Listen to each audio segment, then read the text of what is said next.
we begin, we would like to remind you to visit Casa Maya's desk, which is located upstairs, for tomorrow's tour. If you have any doubts, please let us know. Okay, now, first of all, we want to present a recap video from yesterday's activities, please.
Thank you very much. Okay, let's begin.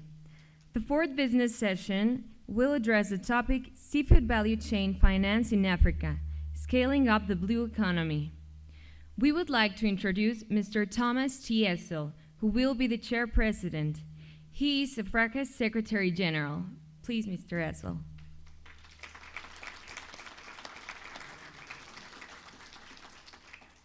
He will be joined by Mr. Thomas Getson, Ms. Sukitra Upare, Mr. Maragesi Shaban, and Ms. Rachel Karembu.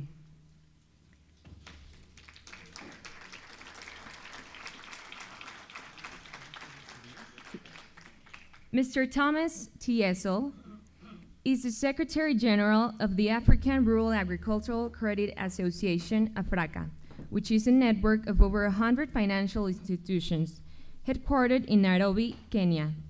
He has many years of experience in economic and development issues. At AFRACA, he has provided leadership in collaboration programs with governments in Africa, development partners in private sectors.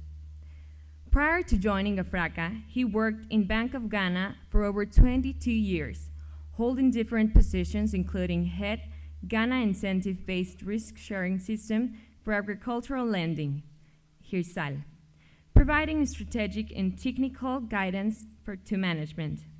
Mr. Essel has considerable experience in policy, research, international relations, and rural finance. Mr. Essel holds a master's degree in development studies from the University of Cape Coast, Ghana. Please, Mr. Essel, thank you very much.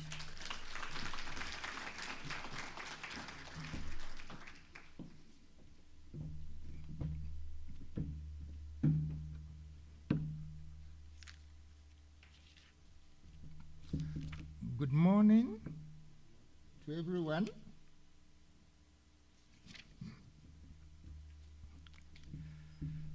Thank you very much for the kind introduction. I will first of all want to thank Alidi and FIRA for hosting this August 7th World Congress. And we can already see the success that is coming out of it. The African Rural and Agricultural Credit Association, which is leading this session, is an association of financial institutions that promote access of SMEs and normally the marginalized value chain actors in rural and agricultural settings. So they promote financing for these to be able to take part in development. And we do this through 4 key areas. The first is through policy advocacy, where we influence governments and central banks for better policies.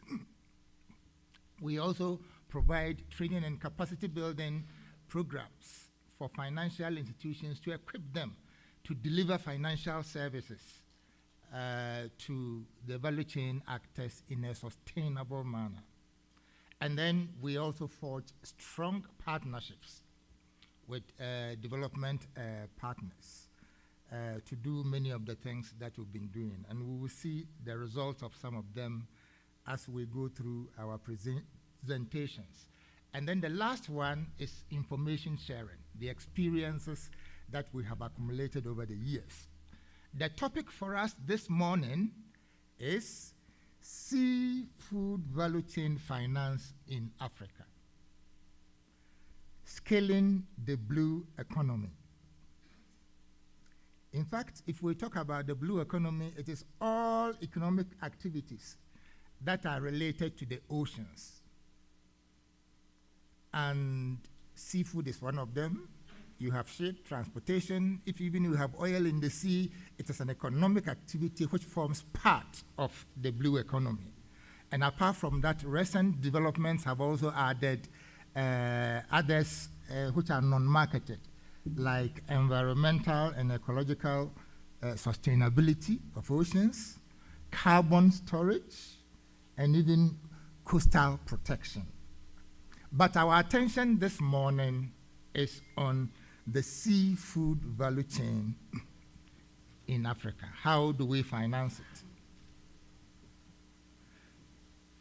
We have a growing population in Africa, already crossing 1.3 billion and growing. And we have both challenges as well as opportunities in this seafood sector. And we have realized that from the work that we have done so far, that the challenges in this seafood sector include unsustainable resource exploitation, where you can see fishermen using various nets which are not required and other dynamite activities to spoil things in the ocean.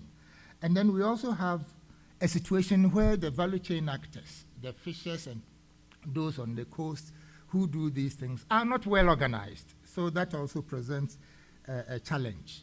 And most of them also lack assets which can even serve as collaterals to qualify them for financing. And you can go to the beach, you will see a crew, they have boats, they have nets, they have equipment, and all of them don't belong to any of them. They have just hired them. How can you access financing from a financial institution when you don't own the asset yourself? And then lastly, but more importantly, the financial institutions that serve the sector are the small microfinance institutions.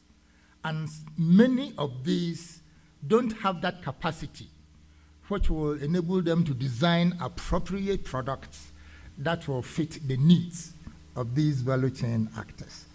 But there is hope. The opportunities that are there are enormous. Globally, about 60 million people are full-time or part-time employed in capture and aquaculture fisheries as primary sector workers. And this is a recent work done by FAO in 2022. And of these 60 million, 90% of them are small-scale fish farmers who don't have anything. And apart from that 90%, we also have about 600 million people who, after post-harvest, in one way or the other, are also dependent on this seafood value chain. In Africa, we have 38 countries that are bounded by the ocean, with a coastline of 47,000 kilometers. And when we come to aquaculture growth, Africa leads. And we are even growing faster than the Americans and the Asians, even though our quantum of production is not that much. So the question that we will put ourselves is that given this situation and given that population is increasing, currently 60% of our population is youth under 25 years of age, many of them not working. And this is an opportunity that we can use. So how do we harness these great opportunities? The answer is pay attention to seafood value chain. And paying attention will mean critically looking at the way that we fish or organize our aquaculture, the way that we do our processing to maintain and preserve the quality of the fish, the way we add value along the value chain, and then in the end, what is needed to make it functional is investment. And from all the work that we have done, this is coming out strongly. So if we need to reduce poverty, to reduce hunger, and then promote gender equality, the way to go is to look at these value chains. In our SDGs, SDG 1 is reduce poverty. SDG 2 is that there should be zero hunger. SDG 5 is that there should be gender equality. All these can be fulfilled if we support that seafood value chain. In conclusion, let me mention that currently Africa is in collaboration with the Food and Agricultural Organization of the United Nations in researching some fisheries areas in Africa. Already, one work is completed in Kenya on the topic technical services in the development of credit programs to finance private sector innovation in sustainable fisheries in Kenya. And it's interesting, you hear some aspects of it. Secondly, we are currently also undertaking work in 9 different African countries from both the Francophone side and then the Anglophone side.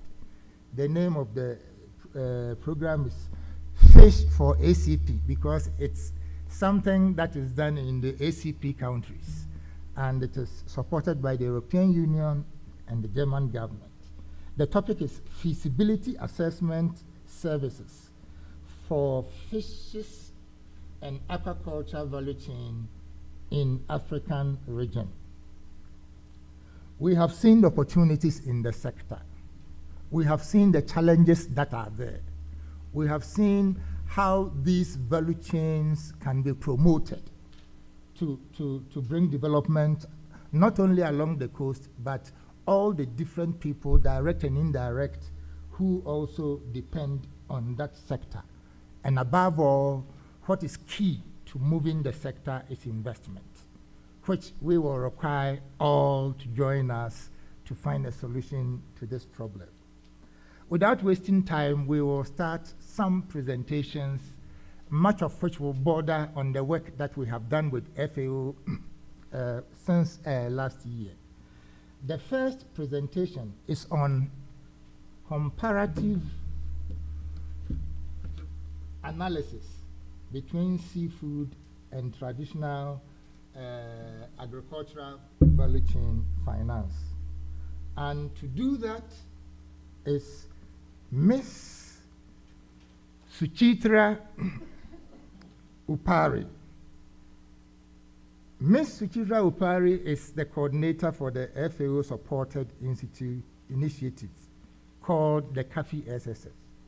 This is a global network for capacity building to increase access of small-scale fisheries to financial services. Suchitra is a fisheries management professional with an expertise in microfinance, credit, insurance, value chain, social, and gender equity in fisheries and aquaculture. She's implemented projects to facilitate small-scale fisheries finance. Ms. Suchitra Opari, the floor is yours.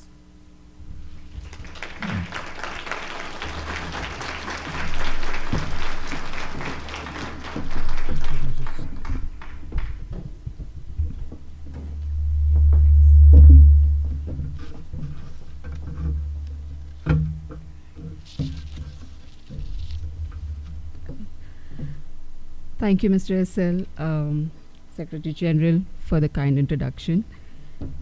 Buenos dias to all the delegates. In this International Year of Artisanal Fisheries and Aquaculture, also in short called as YAFA 2022, I would like to walk you all through today.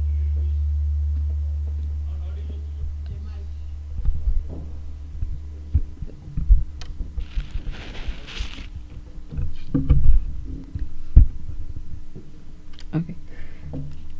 Is it better now? Thank you. So, buenos dias to all the delegates. In this International Year of Artisanal Fisheries and Aquaculture, also in short called as the YAFA 2022, I would like to walk you all through the commonalities and differences in seafood and traditional agriculture value chain finance. Next slide, please. So, as you all can see over here, the seafood value chain, the origination of the seafood value chain is basically from two sources. The first one is the marine capture fisheries, and the second is the culture fisheries or mariculture. And the value chain characteristics of this are the input supplies, primary processing, that includes sorting and grading, secondary processing, that includes packaging and wholesale distribution, and finally the retail and the consumption. Next slide. So here, the actors that are involved in the agriculture VCF and the seafood VCF, let us look at the actors over here, which are more or less common if you all see in both the value chain finance. The supply side is mostly farmers and individuals or fisher folk cooperatives and farmer cooperatives. And then coming to the supply side, it comprises of the government financial institutions, rural and agricultural credit organizations, microfinance institutions, social investors, regional and international financial institutions. The multifunction actors over here are the farmers or fishers involved in the seafood, wholesalers and retailers, and the development NGOs. And finally, the actors that create an enabling for both the value chain finance are the regulatory agencies, central banks, government departments, both at local and national level. Next slide, please. So dealing with the commonalities and differences, next slide. I would like to quickly jump on to comparing the business characteristics here by drawing attention to the major two differences in the business characteristics in terms of business drivers. In the agriculture value chain finance, it is mostly governed by policies and adoption of improved technologies within the sector, while in the seafood finance, it is governed by the fixed fishing quotas or the management plans and fishing regulations which are implemented or governed by various countries. And then coming to the business risks which is faced, in agriculture, it is again subject to change in terms of the government policies and the occurrence of pests and diseases to the crops. While in the seafood value chain finance, the risks are based mostly on the seasonalities and the variations in the fish catch which is there, and of course the declining and the migratory nature of the fish stocks which exists. Now, if you see over here in terms of the similarities for both the agriculture as well as seafood value chain finance, the value chain characteristics, if you all must have noticed, are very similar, right, from the input supplies to the retail or the consumptions. Coming to the funding characteristics also, there's a lot of similarity because the organizations which are into the agriculture portfolio also have the mandate to do the fisheries portfolio because it's a part of the rural and the agribusiness. The unique element that is associated with the seafood value chain finance is basically the livelihood finance, which is there, where the productive household unit, in accordance with its investments needs, that is one type of product financing which is unique to this seafood value chain. Coming to the adaptation finance products which are there, the capital investments, particularly for upgrading the crafts or the boats which are there based on the requirements. If, for example, it can be the upgradation from a wooden boat to a fiber reinforced kind of boat material which can be used. So, and of course the gears which are used, that also is a part of the adaptation finance over here. Then coming to the off-season activities, because seafood value chain actors who are particularly, they being seasonal in characteristics. So there are low fishing seasons as well as sometimes the small-scale fishers who are involved in the seafood value chain. They take on other activities during the off-season activity. So these could be farming, tourism, as well as some paid kind of jobs which are there. So this needs a working capital as well as input finance and also some kind of fixed asset investments for their small trade finance which could be required.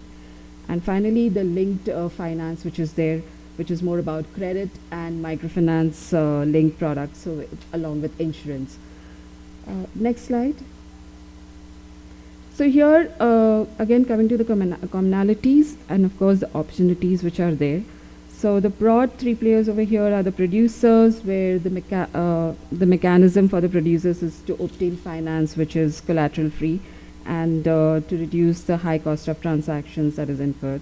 For the suppliers, buyers and processors, we have there's a strong way of building buying and selling relationships for the market growth. And for the financial service providers, of course, it's the way to an informed lending decision to the end clients, and also provision of customized services and products which is there. And finally, reducing the risk and cost of lending. So just to highlight a little bit over here as to the opportunities, the lending gap in the agriculture MSME sector in sub-Saharan Africa is estimated at $100 billion per year, while the overall blue finance gap over here is estimated at $5.5 trillion, of which seafood sector has a substantial component.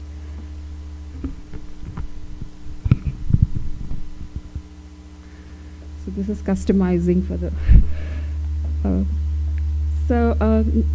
coming to the entry and the leverage points over here. As you can see, the key factors for provision of finance in seafood value chain, particularly for the financial institutions, is recognize the business opportunity which is there.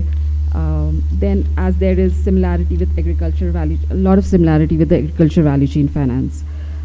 Developing a profound understanding, particularly the sectoral understanding which is required amongst the institutional staff which are providing the lending to the end clients, and on the working capital needs as well as the risks which are faced in the various seafood value chain activities. And finally, adapting the institutions to address the sectoral challenges, like identify and replace the internal value chain finance which is there, particularly the finance which flows amongst through the aggregator credits or the input suppliers or the marketing companies also. And then identification of small programs which could be there, and investments, and collaborate on these kinds of initiatives. Next slide. Here I would like to highlight upon the technological interventions which and the opportunities which are there in the seafood value chain finance. Next slide. So as you all can see over here, the potential credit needs that are there in the various for the fishers and the fisher households engaged in the seafood value chain finance activities, particularly for the productive purpose, mainly in the marine capture and culture sector, the coastal or the inshore aquaculture, as we say, the kind of opportunities which are available for financing, and the post-harvest value-added products which is there. And finally, also the marketing support which is required, where there is a purchase of transport of vehicles, trucks, rickshaws, or the fish stalls, refrigerated storages unit which are there. Even small things like fish bone cutting machines which are required. Next slide, please. So these are some of the broad recommendations which our CAFE SSF network has suggested so far based on a couple of studies that we have done. So particularly for the national governments, its policy regulations of microfinance, credit, and insurance sector to provide services for the seafood value chain. The initial grant support which can be given by the governments in the early phase of program implementations to support this sector. Coming to the financial institutions that we're talking about today so much about. So awareness amongst the institutional staff and also the risks and the business characteristics, the unique business characteristics of this sector which is there in terms of production as compared to the agriculture value chain. And certainly continuous capacity building and training for the staff and the institution which is lending. And coming to the international organizations, there's a need to facilitate seafood value chain enterprises by providing funds and support for recognizing the sector, strengthening and capacity building, which even CAFE SSF network is willing to do it for the fisheries financing programs. Next slide. And here I would like to talk about what is this network which is there, which is quite unheard of so far. We've heard about CEFIN network yesterday, so I would like to talk about CAFE SSF network. So this initiative was established way back in 2019 when there was an expert workshop on guidelines for microfinance, credit, and insurance for small-scale fisheries, which was organized in Thailand. And this workshop was organized by FAO in association with Africa. So that is where, at that time, the representatives from the financial sector, government agencies, fisherfolk organizations endorsed this network. And then since 2020 onwards, we have had not one but two regional partners. For Asia Pacific, we have Africa. And for Africa, we have the Africa partner.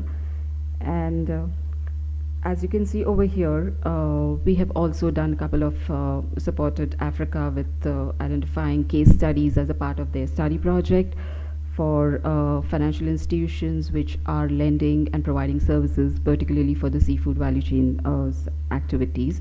And these are two of the publications which we supported them and co-published with them. So the theme is broadly financing fisheries in Africa. And in the successive presentations, you're going to see some of the presentations on the case studies. Next slide, please. So the broad objectives of CAFE SSF network: advocacy and awareness, capacity building, knowledge sharing. We've conducted a couple of webinars in the last 2 years. A lot of it is already up there on the Rural Finance and Investment Learning website over there. And we also have our LinkedIn page. The objective is to increase also collaboration amongst organizations to strengthen existing and building new partnerships. Finally, the services that we offer over here is evidence-based policy research, advisory services, technical assistance for innovative products, projects, identify case studies as I just mentioned, and dissemination of material, particularly at the global level, to support the small-scale fisheries sector and the seafood value chain. So for this, finally, I would just like to mention that the financial sector and the seafood sector can mutually benefit from collaboration, given the important scale and economic impact of these sectors, including contributions to employment, value addition, and food security. So CAFE SSF network stands to support fisheries finance stakeholders with capacity building, training, and/or technical assistance to promote initiatives in this area of work at local, regional, and global level. Thank you. Thank you.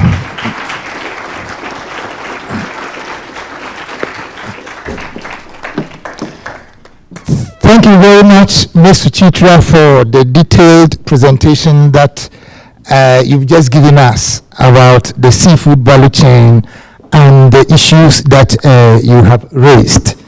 If you have any question, please write it down at the end of all the presentations. We will take all the questions.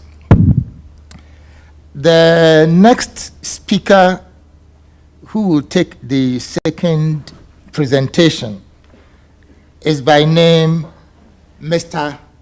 Maragesi Shaban, who is a senior agribusiness person of CRDB Bank of Tanzania. Mr. Maragesi Shaban has 21 years experience in banking and is currently in charge of managing CRDB's agriculture business portfolio valued at about 320 million US dollars. Mr. Maragesi is also a commodity and trade structured finance specialist, experienced in covering a wide range of commodities handled by both MSMEs and corporate clients. He will approach it from the side of a financial institution that is financing the small-scale fisheries sector, and for that matter, the seafood value chain. So we will hear from him what models that have been developed to advance financing to the sector. Mr. Maragesi, the floor is yours.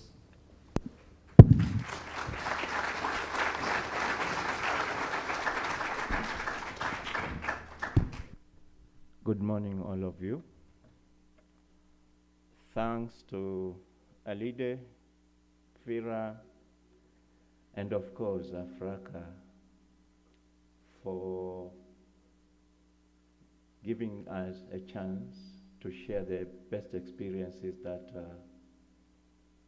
we are doing to transform the agriculture sector by spearheading financial inclusion in the sector. CRDB Bank is among the financial institutions found in Africa, and particularly in East African region. Our presence in the region is now covering 2 countries, Tanzania and Burundi, and before end of this year, we are going to extend our services to DRC Congo. Next slide, please.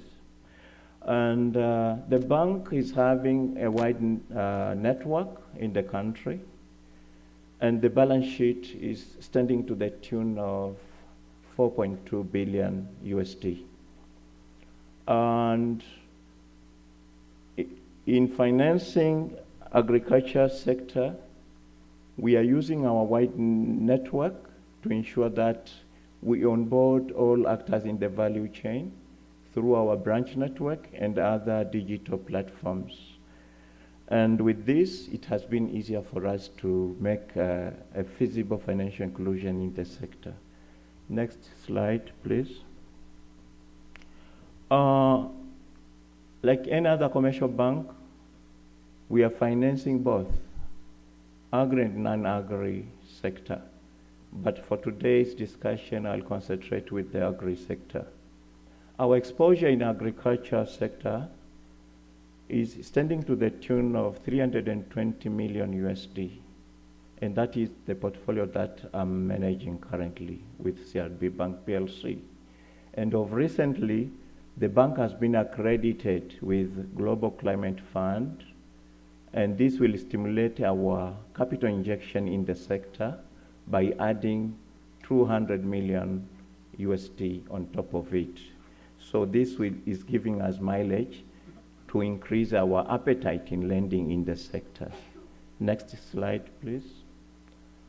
Actually, the bank has been doing very well in terms of structured finance arrangement through commodity collateral management arrangement and warehouse receipt system. The tradable commodities are kept in a controlled warehouse, and they can be taken as additional collateral for borrowers to access more funding during trading season. We have also having group financing arrangement, and with this, we mobilize farmers, we mobilize fishers into groups for them to be feasibly able to access finance from us. And it is from this we are getting the so-called group guarantee to enable us reach to the primary producers and fishers. And it has worked very well to minimize the risk of default through group lending. Apart from that, the bank is also using other mechanisms to de-risk the sector.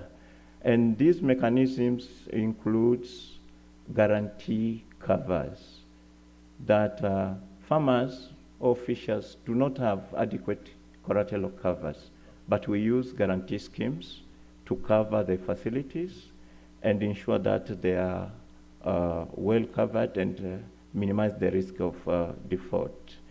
We also use tripartite agreement to make sure that we ring-fence the cash flow of our smallholder fishers and farmers. By tripartite agreement, we link the producers, the lenders, which is the bank, and the off-takers. So it guarantees both market assurance as well as cash flow for loan repayment from the borrowers.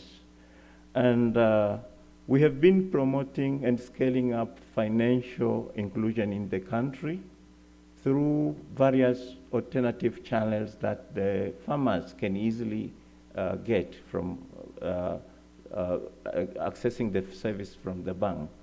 And with this, we are using our existing branch network, but we are using bank agents. By agents, these are normal traders, business people, who can be given point of sale to also provide banking services in their premises.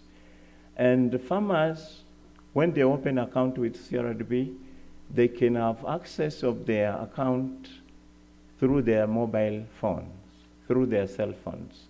They can see their balances, they can transact from their account to their cell phone wallets, and vice versa. They can also transfer funds from the cell phone to their accounts. And when they are paid, they get message alerts, and even when they use the funds from their accounts.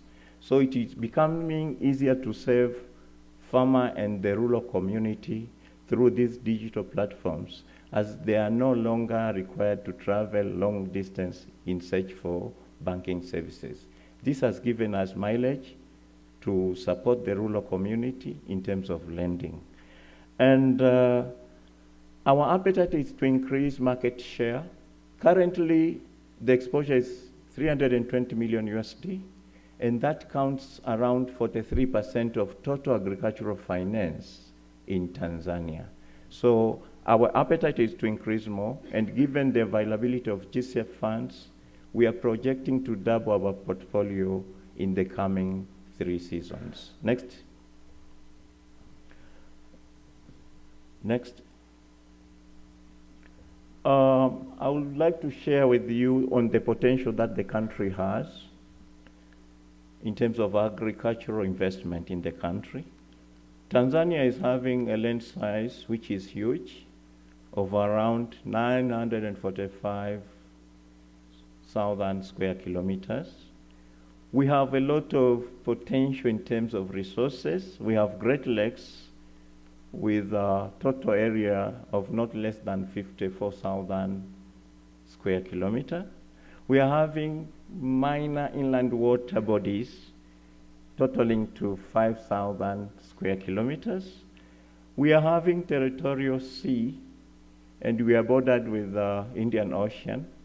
The territorial sea area is around 64,000 kilometers square, and this is having an ocean-long shore of around 1,400 kilometers long. And we are having also the so-called exclusive economic zone of not less than 223,000 square kilometers. And there is great potential in terms of aquaculture in the country. And actually, Tanzania is having a huge geographical diversity that allows various investment in terms of agricultural production and fishing in the country. So the environment and the geographical resources we have are adequate enough to make sure that we scale up the sector. And in the country, the agri-sector employs around 75% of total population of the country. And with the recent census that we have conducted, our population is tending to the tune of 62 million people. And apart from the fact that the sector is employing over 75% of the population, you cannot believe that the sector is still contributing less than what it's supposed to do. It contributes around 25% of the GDP of the country. Next. Now, coming to the transformation that we have done to the fishing sector, initially there was perception that the fishing is riskier. And we have been doing it in a very narrow shape. Now, given the fact that we have potentials, we sat down and see on how we can transform this sector. Because small-scale fishers seem to be too mobile. When you assess them individually, you cannot make it. Now, the model that we have decided to use is to mobilize them into groups, the agricultural and marketing cooperative societies and the associations. Through the groups, the group leaders identify their members, they are introducing them to the bank under one umbrella, and the bank now feels comfortable to advance lending to the group because of that group guarantee. And this has minimized even the cost of monitoring if you could have advanced the funds on individual perceptions. And there was also limited access in terms of availability of banking services. We have increased our presence in the country. We are having over 230 branches. We are having over 500 ATMs. We are having agents, now around 22,000 agents. And we are using also digital platforms to the extent that our customers can use seamless services to get access to the financial services. And this has scaled up our presence and actually advancing more funding to the sector. We had a challenge of collateral inadequacy. Now this needed a collaboration. First of all, we have engaged our government to make sure that they support us to register the fishing gears that we are giving them, the fishing boats. They are given the number so that they can be registered and be used as collateral. We are using the guarantees, and we are using the group guarantee to comfort our financing in the sector. And we had inadequate financial support, and this is still challenging based on the potential that is available. With the potential, I'm saying that the sector needs to be developed much than what we have already started to do. First of all, we are facing the challenge in terms of long-term financing. Like any other bank, they depend on deposit to make onward lending to investors. But most of the commercial banks' deposits are short-term in nature. So this limits the banks to grant more funding for long-term capital investment, which is actually needed to transform the fishing sector as well. The fishing sector needs reliable storage facilities. The fishing sector needs deep sea fishing equipment, marine vessels which are costly. The fishing sector needs production of feeds for the fish. The fishing sector needs all those facilities which will be long-term in nature in terms of financing. So this is still posing a threat to the sector because we are depending on more short-term deposits to make financing to the sector. And the other limiting factor is on the knowledge. Fishing is now turning from a normal and traditional fishing to modern fishing. There is introduction of caging, given the water bodies that we have. There is aquaculture, which is a more modern way of fishing than there is also need of understanding on how best the investors should do. Now the knowledge gap is huge, not only to investors, but even to lenders. The technology is changing, so we are welcoming the partners to share knowledge and to continue building capacity of stakeholders who are supporting the sector. Next. I said about tripartite agreement. This is the way to go for those who will be interested to finance the primary producers. These are in rural. They do not have adequate collaterals. They might have farms, they might have houses, but when you make evaluation, depending on what they want to invest, their value of the assets tends to be on the lower side. So to complement this, we need to think out of the box by structuring the models that will ring-fence cash flow and put the lenders in a safer side. By tripartite agreement, we mean connectivity between lenders, borrowers, and off-takers. And this is the model to go. If you get reliable off-taker, and if you get reliable financer, it means you are already having a reliable market. With the reliable market, it means you can finance and ring-fence the cash flow to make it easy for the borrower to access finance and repay your loan. So apart from the traditional collaterals that are known by lenders, we are using expected sales proceeds as part of the collateral for the loan that is granted, because it's having a firm commitment in terms of the signed MOU and or irrevocable letter of instruction to the off-taker that whenever you buy anything from this borrower, you have to route the sales proceeds from the bank where the money for loan has been taken from. Next. Now we have some few images to showcasing on how we have done so far. The one shaking hand with the fisher is the president for Zanzibar, Honorable Hussein Mwinyi, was handing over the fishing boat to small fisher. Next. And we also finance the small fishers through Zafiko. Zafiko is Zanzibar Fishing Corporation. We grant the facilities to Zafiko so that it can onward distribute to small-scale fishers. Next. And we are doing also to individual fishers who are introduced to us through their fishing groups. And this is the way to go in transforming subsistence production, not only in fishing, but across agricultural value chain investment.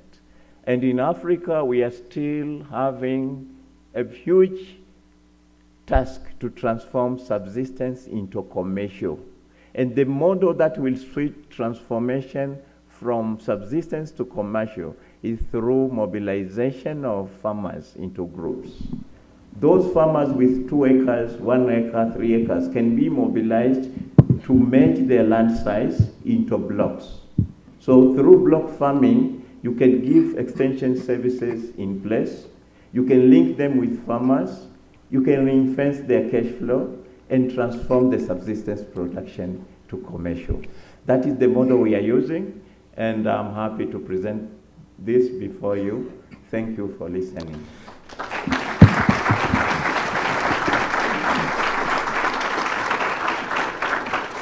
Thank you very much, Mr. Maragesi, for bringing out some of the innovative models that we are using to reach out to seafood value chain. Really, there is a way out, and we can see that there is some direction being given. And we will come to the questions and ask some questions for further clarification. Thank you very much. You are welcome. The next presenter, you've seen that our panel has gender dimension. You've seen it. And the next one is also a lady who will look at the fish value chain from the perspective of gender. What is the role that women are playing in the fisheries value chain sector? And we will have that presentation to be delivered by Ms. Karimbo Mweni.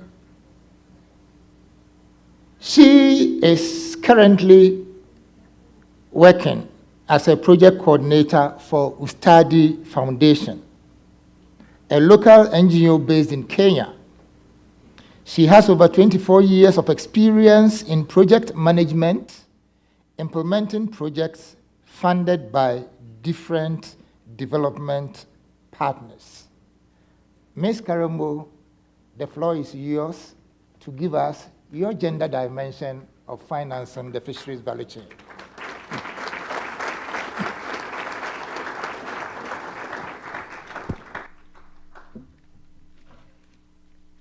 Thank you. Good morning, everyone. First of all, I would like to thank all the organizers of this conference for this wonderful opportunity. I hope you can all hear me. I thought I was going to be too tall if I stand here, sorry. Yes, so I was saying thank you so much for this wonderful opportunity to be able to present some of the things that we've been doing and the role of women in the fisheries value chain. I will start my presentation with giving a brief of a small-scale fisheries value chain, just some of the few nodes that are in the value chain, starting from input supply to markets, and then I will discuss where some of these nodes where women are involved. And I will base my presentation on case studies in Kenya where we have been doing our activities. And most of the activities we've been doing in the fisheries value chain are in the coastal parts of Kenya because it borders the Indian Ocean. So from the import supply side, we have local import suppliers like Captain Andy's, which is based in Watamu. Then we have, for the production parts, we have both fish capture and also mariculture. And in the coastal part of Kenya, most of the fisher folk are organized in what we call beach management units. They are groups. And in these beach management units, you will find boat owners, you will find the fishmongers, traders, middlemen, and even those who own some of the tools like fishing nets and all the things they use for fishing. And then we have the processors who do local processing for local consumption and also those who do processing for exports. We have the retailers and the middlemen, and some of these retailers retail fresh fish in the market, some retail semi-processed fish, some retail to both local hotels and restaurants and even the tourist hotels, and some sell in the export market. Next slide, please. So gender issues in the small-scale fishes. There's gender imbalance in the fish trading systems because you will find mostly in the coastal part of Kenya, women are mostly used in the harvesting of the fish mostly is done by men, and the women are only used in the trading and the tertiary levels of the value chain. Along the coast, the women are commonly fishmongers, locally known as Mama Karanga, and they do semi-processing like frying and drying of the fish. Next slide, please. The challenges these women face, most of them are semi-illiterate or illiterate, and they tend to have challenges in accessing the higher value species and they cannot do commercial processing. So most of the activities they do are mainly for subsistence, and most of them prefer to go to the beach and trade directly with the fishermen so that they can get the produce while fresh and also be able to negotiate and get a cheaper price for the produce. The problem they normally face when they go to the beach is, as much as they will have the little money to be able to purchase, there is a very bad practice which is happening at the beach called sex for fish, where for them to be able to access the commodity, some of them are forced to sleep with the fishermen to be able to buy, or else they miss the stock.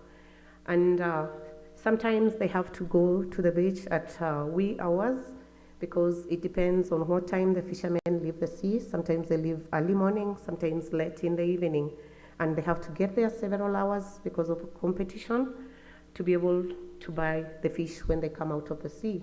Some of them involve themselves in other businesses as they wait for the stock, like selling of snacks and even collecting firewood, because that is mostly the source of the energy they use to process their fish.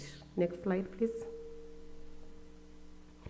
So for the Mama Karangas, as earlier said, most of them are school dropouts, semi-literate and illiterate, and most of the work they do is just for the subsistence. They make profits of between $2 to $5 a day. And some of the fish processing factories that are there for export employ women as part of the processing labor, where most of the supervisory roles are male dominated. But despite the gender imbalance, the Mama Karanga still provide a vital link, because most of the fish consumers easily get fish as a source of protein from them. Next slide. Currently, the role of women in the small-scale fishers is evolving.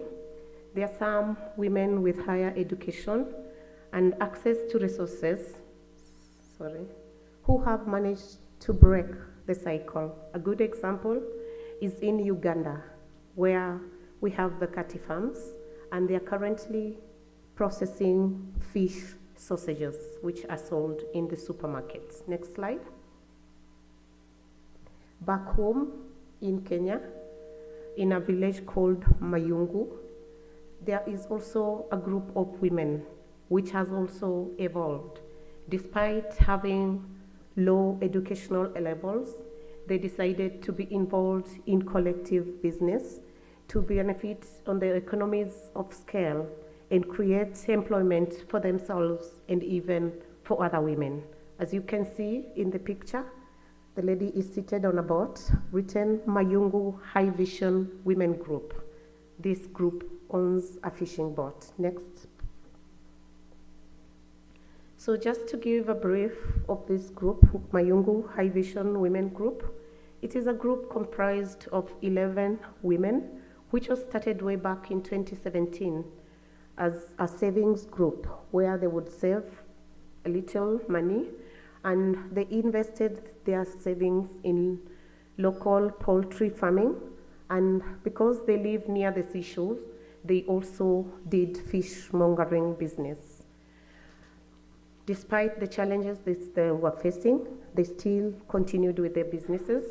And way back in 2018, Ustadi implemented an IFAD-funded project, which was on youth economic empowerment in agribusiness, and fisheries was one of the value chains we were working on.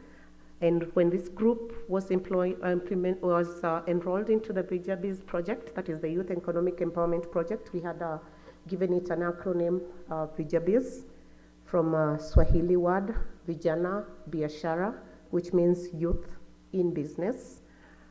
We did capacity building for the groups that were enrolled into the project, and we ensured that they all registered as legal entities. So this group is registered as a self-help group, and after they registered as a self-help group, they managed to open a bank account with one of the banks in Kenya, Kenya Commercial Bank. And from when they opened the account, they would save and ensure they deposit all their daily sales in the bank. In Kenya, we are lucky to have famous mobile money transfer, M-Pesa, where whenever one buys anything, instead of paying with cash, you can pay directly using the money transfer to one's account, and that is what they've been using. So after some time where they were depositing money into their account, in 2019, August, they managed to access some financial credit, which they used to buy a freezer, and managed to pay back that loan within 11 months. In 2020, in the VijaBiz project, we had some sub-grants for the groups, and it was a competition. And Mayungu women won a grant of $2,000 in the project, but they had to provide a matching grant. And because they had been saving with the bank for some time and had credit-worthy statements, they managed to get a matching grant. And with the grants and the loan which they accessed through the Kilifi County government has a loan facility through the Department of Trade, which is called Mbegu Fund. Mbegu is Swahili word for seed, where they normally advance groups as seed capital. It is an interest-free loan. So this is where Mayungu women managed to get the loan for their cost share in the matching grants, and they used the money to buy a boat, an outboard engine, and cooler boxes. Currently, this women group has employed a crew of fishermen, so they are safe from the fish for sex trade, because once the fishermen are out of the sea, they are assured of getting fish. They have employed many other women to help with the processing, and currently they aim to even start processing high-value fish products like filleting and even making sausages. Next slide, please. So the recommendations to bridge the challenges faced by women in the small-scale fisheries, transitioning from the informal to the formal entities. Most of these women already belong to groups, and in their groups they do small savings, but only that these groups are not registered as legal entities. If these women can be capacity built so as to register their groups as legal entities, to be able to open bank accounts and save, they will be developing their credit profiles, which are necessary to access financial investments. The other recommendation is financial literacy, because most of these women do business, but they do not keep proper records. There's need to capacity build them to be able to keep records and to also develop their business skills to be able to access finances from county levels, national levels, as individuals, as women groups, as youth groups, and as cooperatives. And there's need for policy interventions by the national governments. They've already made some efforts in extending concessionary funds to women groups, like in Kenya, we have the Women Enterprise Fund, which is also an interest-free loan advanced to registered women groups to expand their businesses. But more needs to be done, especially when it comes to sensitization and protection on the violation against women in the fisheries value chain. Thank you.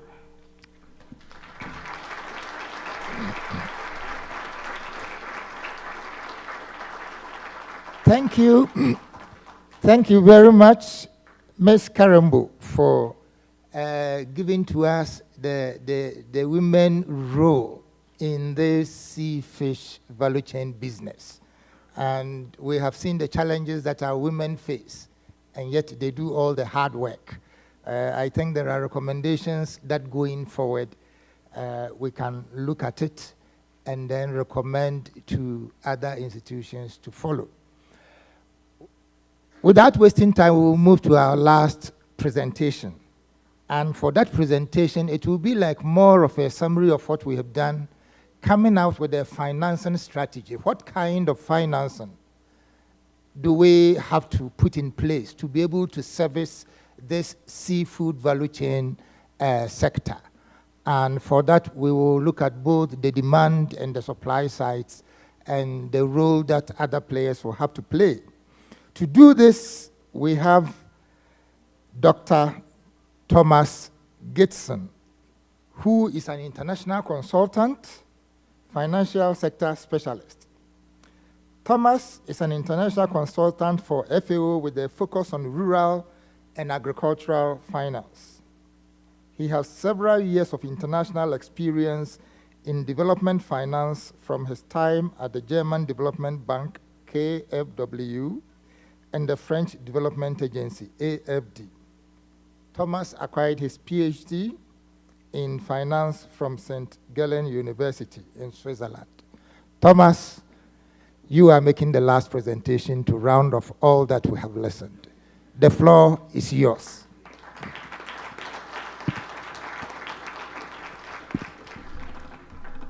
Thank you, Thomas. Yeah, it's never easy to be in between the coffee break and, you know. Anyways, thanks for the kind introduction. Also, thank you for the invitation and for the organization of this event. FAO much appreciates to be a part of it. And before I start, I also want to say that this presentation is a bit of a snippets of random facts over projects that we have executed over the last years with some of our very dear partners like Africa, but also Apraka, I see Prasoon in the audience, our friends from the Philippines. So we have by now, I think, as FAO, gotten a much better understanding over the last years on what it means financing fisheries. And what I'm sharing today are some of the results, but with a focus on Africa.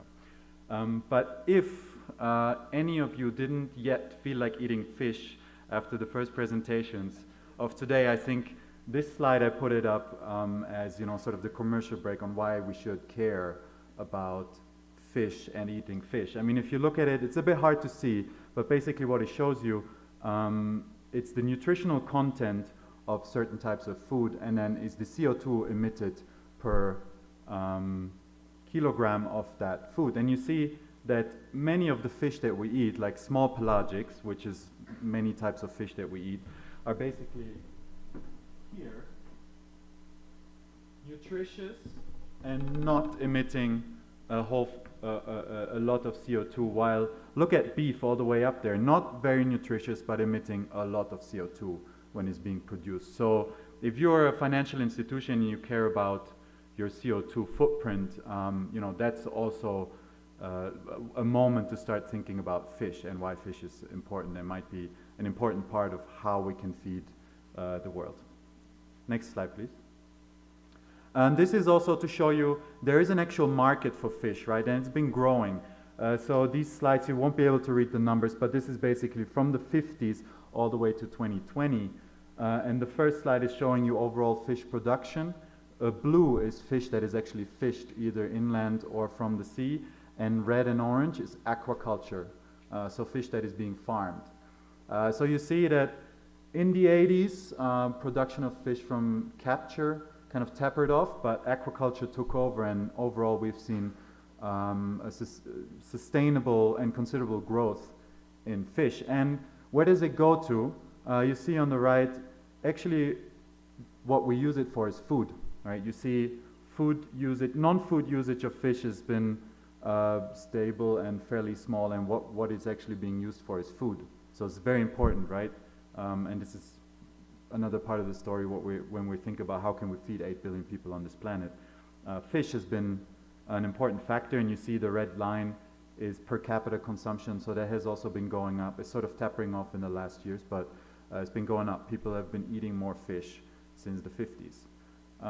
So yeah, fish is important. I hope everybody will agree with me by now, and it's an important element of when we think about how can we feed the planet. Next slide, please.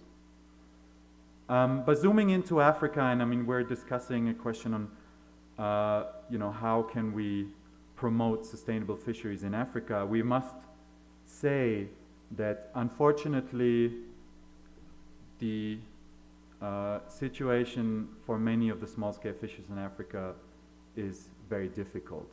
And again, you won't be able to read this, unfortunately, but less than 10% of the fishers in East Africa acquire financing from formal financial sources. The rest is from friends and families, informal financing schemes within communities, but only 10% acquire financing from formal sources. And I mean, that might not be so terrible in itself. I mean, you might be able to, finance informally what you're doing, but it's definitely not going to be enough for you to buy a bigger boat to go out further into the sea and to develop your business. It's just too expensive to be financed from friends and family and informal sources. So a situation we end up in many of the East African countries, for example, is people fish in the reef very close to the shore because it's very easy to do. It's overfished most of the time. Then there comes a zone where it's hard to go out because it will require you a boat of maybe an investment of $10,000 or so. So there's very little fishing going on in that area.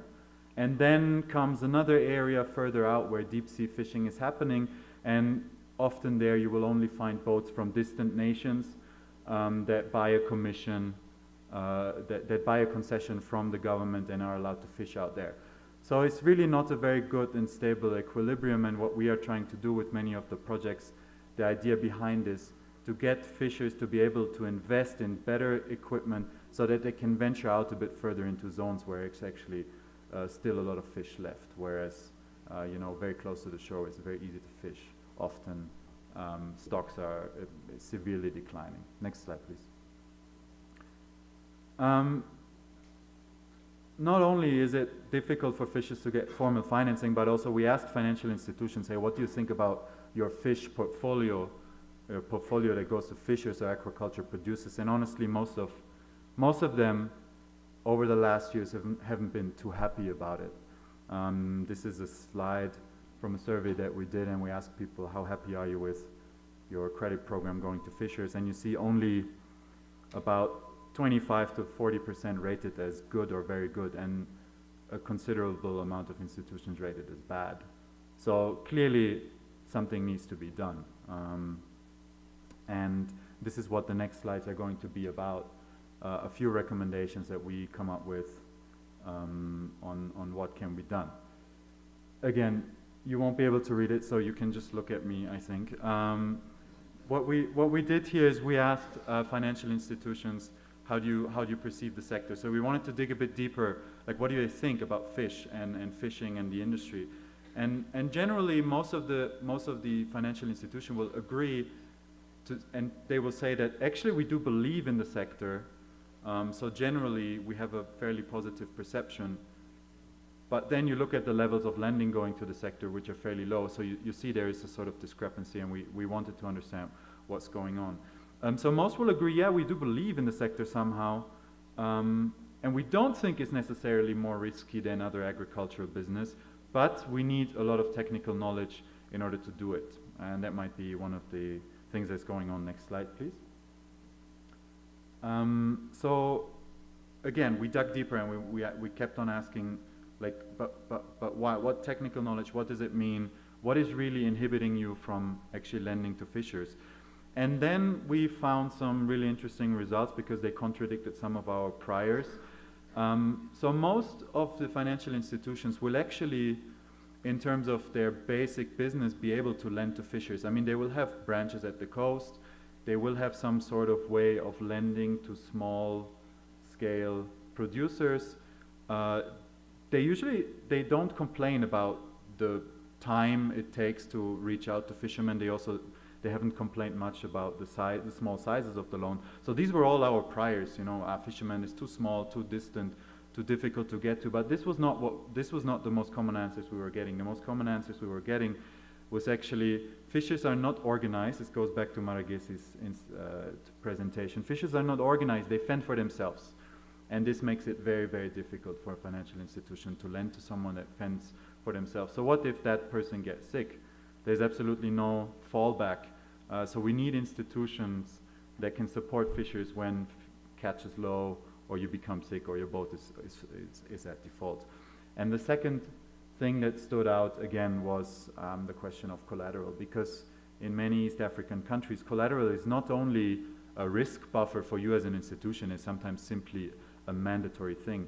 You have to show to the central bank that the lending that you do is in one way or the other collateralized or secured. So it's not always just because the evil bank wants collateral, it's just sometimes they just have to, and it's good financial practice to have some collateral. So these two things stood out: organization of fishers and collateral.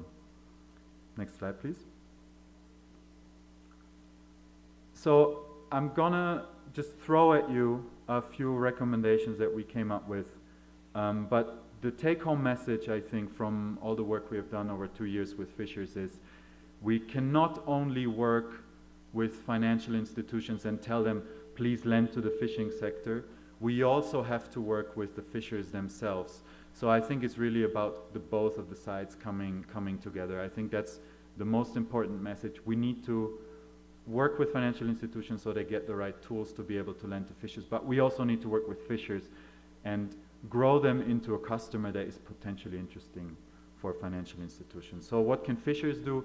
I think, as I said before, organization in group is very important, and then strengthening linkages with anything else that's happening in the value chain is very important. And this is a lot about creating predictability for a financial institution. I think the financial institution doesn't care too much about the size of the loan, but it cares about predictability of someone paying back that loan. For example, many fishers in East Africa, they will have a catch, then they will go around, try to sell it to a restaurant, but they will have no formal agreement with any of the restaurants. Instead, one day they might get lucky, one day a restaurant might be closed and not buy the fish. So it's about creating predictability and maybe having a sales agreement with the restaurant so that you know every day I can go there and I can sell my catch. Finally, also fishers need training in business acumen. Like when you ask a fisher in East Africa, why are you a fisherman? Often they will say, because my parents were fishers.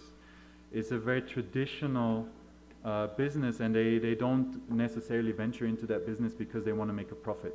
So they need to understand and learn more about how do you grow and run a business. Next slide, please.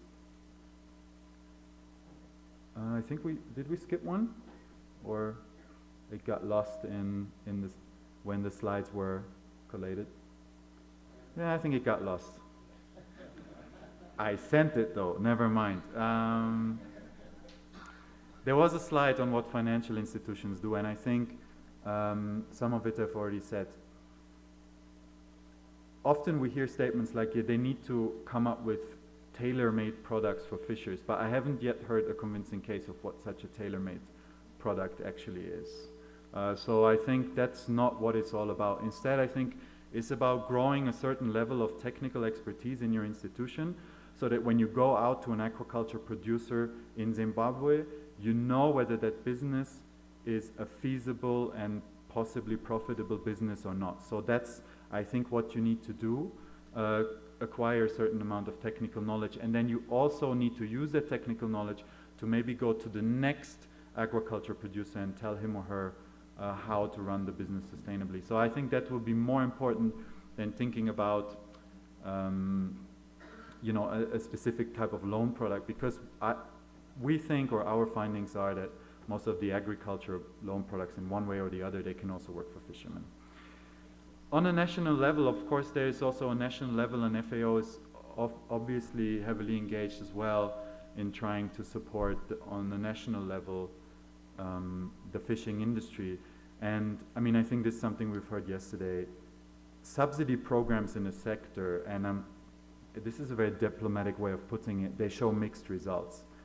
Just simply going and subsidizing the interest rates, I think it's just almost never sustainable. You can do it for a while, but then when you stop, it's just like gone most of the time. So what governments, we think should do is, first of all, promote fish as a nutritious food source. Unfortunately, for example, in Africa, the per capita consumption of fish is fairly low, even though the resources are there and fish is nutritious, and often it can also be cheap. So promoting fish as a nutritious food source is something that governments should do. The Kenyan government actively does so, for example. And also on a national level, we can try to come up and help developing new value chains. For example, we have seen promising new developments in the farming of seaweed and algae. This might be products that not only for food users but also non-food users might help small-scale producers to venture into new markets and then hopefully grow it into a more sustainable business. Again, this is the end of my presentation. I welcome all of you who are interested in the blue economy, in fishing, aquaculture, especially also the financial institutions, to contact us, get in touch with us, and I think we're happy to share some of the knowledge and happy to engage in some more projects over the coming years to get an even better understanding what we can do to promote fish as one way of sustainably feeding the planet. Thank you very much.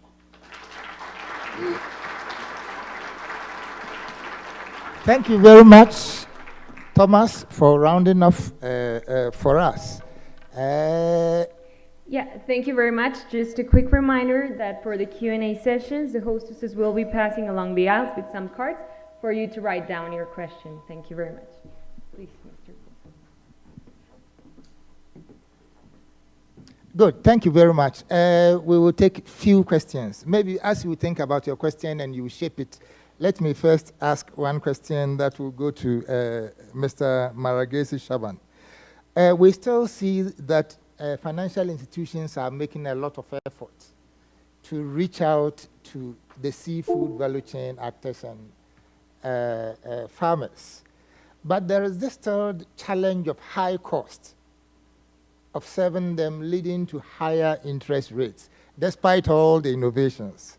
So from your perspective as somebody who is on the ground, actually implementing financing arrangements, is there hope for us to see credit becoming affordable to that sector which we so much want to help?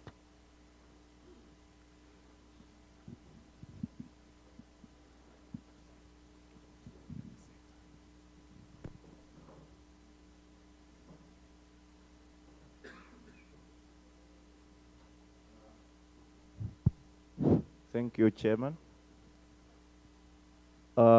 With regard to affordability in lending,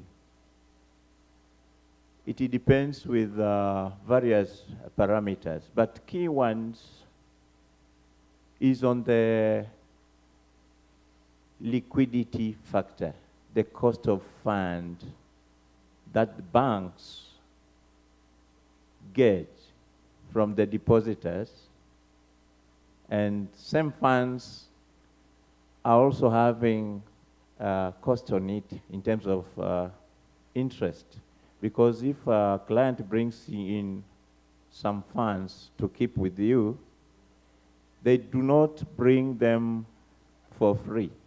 You have to pay interest on top of what they have deposited.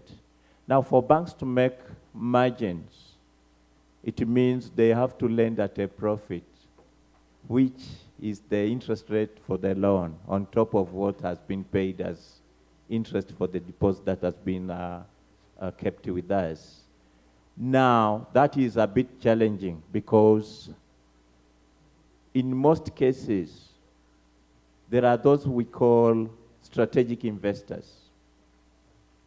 These are huge agencies with huge liquidity in terms of deposit, and they have upper hand of negotiating in case they want to bring deposits, adequate deposits to your bank. They have also having upper hand on determining they can bring at how much are you going to pay them in terms of interest on deposit. Now, this has attracted banks to also give onward lending at a relatively higher rate of lending in terms of interest rate. Now, what banks should do is to look into feasible partnership with local and international partners who can support these lenders to get access to affordable funds so that we can assist these poor farmers, poor fishers, accessing loan at a feasible and reasonably accommodable cost. Now for this, we had, as CRDB, we have several partners whom are bringing in funds at a relatively lower cost and with key focus on transforming these smallholder farmers. So we get at a cheaper rate for us to be able to make onward lending at a very specific cheap lending rate. I can tell you in Tanzania, lending rate for the past 2 or 3 years back was standing to the tune of 23% interest on loans. And of recent, given this partnership, we managed to turn around lending cost by reducing the cost of funds to borrowers, especially in the agriculture sector, and more specifically to smallholder farmers, from 23% to a single digit of 9%. So the world needs collaboration. We need strong partnership to transform the productivity from subsistence to commercial. And for primary producers, they need us to give them support so that they can change their traditional ways of making things and commercialize the sector. And this is the way to move to make sure that we get sustainability in terms of food security, not only for Africa, but across the globe. Thank you. Thank you very much, Maragesi, for the insightful explanation. Thomas will add something. Let me see the first one to ask a question. Get ready.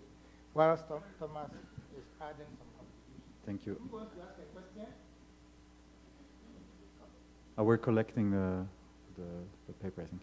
No, I just wanted to add, I think for the small producers, Thomas, the answer is operational costs. Like you have to lower operational costs. I mean, if you think about a loan of like $500 and you have to drive out to that customer on a motorbike, every time you spend $20 on gas, it's just going to be reflected in the interest rate. So I think the answer for the small-scale producers has a lot to do with operational costs. So you need to come up with ways to reduce your operational costs when lending to small-scale producers. We have, for example, in my previous time at the German Development Bank, we had a project with a credit bureau there that was providing data to a microfinance institution, and they came up with an algorithm to estimate the probability of repayment for a customer. Instead of going out, appraising, talking to the neighbors and so on, at a fraction of a cost, and they could get to almost the same level of predicting default or not. So I think, and this in the end, I think is going to make loans more affordable for the very small scale producers. Thank you very much. The first question from the floor is at Honduras East Costa, they fish crabs and busters swimming and lobsters swimming in deep water, and they are suffering from brain damage because of the lack of equipment to dive. Do you finance divers? This may go to a financial institution. Do you finance divers? The next question is coming to all of you. Think about it whilst the first one is being answered.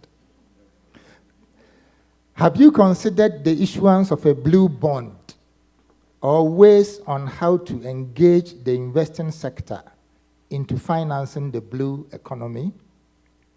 What are the challenges for doing this? Thank you.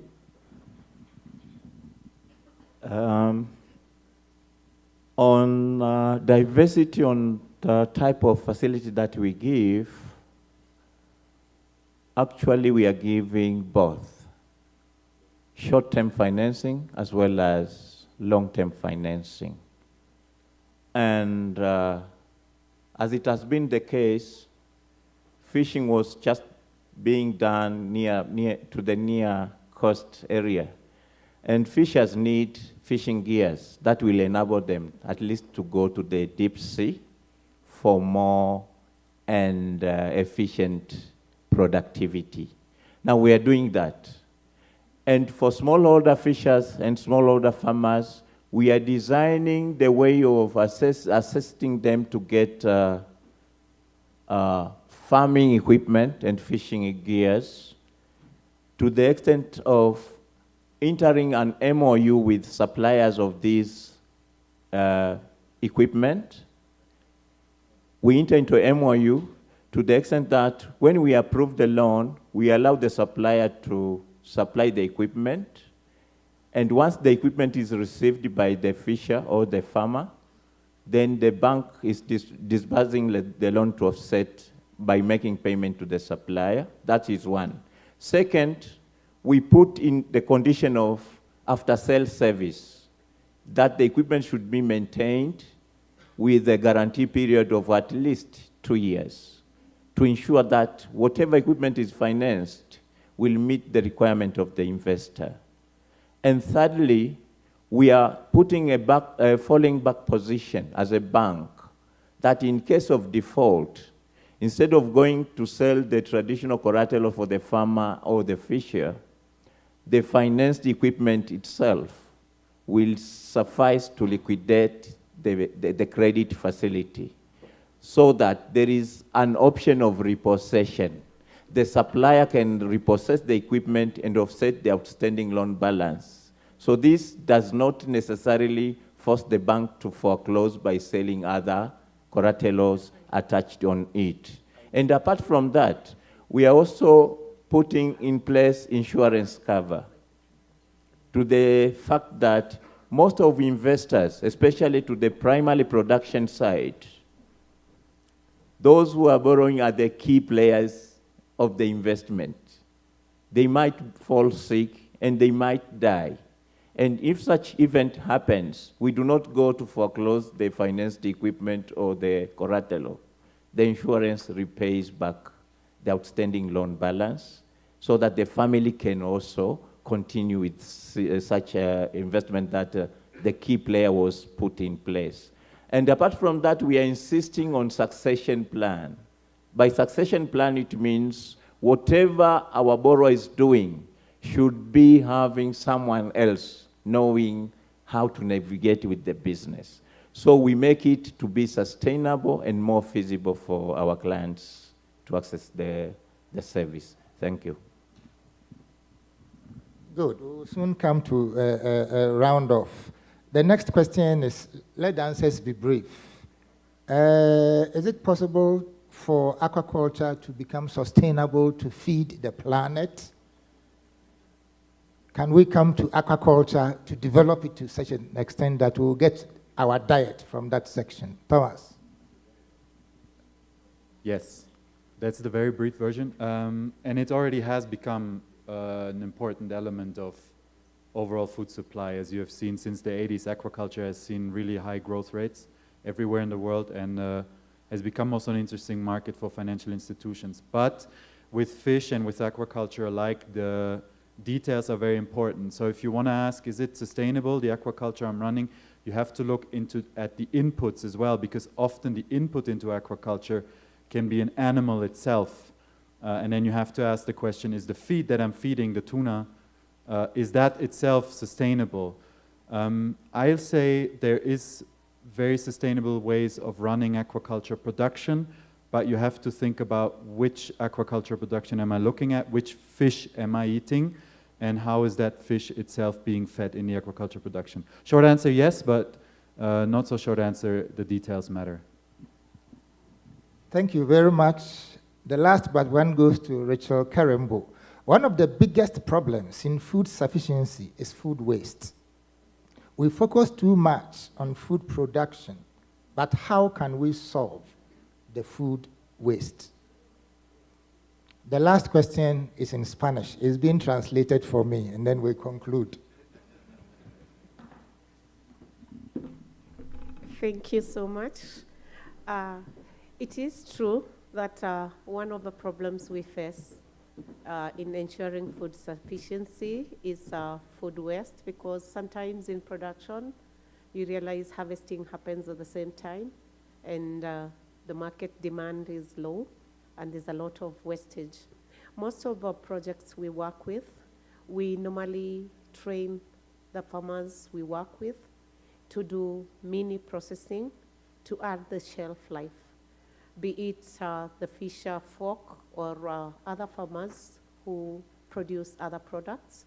So that is the only solution, mini processing at the local level, and also helping them to establish bigger establishment for larger processing.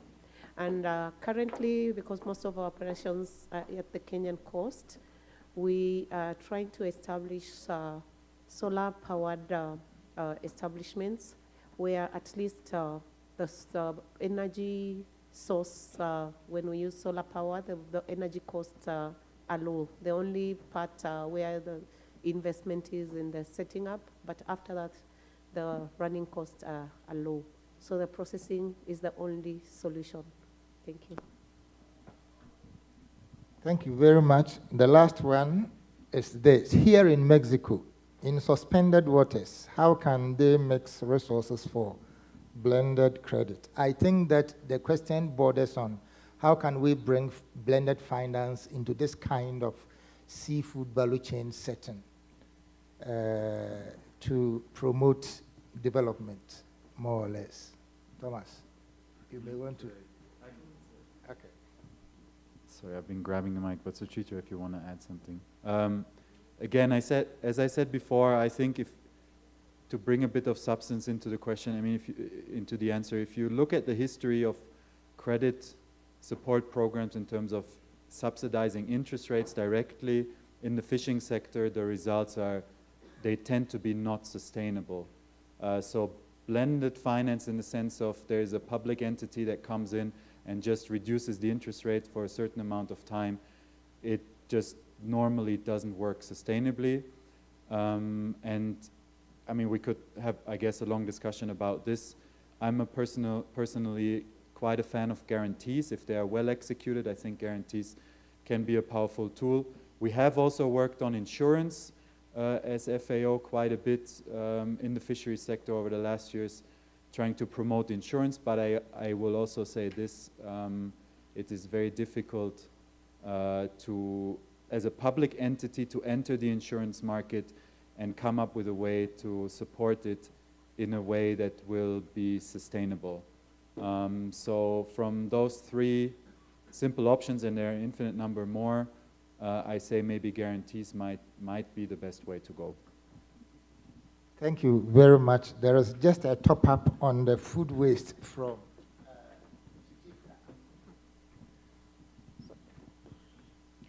So, thank you. Yes, I'll be short. So, in terms of food waste, based on more of practical experience, I would like to share that fish being a perishable commodity, and the fact that right from the time it is harvested, the putrefaction or the perishability begins.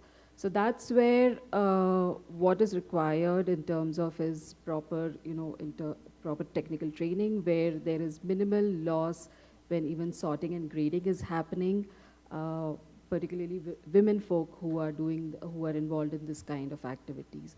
So that's one of the critical components. Then, of course, the various other technologies which are implemented in terms of plate freezing or the cold storage units, refrigeration units, small things like even ice boxes or, availability of ice is not available at a lot of small landing centers. So that's where I think some of the factors in terms of food loss can be reduced. That's one. The other thing which I would like to share, as Karimbu was also talking about, that's when after the best of the catches which have gone for the export and then the national markets and then the local markets, what is left is sometimes these are edible catches, but unless they are not processed quickly, they become a trash fish. So that's where a lot of value addition of products is required, and that kind of information or training needs to be incorporated to reduce the food waste or fish loss. And then finally, there's also something called a trash fish, which is not consumed at all, which is thrown away. So there, that kind of thing can be converted into vermicomposting units also, which is quite beneficial. And there have been experiments in India also about this, that the trash fish which is there is converted into, put into compost pits and converted into good fertilizers for the thus reducing the input supplies for the agriculture. So these kinds of fish loss, and food waste can be adopted. And also the solar dryers, which are there. I think organizations like, I think we have NABARD over here, which had at some point, introduced solar dryers with a subsidy component so that food is not wasted. And quickly, dry fish also can be added value and, extended shelf life. So, thank you. Thank you very much. All too soon, we have come to the end of the program. And I believe that we have come out with the challenges that are found in the seafood value chain. And we have also come out with options as to how the sector can best be handled. We need to transition them from the informal to the formal. We need to work on both the fishers and the financial institutions. Training is mentioned as key, and partnership is something we cannot do away with, as that can help to lower the cost of lending to the sector. And then we have also seen what we need to do to preserve the fish, to reduce the fish waste, and above all, we need policy that enhances the environment within which we can promote the sector.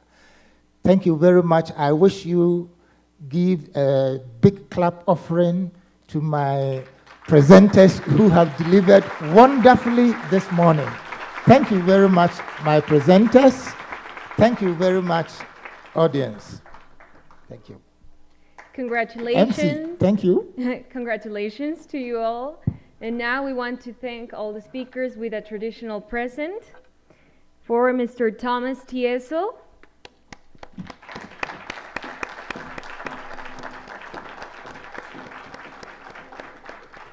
Mr. Thomas Geitzen,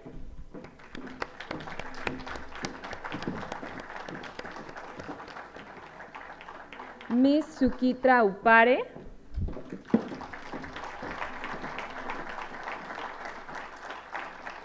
Mr. Maragesi Shaban,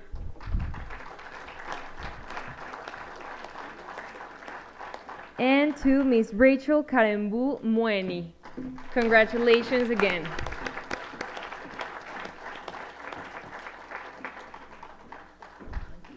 Now it's time to have a 30-minute coffee break. And we also want to remind you, Michoacan artisans are showing their main crafts for you to look at. If you're interested, you can buy something to take a nice souvenir back home. And we kindly ask you to return to the auditorium in 30 minutes and take your seats as we will start the next business session. Thank you and enjoy. Start now. The fifth business session will address the topic, Green Inclusive Finance as a critical trigger to sustainable agriculture and food system.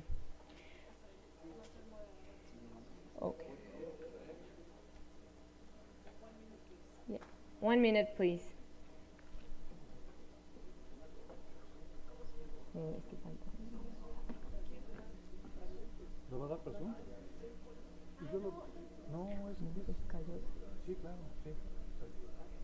Sorry, okay. So we would like, for this business session, we would like to introduce Ms. Cecilia Callosa Borromeo, who will be the chair president. She is president and CEO of the Philippines Land Bank. Please, Mrs. Callosa.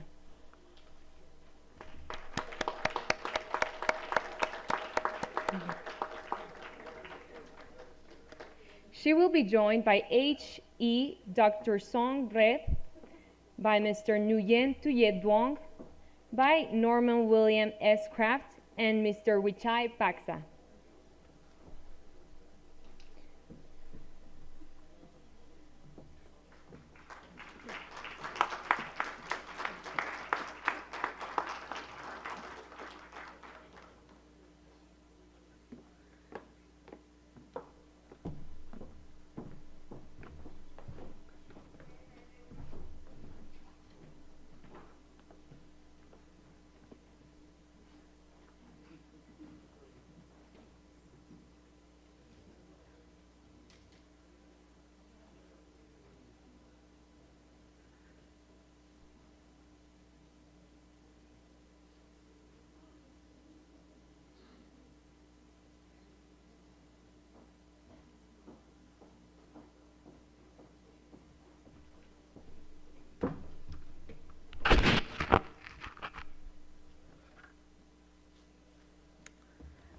Okay, to our development partners across the globe, it is an honor and pleasure to join you in this Congress.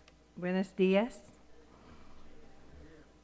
Thank you for this opportunity to chair the Business Session 5 on the topic, Green Inclusive Finance as a Critical Trigger to Sustainable Agriculture and Food System. This is indeed a welcome and timely platform to exchange best practices and unite our efforts in pursuing greener local and global economies. In many developing regions, climate change is reducing agricultural productivity and disrupting supply chains. Rising global temperature and extreme weather patterns are damaging crop growth processes, and livestock, putting pressure on livelihoods and threatening to significantly increase hunger and malnutrition. I can speak for the Philippines, which encounters at the average 20 typhoons every year, wreaking catastrophic damage and tragically ending thousands of lives. And the number is steadily increasing from the 99 typhoons that entered the country from 2006 to 2016. This includes Super Typhoon Yolanda, with international name Haiyan, that struck in 2013, and it was one of the strongest typhoons of all times. The agriculture sector in the Philippines is most vulnerable to and bears the brunt of disasters, as typhoons, floodings, and drought have resulted to a total production loss and damage of 290 billion pesos or 5.9 billion US dollars from 2010 to 2019. Data shows that 90% of this loss has affected crops, which severely impacted the livelihood of local farmers. I believe this is similar with other developing economies. The good news is that in recent years, more financial institutions, investors, governments, and international agencies are gaining interest in investing in the green finance agenda. Collaborative adaptation efforts are becoming crucially important as catastrophic effects underscore the urgency for all levels of society to take a more proactive approach in addressing environmental and climate change risks. The reality remains, however, that while disasters exacerbated by climate change continue to rise, so is the financial resources needed for immediate disaster relief. And despite the rising momentum for climate change finance support, there is still a widening gap between the required and the actual resources to respond to this concern. We need to promote greater cooperation and action among relevant sectors as part of our shared responsibility towards building stronger and more resilient communities. How can we ramp up green and climate investments for agriculture in the region?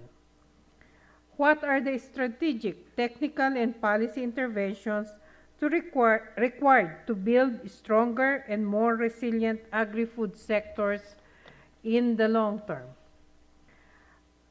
How do we integrate climate-related risks in finance to create meaningful impact in ensuring food security?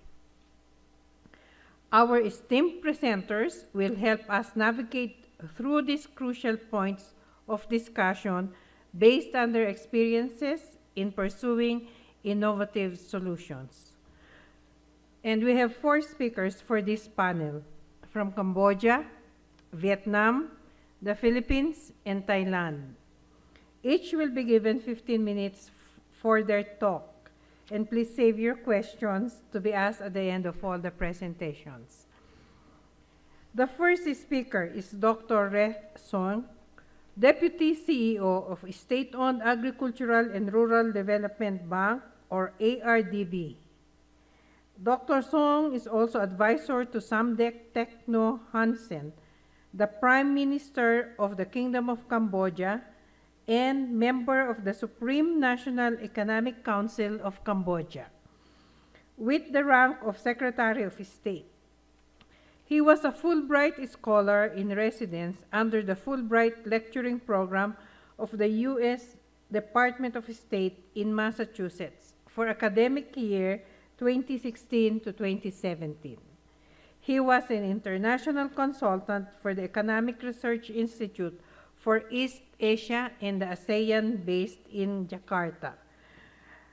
Presently, Dr. Song is a member of the editorial board of Journal of Business Management. He is also affiliated with the Faculty of Business and Economics at the University of Antwerp in Belgium. To talk on the topic, Accelerating Green Finance to Agriculture and Food Sector in Cambodia, the role of ARDB, please welcome Dr. Rhett Song.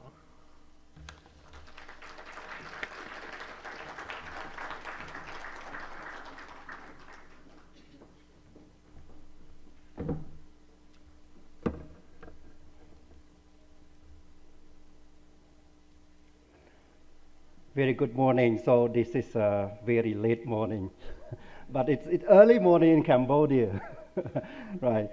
Okay. So first of all, on behalf of ARDB Agricultural and Rural Development Bank, I would like to express my sincere thanks to the organizers of this 7th World Congress on Rural and Agricultural Finance.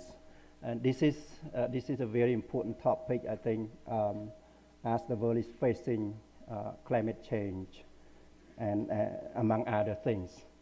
So the structure of my presentation is going to be, the main structure is going to be 3 points. So the first thing is that I think probably many of you may not heard about Cambodia or thing. So I will give you a very brief overview of the state of the economy, so what we are doing. And then the second one, that I will touch up on the agricultural sector, which is the topic of the World Congress today. And then the third one will be on climate change and what happened to Cambodia, and also the role of ARDB, as Chair have mentioned, the role of ARDB in promoting green finance in Cambodia. So next slide, please. So if you see this, so a glance at Cambodia, so it is located in Southeast Asia, and with an area land of 1,800 kilometers. The capital city is Phnom Penh. Probably if you know Angkor Wat, that is, then it's represent Cambodia. This is the signature of Cambodia. And our official language actually is Cambodian language, or you call Khmer. Okay. And the population right now in Cambodia is probably 5 times less than Mexico. So we have around 17 million people. So that based on the statistics in 2021. But right now of course, it's more than this based on the projections. So the main driver of the economy is very narrow-based. So the Cambodian economy is based primarily on agriculture, which is one of the pillars of the economy, and garment, which is based on low-skill labor force, and construction or real estate. And the last one is tourism. And you see this sector, the driver is very narrow, and it's very, susceptible to any external shock. Next, please.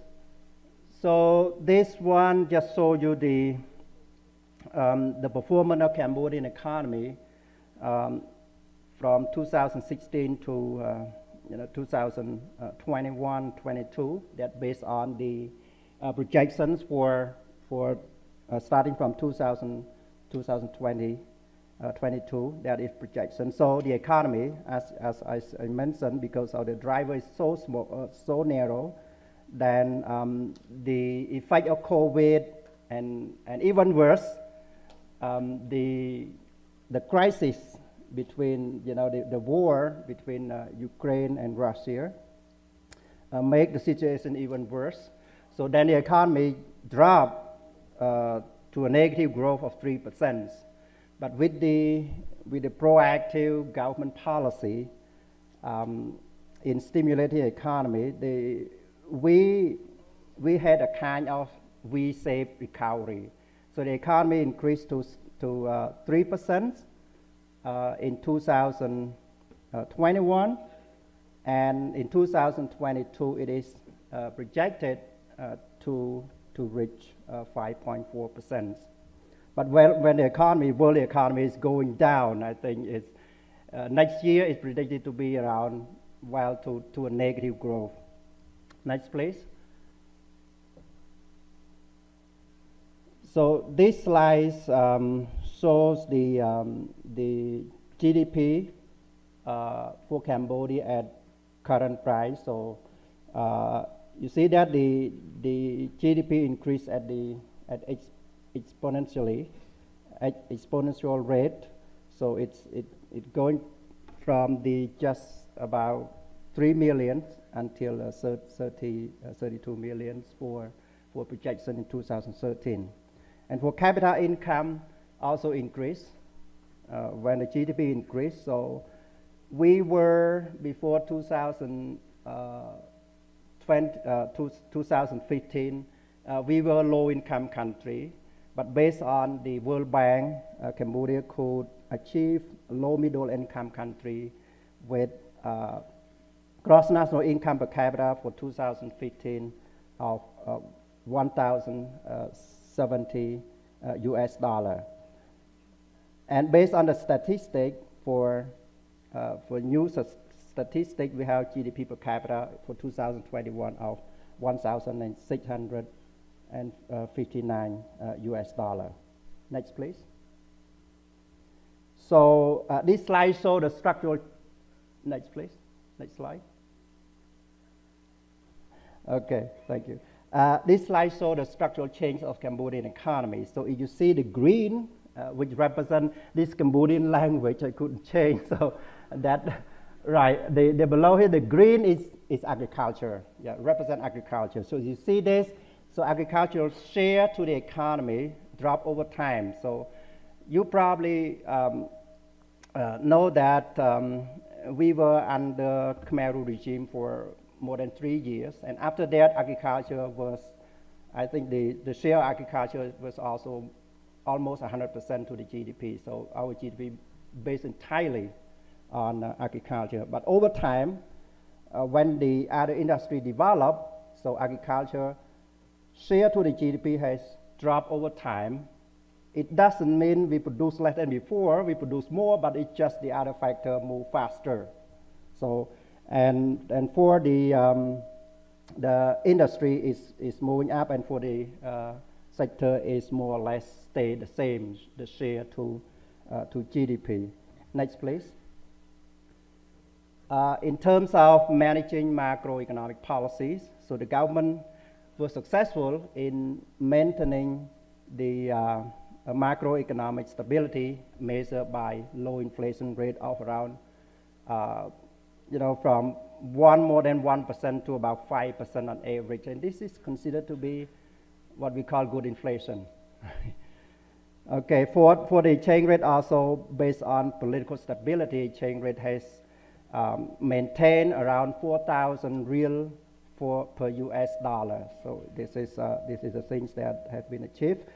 And because of the inflow, when Cambodia widely opened the market after the national election in 1993, so we welcome a lot of foreign capital from other countries. And this investment hire a lot of low-skilled Cambodian workers who used to work on agriculture, and now they come to the industry. So then you see, and that give rise to their income. So they have their income increase, and this will have the effect. This have the effect on poverty in Cambodia. So after the Khmer Rouge regime, we all poor. We were all poor. No one were rich. We were all poor. We walked without shoe. Only maybe one shorts, not one pair of shorts, not trouser. During that time, I remember I experienced that. So in 2007, there were statistics, and then there were the measurement of the poverty in Cambodia, and we were still 47, more than 47% of the population were poor during that time. And you see, because of investment, because of the government investment and also private sector, and bring poverty down over time. So up to 2017, the poverty rate was around 9%, just more than 9%. But because of the COVID, it moved up again. I think this is the thing that happened to many other countries around the world as well. Right, next please. So the next thing is just to give you the overview of the agricultural sector of Cambodia. So next slide, please.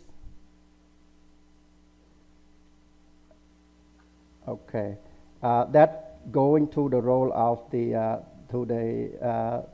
ARDB. Just give you a kind of introduction to ARDB. So ARDB, as the chair of the session have mentioned, it is a policy bank. It is created to help develop agriculture, which is very important to bring down the poverty in the rural areas. So it was established in 1998, not very long time ago, with primary purpose of fulfilling the role of developing agricultural sector and the rural economies of Cambodia. So with the aspiration to efficiently contribute to the agriculture and rural economic development in line with the government policy on agriculture, ARDB was recently upgraded to in 2019, late 2019, to a commercial bank. So with a status of commercial bank, ARDB can provide even more services to many sectors of the economy, especially agriculture in rural, and help develop rural economies. Also, the president of ARDB also can fill in the gap, the strategic gap that is left by private financial institutions, because agriculture is very risky business. You see that. I think that takes place in many countries. So with risky business, then private sector may not want to give loan to those people, especially smallholder farmer. So then this is the role of ARDB, that step in and then help develop that. So it is established in order to become, with a vision to become a leading financial institution based on focus on development of agriculture and rural sector of Cambodia. And its mission, its important mission is to uplift agriculture and rural sector through 4 important things. So first is to develop strong linkages across agricultural value chains and rural sectors through inclusive end-to-end financial services. Second, to provide solutions to the market gaps in agriculture and rural sector of the economy through strategic partnerships. So we have also development partners who come and contribute to that as well. And the third one is to enhance diversification of rural economy, because not just to base on just rice, but also diversify the agricultural produce to produce the other crops as well. And the fourth one is, of course, to promote rural saving through increasing income in agriculture. So the ultimate goal of ARDB, based on the bank document, is to maximize social benefits. So we are policy banks, and our objective is not to maximize profit, but to maximize the social benefit for the Cambodian society through transforming the subsistence farmers to agropreneur and promote the role of SME clustering in the rural areas as well. So we have talked a lot, I think, yesterday and today about climate change, and climate change affects every country of the world, including Cambodia. So now Cambodia has been affected a lot. Next slide, please. Ready? Have been affected a lot by the changes of the weather conditions. So we have more rainfall, we have more flood, and we have higher temperature. We also suffer from sea level rise as well. So all of this will have the negative impact, or exert the negative impact on productivity of agriculture, all kinds of agriculture, I think. In 2000, based on the statistics in 2022, flood affected 14 out of the 25 Cambodian provinces, right? And this damaged rural infrastructures and also agricultural produces. It was estimated that by 2013, there will be an increase of 12.6% in the rainfall during rainy season in Cambodia. So this is the thing that have to pay attention to. So how the government respond to climate change? So in Cambodia, we have Ministry of Environment, who is in charge of the environment matters about climate change and things. So the government respond with 3 documents presently. So the first one is the government put forward and implemented climate change strategic plan 2013 to 2030. So from 2013 to 2030. And also they implement sectoral climate change action plans as well by the Ministry of Environment, as well as the national determined contribution to Paris Climate Agreements in 2015. The Climate Change Strategic Plan 2013 and 2030 vision is to develop Cambodia toward a green, low carbon, climate resilience, and sustainable society. So this is the vision of the strategic plan that is put forward by the Ministry of Environment.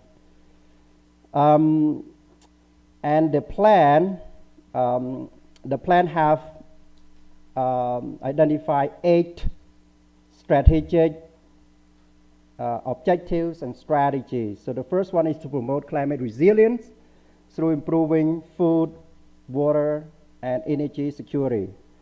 So second one is to reduce sectoral, regional, and gender vulnerability and health risk to climate change impacts. And the third is to ensure climate resilience of critical ecosystems, biodiversity, protected areas, and cultural heritage sites. And the fourth is to promote low carbon planning and technologies that can achieve that to support sustainable development of the country. And the fifth is to improve capacities and knowledge and awareness of climate change responses.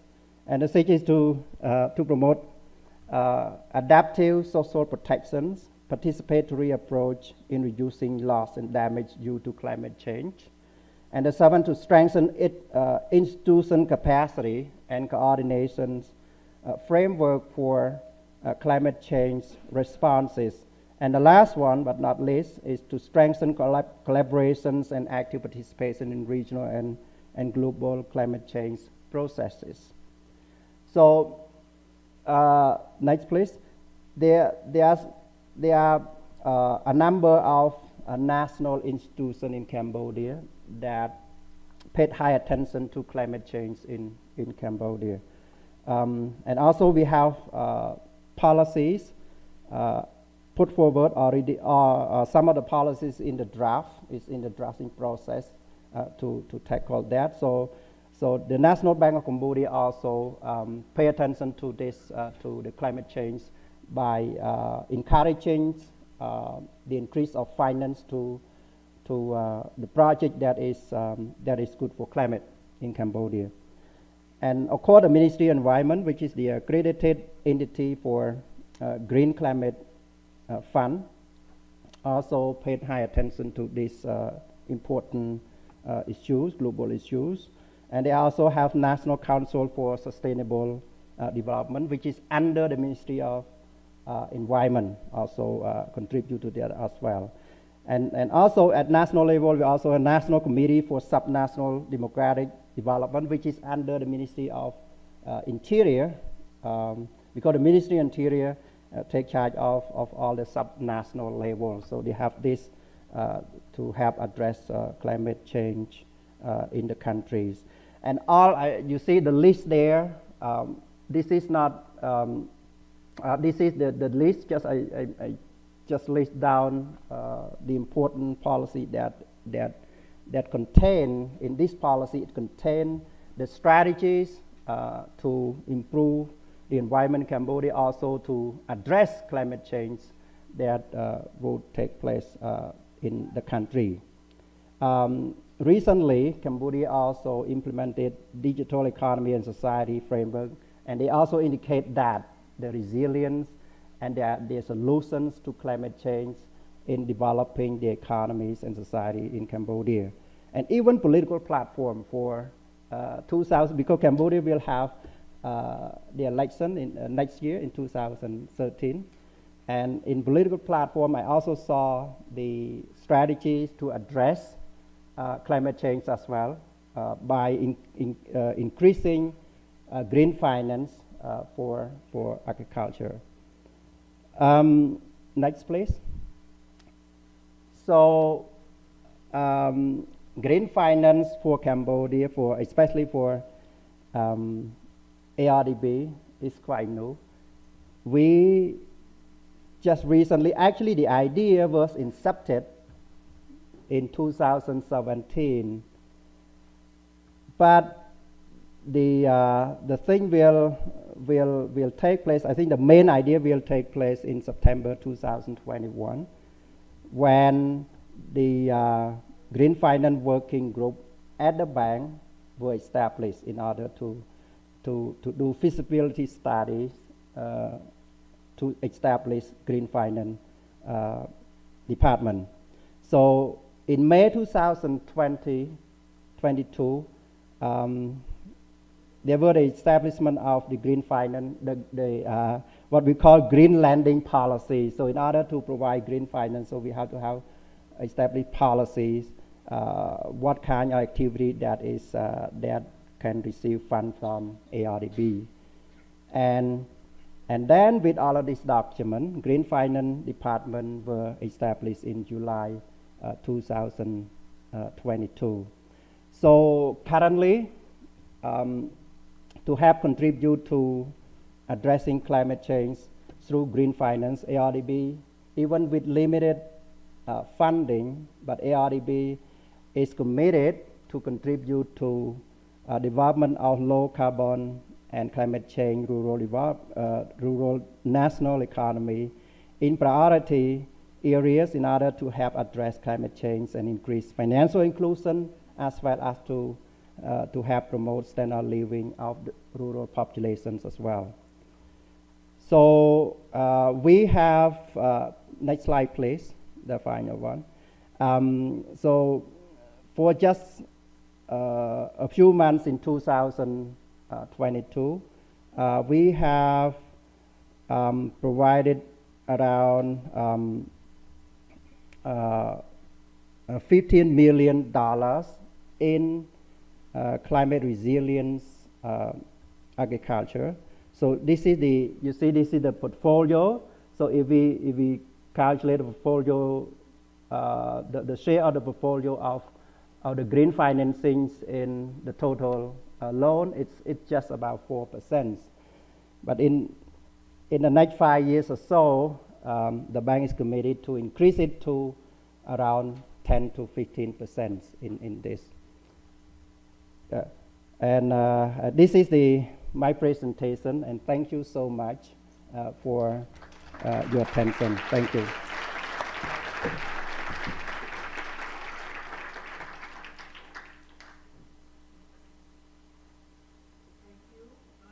For Red Song. We move to the next presenter, Ms. Nguyen Tuyet Zong, a member of the Board of Directors of the Vietnam Bank for Agriculture and Rural Development, also called AgriBank. She obtained her master's degree in law at Moscow State University in Russia. She has 27 years of experience in banking and was also the Deputy General Director of Legal Department of the State Bank of Vietnam. To discuss green credit in AgriBank development strategy, let us welcome Director Nguyen Tuyet Zong. Thank you very much, Serena Boyer. Good afternoon. I think it's too late, as my previous colleague mentions. So I think thank you very much once again, because we can keep you here until now, right? Dear participants, ladies and gentlemen, I'm very honored to be here today, invited by ABRACA in the 7th World Congress in Rural, and share the experience and practice in green credit development strategy at Vietnam Banking, Agriculture and Rural Development. Let me, for short, call AgriBank. My presentations will consist of 3 main parts. So first of all, I would like to say about the overview of green credit in Vietnam. As we all about might know, that the climate change is the biggest challenge that mankind has to face in the 21st century. It has significantly affected the sustainable development in many countries around the world, including Vietnam and all the countries we are sitting here. 2 weeks ago, as you may know, in G20 summit held in Bali, Indonesia has highly 3 main priorities: global health architecture, sustainable energy transition, and digital transformation. And among these priorities, reducing fossil fuels while increasing the use of renewable energy has always been main focus on green credit, especially in developing countries like Vietnam. Next slide, please. During 2017 and 2021 period, in Vietnam, we have more than 14 institutions. Totally, we have 120 credit institutions in Vietnam that has accrued green credits outstanding loans with the average growth of the more than 25% per year. Particularly in 2022, green credit growth reached 33%, much higher than overall credit growth rate of the economy, despite of the effect of the COVID-19 pandemic. As in June 13, 2020, outstanding loans for green projects accumulated more than 20 billion US dollar, increased 7% compared to 2021, and accounted for 4.1% of total outstanding loan of the economy. With the orientation and policy roadmap of the government of Vietnam and the continuous effort of the credit institution, green credit in Vietnam has grown significantly and received increased attention from all stakeholders.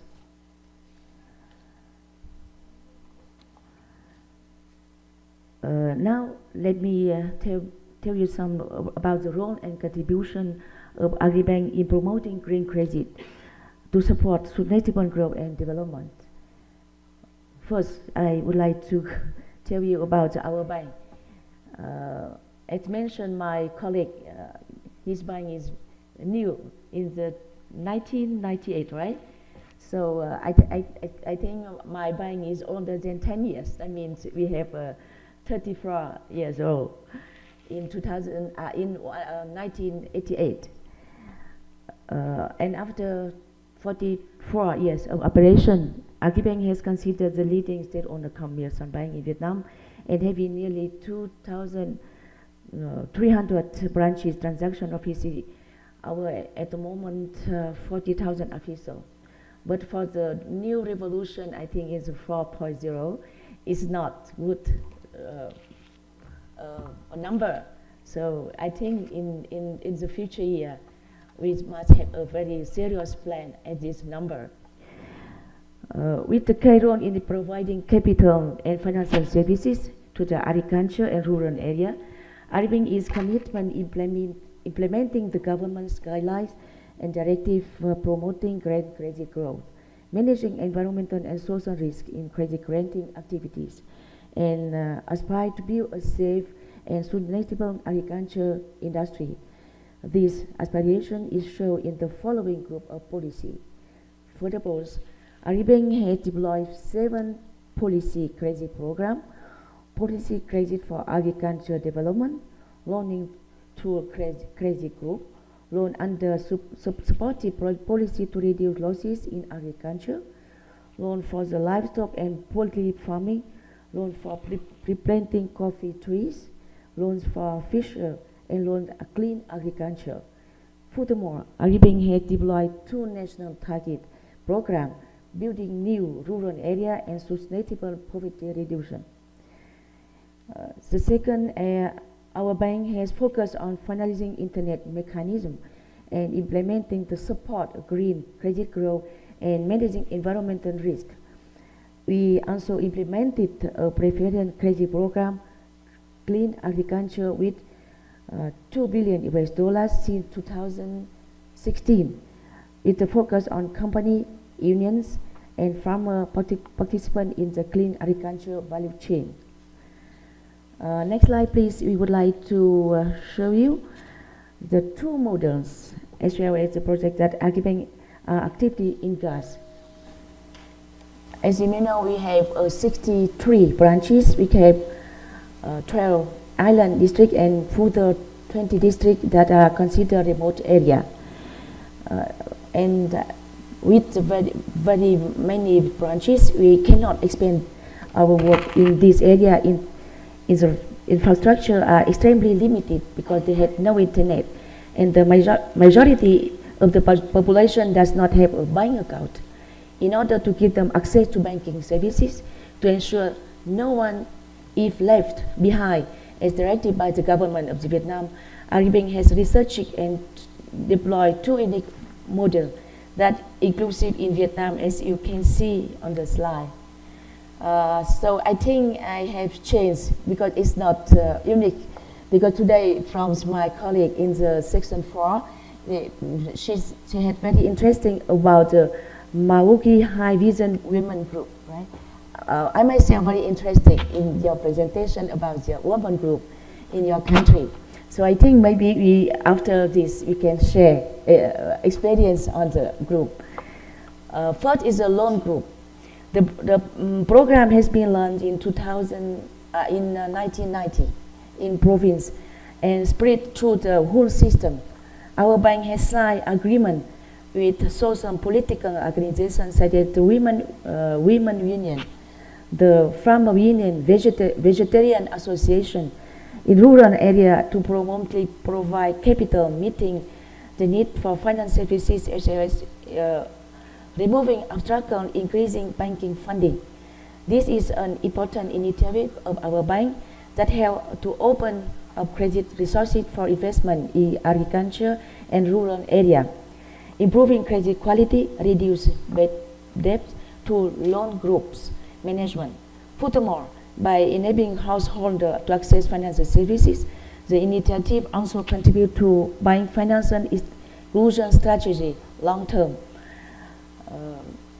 You know that only 0.5 are bad debts. We have more than 65,000 group consists 130 million members of the group. The second, we has deployed the mobile transaction point by specialized FECHAIs.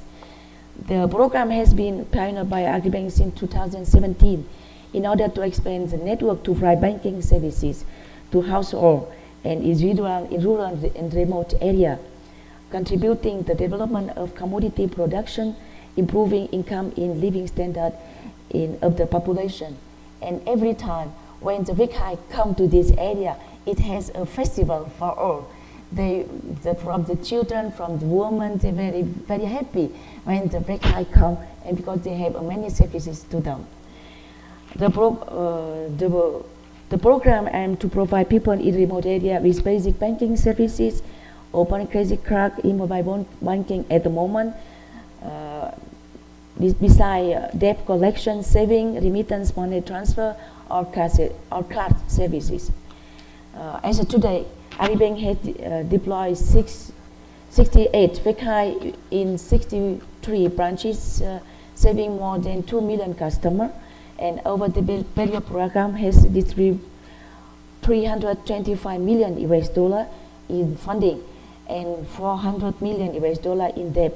Repayment is now 215 million US dollar in capital mobilization.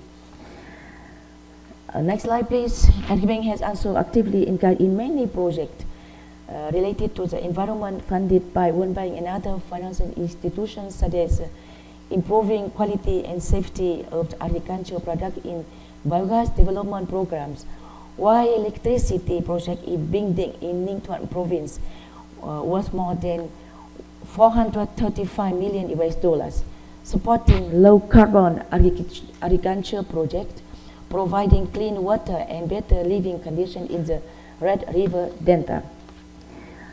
In addition to the specific policy mentioned above, Agribank had also focused on additional measures aiming at the goal building a green economy, agriculture economy, and being environment friendly.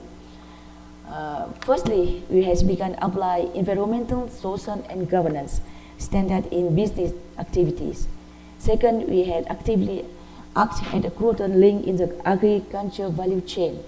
From Agribank Capital, many large-scale and high-tech agriculture production models have been deployed to all the regions of our country, such as greenhouse is by French technology, multi-story farming by Singapore technology, smart house in irrigation technology in Israeli technology. The model invested by Agribank have both a practical effect, such as vegetable, flower, and fruit farming in many provinces. Thirdly, we have also joined side by side with the media to have changing customer perception on Vietnam's agriculture product. Last but not least, it our bank through the application of technology to the document payment means focus on developing product and services on the basis of information technology system, actively benefit from 4.0 Industrial Revolution to develop new products and services, gradually digitalizing banking activities.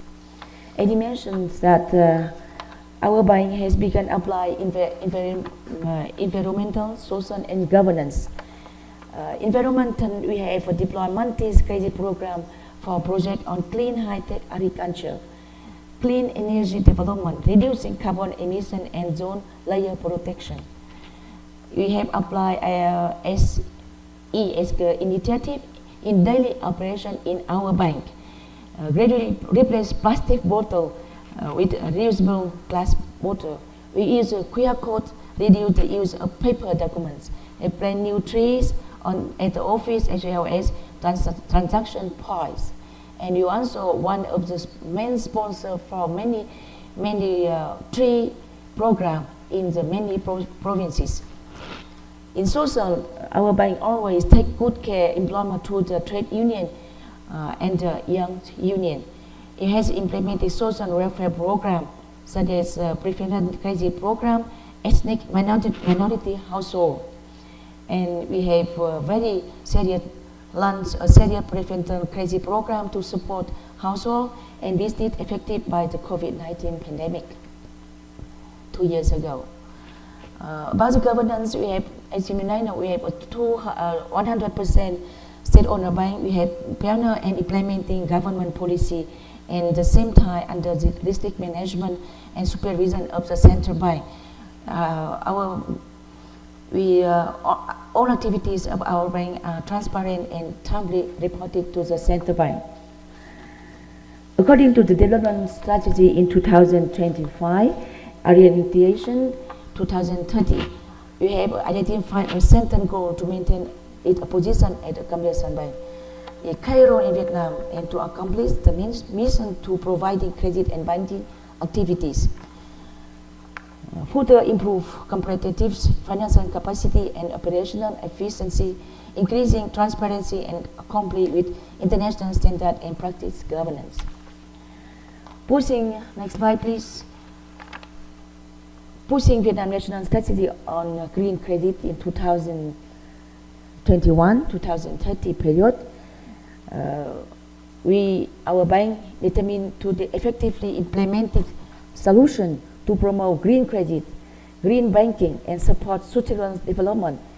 The key roles identified as follow.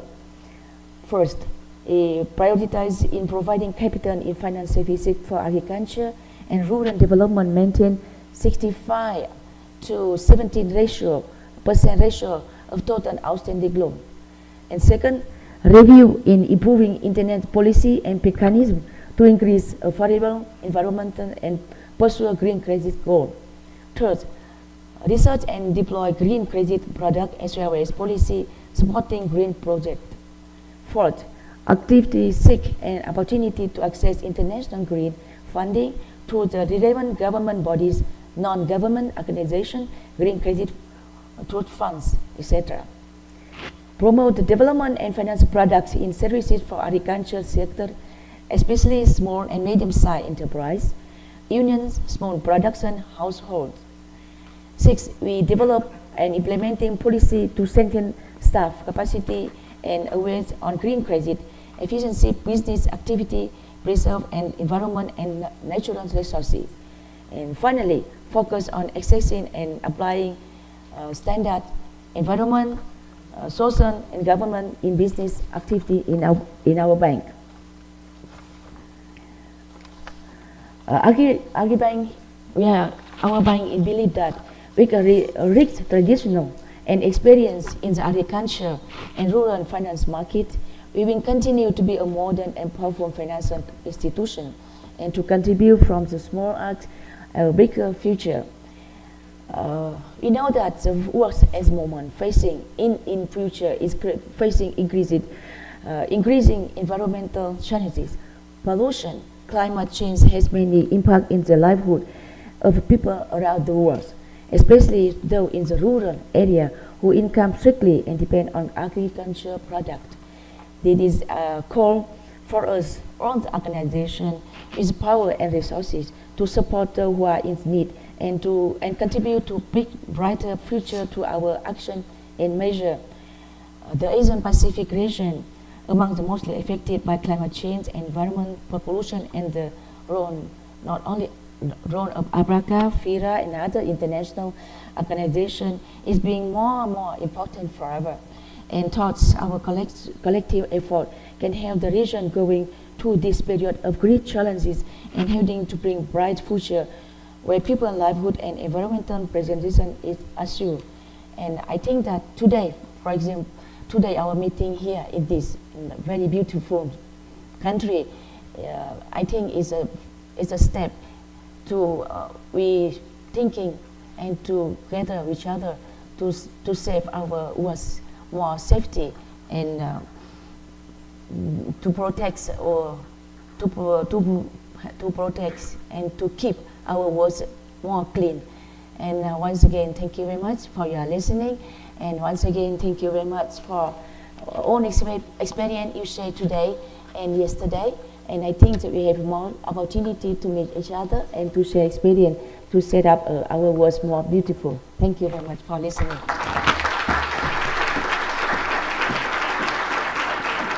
Thank you, Madam Nguyen Tuyet Dong. Moving on to our third speaker, Mr. Norman William Kraft, Director for Program Monitoring and Information Systems Management of the Agricultural Credit Policy Council of the Department of Agriculture in the Philippines. Mr. Kraft is a product of the JICA Certificate Program in Rural Development through the agricultural cooperatives, which he completed in Okinawa, Japan. He also carries Master in Development Economics and Bachelor of Science in Economics from the University of the Philippines. Mr. Kraft, please.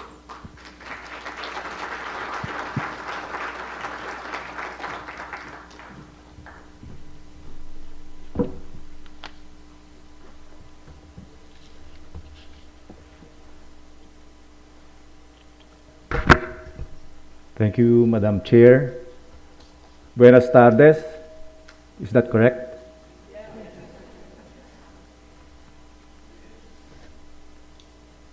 Thank you first to FIRA, ALIDE, and APRACA for inviting us and giving us the opportunity to share the Philippine experience in introducing climate resiliency initiatives for the agriculture sector. Next slide, please. Let me start by showing you a picture of agriculture's importance to the Philippine economy. Agriculture is one of the three major sectors that contribute to our economy. In terms of GDP contribution, agriculture's share is between 9 and 10%. That last point in the line graph is the data only as of the third quarter of 2022. We expect it to significantly go up in the fourth quarter, which is traditionally a harvest and high consumption season. Despite the relatively low share of agriculture to GDP, about 1/4 of the country's workforce, on the other hand, are in this sector. While only around 8 million are registered in our official registry of farmers and fisherfolk, more than 11 million are estimated to actually work in agriculture. Because the incomes of so many depend on agriculture, improving the sector's resilience and growth is imperative. According to data of the UNFAO, and I think this was mentioned yesterday, GDP growth in agriculture is twice or thrice as effective in reducing poverty as GDP growth in non-agriculture sectors. Next slide, please. We are therefore concerned that the Philippines has been falling in terms of global food security ranking. As of 2021, we ranked 64 out of 113 countries in terms of food security. This is 4 notches below our 2020 ranking. One major reason is the multiple and intensifying climate risks that have been challenging the resilience of agriculture each year. While our country is blessed with bountiful natural resources, Our unique geographic location also makes us one of the countries most vulnerable to the impacts of climate change. In fact, we rank among the highest in the world in terms of vulnerability to tropical cyclones, or what is more popularly known as typhoons. And we are third in terms of people exposed to such seasonal events. And fourth as well among countries most affected by extreme weather events. This was already mentioned earlier by the chair, that an average of 20 typhoons cross the Philippines from the Pacific Ocean each year, headed for China and other parts of mainland Asia. Around 8 of these cause significant agricultural losses to us. And data from the Department of Agriculture shows that almost 90% of agriculture damages are due to typhoons. Over the period 2010 to 2019, total agricultural production losses due to climate hazards amounted to more than 290 billion pesos, or more than $6 billion US. Next slide, please. In response to growing climate risks, the Philippine government moved to declare climate change adaptation a key policy and incorporated this in important laws and in the design of state programs. This declaration became the basis as well for the creation of government bodies now engaged in adaptation programs. The incorporation of climate change hazards in agricultural development policies are mainly embodied in our Agriculture and Fisheries Modernization Law, the Climate Change Act of 2009, and in agriculture, fisheries, and rural development financing policies and programs. Climate change adaptation policy was particularly institutionalized through the Climate Change Act, which created a Climate Change Commission. This commission acts as the lead policy-making body responsible for coordinating, monitoring, and evaluating the country's climate change programs and action plans. Plans and programs on food security are led by the Department of Agriculture, which is a member of the Commission's advisory board. To ensure that a climate-resilient agriculture agenda is implemented, the Department of Agriculture created the Climate Resilient Agriculture Office, which launched the Adaptation Mitigation Initiative in Agriculture, or the AMIA. The AMIA is essentially a rural development approach that involves empowering progressive communities in addressing the impacts of climate change. It is anchored on the principles of farm clustering and consolidation, community empowerment, and risk management. The AMIA is implemented in partnership with various government and private organizations. Next slide, please.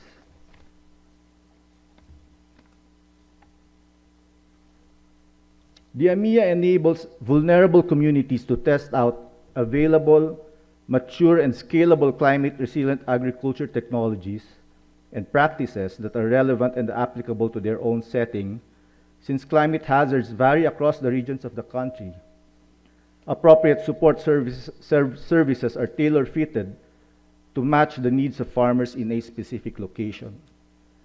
The process starts in identifying a group of farmers that is tilling adjacent farms of approximately 100 hectares in area and therefore have the same climate risk profiles. This group of farmers is organized into what is called an AMIA village. In the AMIA village, farmers are able to agree among themselves as to what specific climate risks they face. They also collectively participate in identifying solutions in terms of possible alternative agricultural commodities, practices, or technologies to adopt, as well as alternative markets to explore. Among the integrated support services provided to them are access to financing and affordable insurance. Organizing farmers into AMIA villages empowers them to manage together their shared climate risks. Guidance in the form of climate and weather-informed farm advisories, for instance, helps them make informed and mutually agreed decisions on what to plant, when to plant, and what farm management practices to adopt. Fostering a sense of belongingness is one of the important elements in the AMIA approach. This feeling of belongingness encourages farmers to engage in more sustainable production practices and to participate in climate-resilient initiatives. Grouping together fosters openness to acceptance of new ideas. Next slide, please. To date, 150 AMIA villages have been organized, and based on a rapid assessment that was conducted in June of this year, there are encouraging signs of success.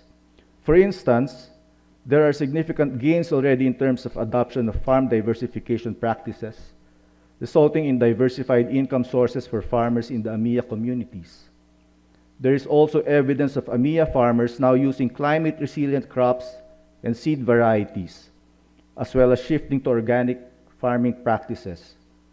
And because they are experiencing increased yields and incomes, improvements in their quality of life are also documented. New and better clothing, increased savings, better schooling and education for their children, improved housing, among others. Farmers in the AMIA villages now choose to continue adopting climate-resilient agricultural practices. However, while some of the initial evidence is promising, there continues to be challenges, and there is much that still needs to be done. Next slide, please.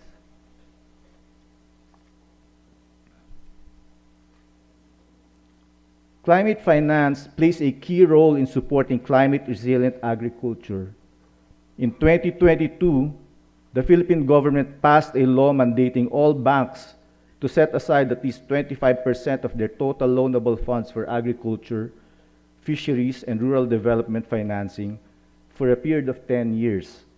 That's from 2022 to 2032. Green projects are among those that are eligible to be funded under the Agriculture, Fisheries, and Rural Development Financing Enhancement Act. Meanwhile, government institutions that provide financing have initiated policies and programs to support climate resiliency. For one, the Bangko Sentral ng Pilipinas, our central bank, developed the Philippine Sustainable Finance Roadmap. This roadmap lays down a strategic action plan for the government in promoting sustainable finance and addressing arising risks, including climate change.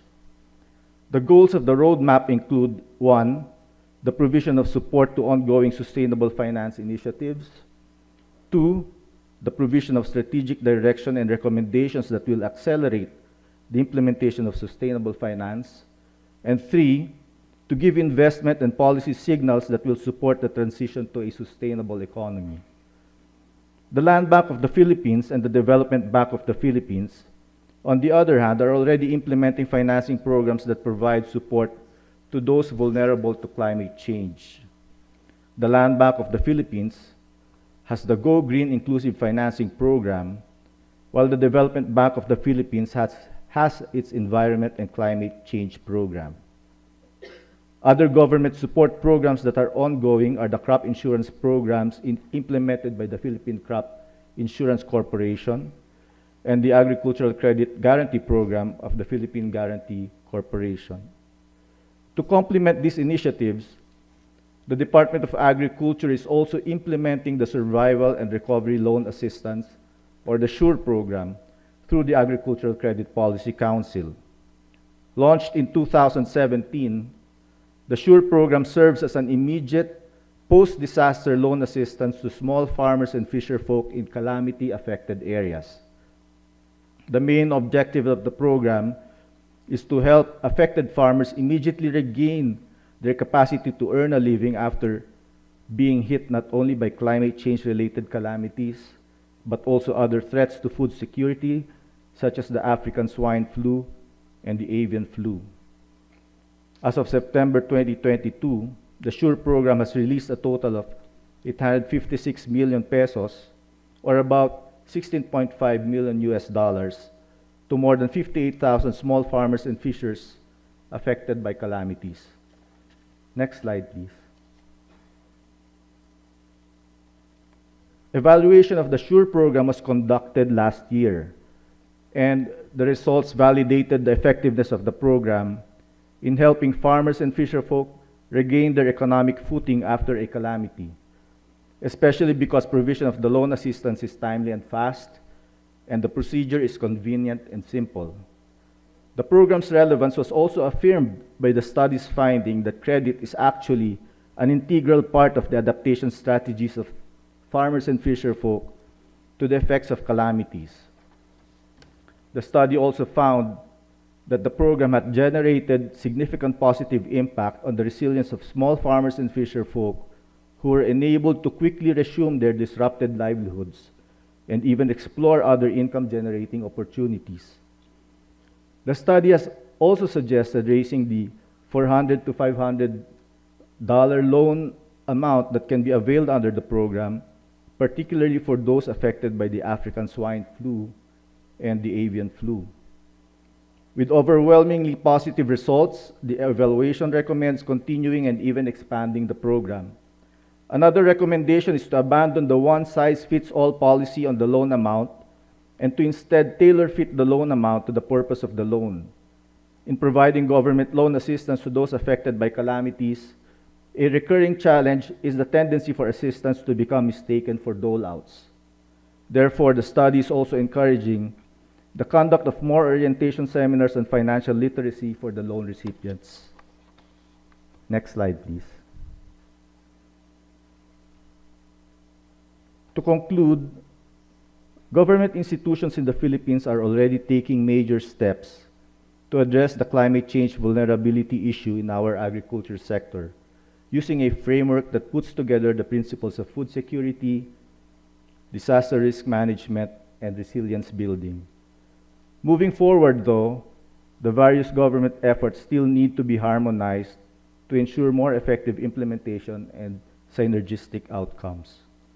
It must also be pointed out that ensuring widespread adoption of climate-resilient agricultural practices is too huge a challenge for government to resolve exclusively.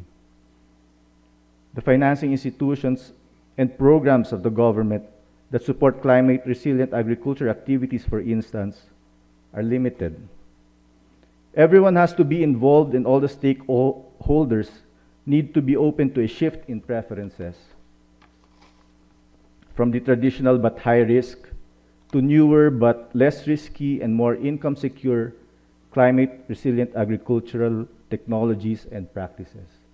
Thank you very much, and good afternoon again.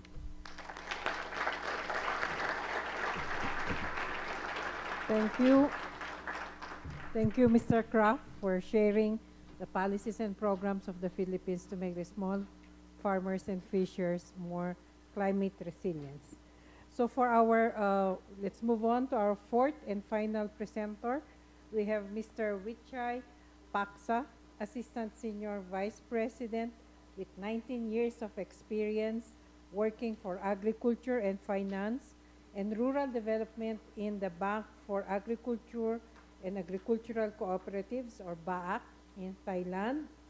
Mr. Paksa is responsible for various tasks and projects pioneering agricultural value chain financing for small farmers, small and medium agri-enterprises, green financing, sustainable development, community tourism, and community development.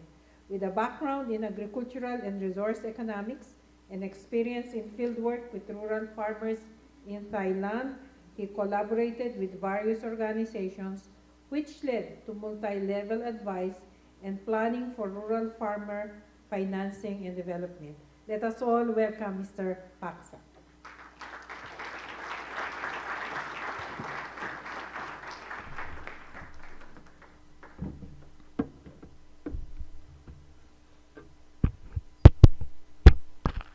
Good afternoon. Can you hear me? No? Oh, so it's lunchtime, so the mic is off, right? Okay. Good afternoon, ladies and gentlemen. First of all, I would like to say thank you on behalf of the BAAC, Bank for Agriculture and Agricultural Cooperatives. I would like to express my sincere gratitude for inviting us to share the experience about the financing agri-food system and a transformation and also a sustainable agriculture by the experience of BAC in Thailand. Next slide, please. Okay, For the background, BAC was established in 1966. That is about 56 years ago. In terms of the age, it's quite old, right? So the main objective is we providing the financial support to the farmers and the farmer organization. Those people who are the people group of the people who are lack of the accessibility in terms of like a formal financial support. So nowadays, BAC serves more than 7 million farm households in Thailand. That's account about 89% of our total farm household in Thailand. Next slide, please. Okay. More than 5 decades, we have seen a lot of change and transformation, both farmers and also the banking organization as well. Well, in the early decade, the financial support is just only for the production. Why? Because the main activity is only produce their product, and they leave the other activities such as like the collecting, processing, and marketing to the merchant or the people who are like the investor. So when the time change, the farmers, they have more knowledge and adopt in terms of a new technology and develop themselves to become more modern farmers. So they upgrade their production by using a more technology such as like nowadays they use like a truck and tractor and are applied in the production. So and nowadays the farmer, they transform to be a smart farmers by using a more advanced technology such as a smart farming system or even the IoT system. And that's the reason why the bank have to transform ourselves as well. Next slide, please.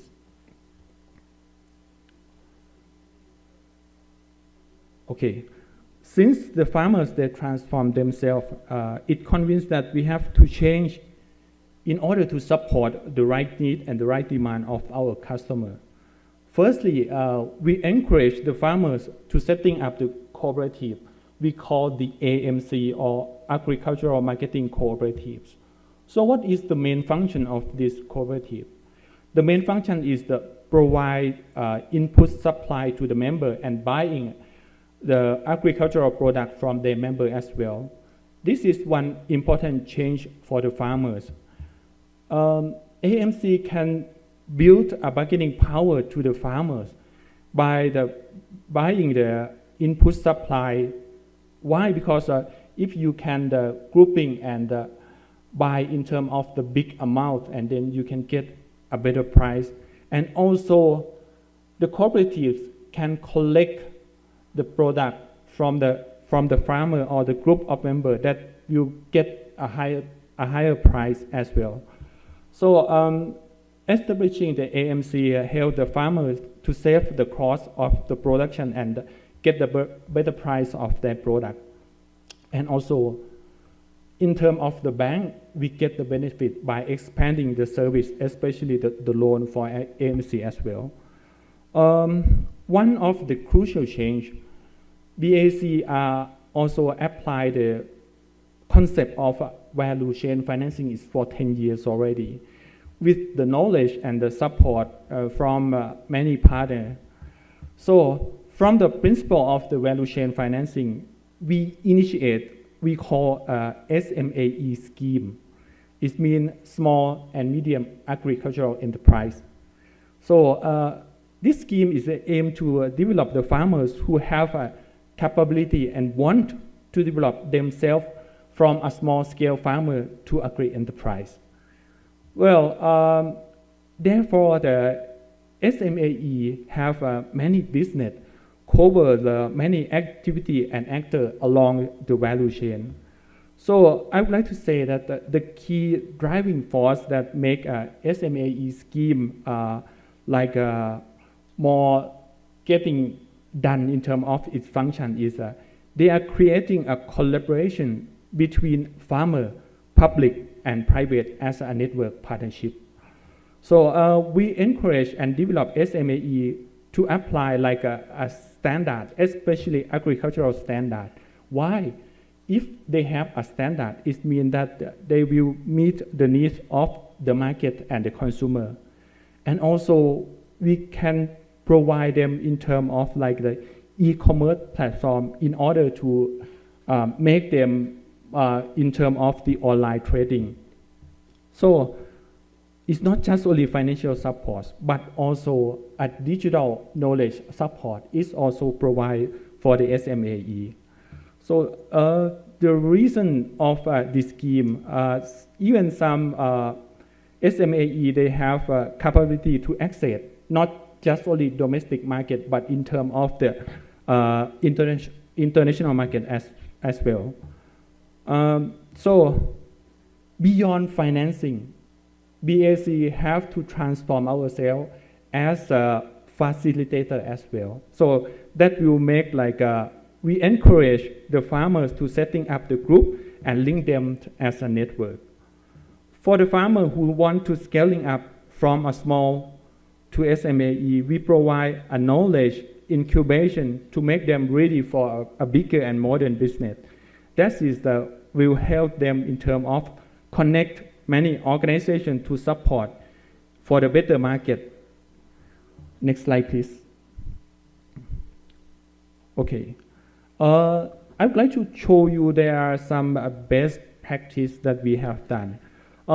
This is the we call Along Loi community province. Loi is one of the province in Thailand that in the northeast of Thailand that like a mountainous area.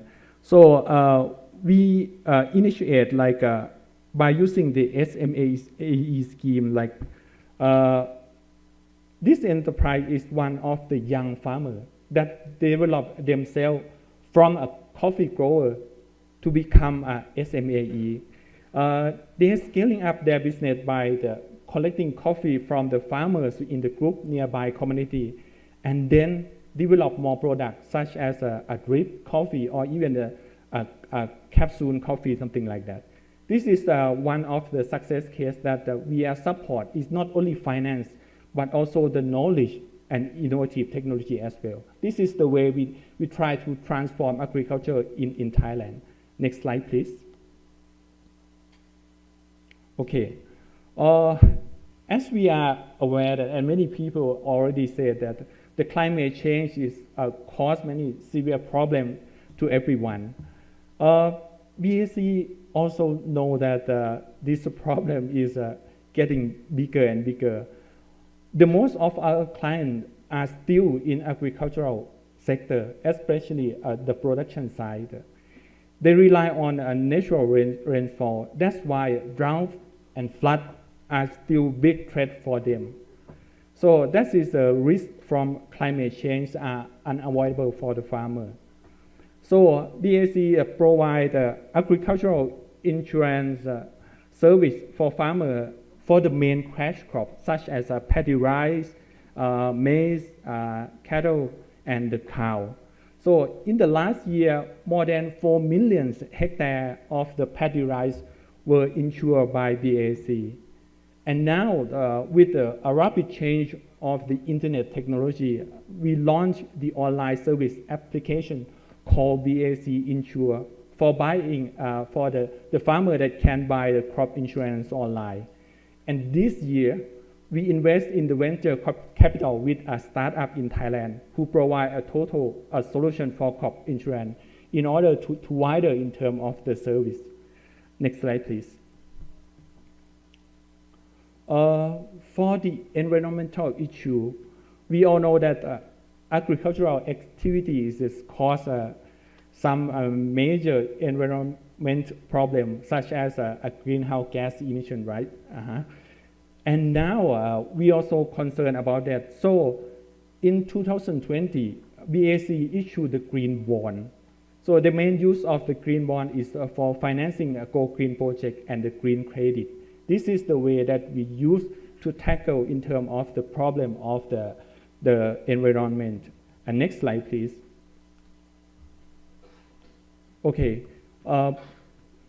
we are financing the farmers to invest in environmental related activity and equipment, like for example, organic food production and food safety.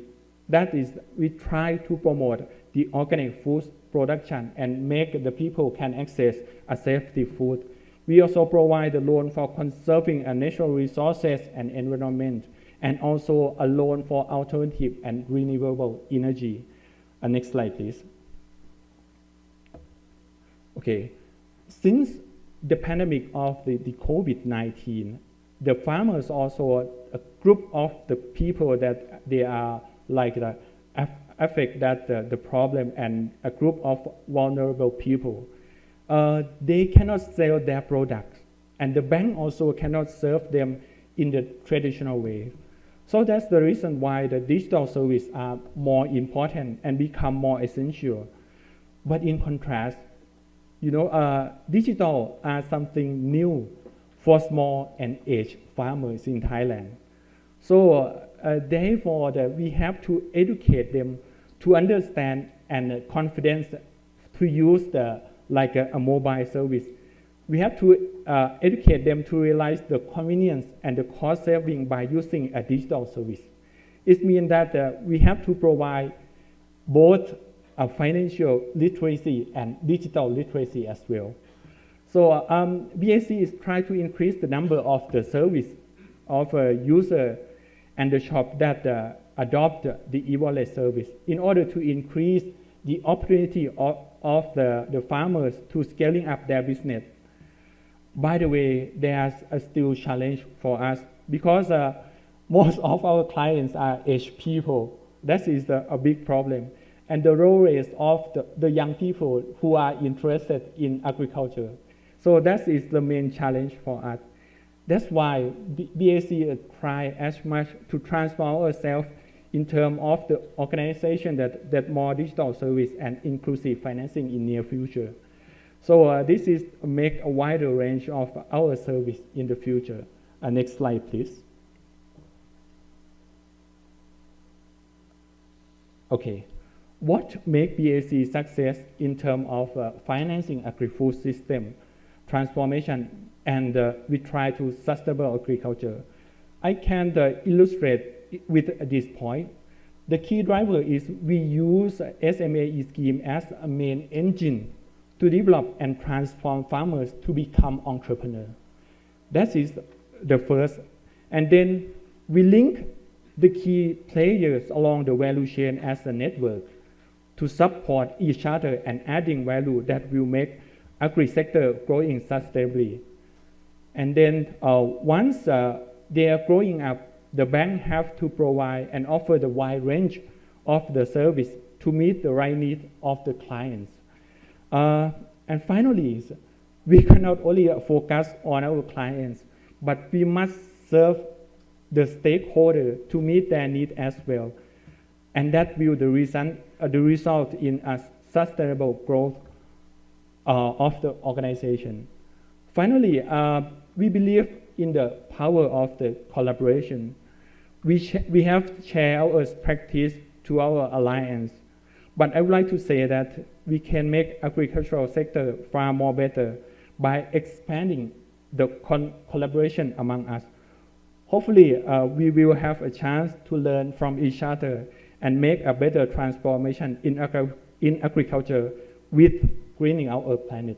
Thank you for your attention.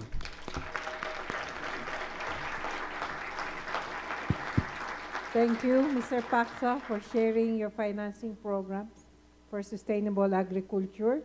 So, ladies and gentlemen, that completes the presentations from our 4 distinguished panelists. We may proceed to the Q&A portion. Well, thank you very much. Unfortunately, as we are a little bit late on time, we won't have enough time for the Q&A session. So we will proceed for lunch. But first of all, we want to thank and congratulate all the speakers by giving them a traditional present. Miss Cecilia Callosa, congratulations.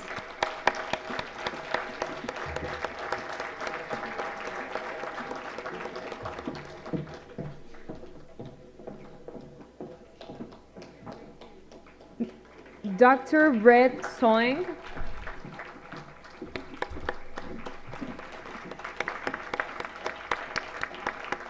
Miss Nguyen Tuyet Duong.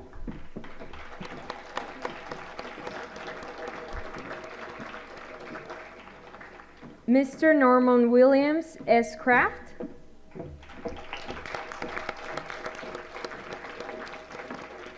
And Mr. Wichai Paksa. Congratulations again.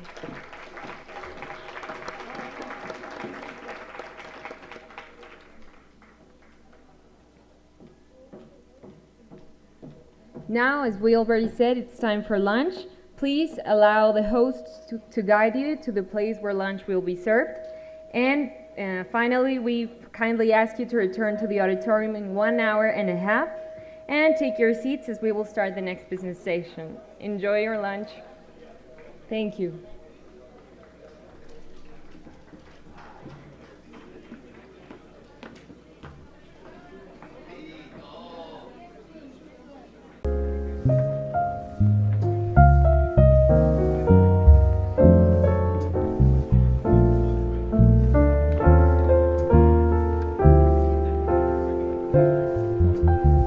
Welcome back.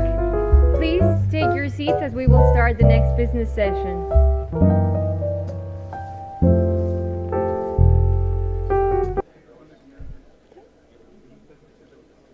No? Conference. Okay, yeah, we'll have a conference now. Sorry. Okay, so now we would like to introduce Mr. Claude Torre and Oliver Gerard from AFD. They will talk about the Public Development Bank's platform for green and inclusive food systems. Please come forward. Enjoy.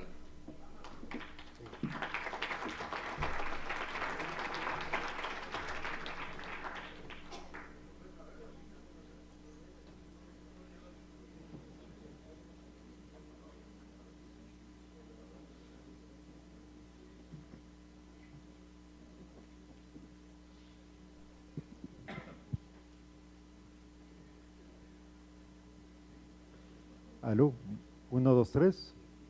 Sí. Perfecto. Muy buenas tardes con todas y todos. Muchísimas gracias por el espacio que nos ha dado para presentar esta plataforma. Mi nombre es Olivier Pierrat, yo soy consultor en este caso para el FIDA o IFAD. Asesorando a esta plataforma de bancos públicos de lo cual le voy a comentar en esta tarde. Creo que no hay como ver aquí, ¿no? Okay. Entonces, si puede pasar a la siguiente. Ok, sí que pasar bueno, ahí, exactamente, para dar un poco el esquema, vamos a solamente brevemente hablar un poco cuál es el origen de esta plataforma, hablar de las realizaciones o de lo que se ha hecho hasta ahora y de las siguientes etapas. Después de esta presentación tendremos un espacio, vamos a tratar de tener el mayor espacio para que ustedes como representantes de los bancos y de otros instituciones que están vinculados al sector del financiamiento agrícola puedan opinar, aportar y también tener su impresión o sus sugerencias sobre el tipo de servicios que debería prestar una plataforma. Por favor. Ok. Se puso muy alto. Okay. El FIDA, o IFAD en inglés, lidera la coalición de los bancos públicos de desarrollo en el marco de esa cumbre sobre sistemas alimentarios de las Naciones Unidas y de la iniciativa de finanzas en común, que es el FIX. en 2021, durante la FIX de Roma, se decidió poner en marcha una plataforma para fortalecer los sistemas de producción alimenticios sostenibles, inclusivos, agrupando en ese objetivo a los bancos públicos de desarrollo. El objetivo de esta plataforma es apoyar a los bancos públicos que se especializan en agricultura o que tienen agricultura dentro de sus actividades para que mejoren y aumenten el financiamiento verde y desarrollen productos financieros que estén alineados sobre la adaptación al cambio climático y los ODS. La plataforma quiere ser un espacio donde los bancos públicos comparten sus experiencias y prácticas, aborden sus principales retos y más pegado, es que hay un eco. En este grupo de trabajo los bancos públicos presentan sus experiencias, aprenden de experiencias de otros y discuten de temas que les realmente les interesa y les preocupa. La siguiente, por favor. Por eso no lo tenía tan cerca. Está muy peligroso. Bueno, es complicado la tecnología. Y ya lo tengo aquí enfrente. Qué maravilla de tecnología. Cuando funciona. Son 72 bancos públicos que están conectados a la plataforma actualmente y 45 de ellos son especializados en agricultura, financiamiento de la agricultura. Además, para la región América Latina Caribe son 26 bancos públicos que están participando en esta plataforma, ¿no? Cabe señalar que las asociaciones regionales, las ALIDES, AFRACAS, las que están listadas, están participando y siempre se busca complementariedad y sinergia con las estructuras que ya existen y que están dando servicios a los bancos públicos, ¿no? La adhesión es abierta, sin costo, y también se invitan a las asociaciones profesionales gremiales del sector agrícola, ¿no? La siguiente, por favor.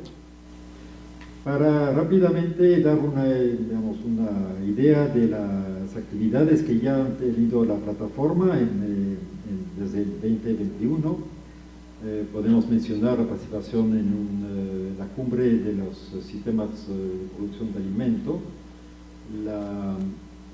y otros eventos como la COP26, la COP del año pasado. Hubo ya varias sesiones de trabajo, como 7 sesiones de trabajo sobre temas muy diversos como el cambio climático, riesgos, la tecnología.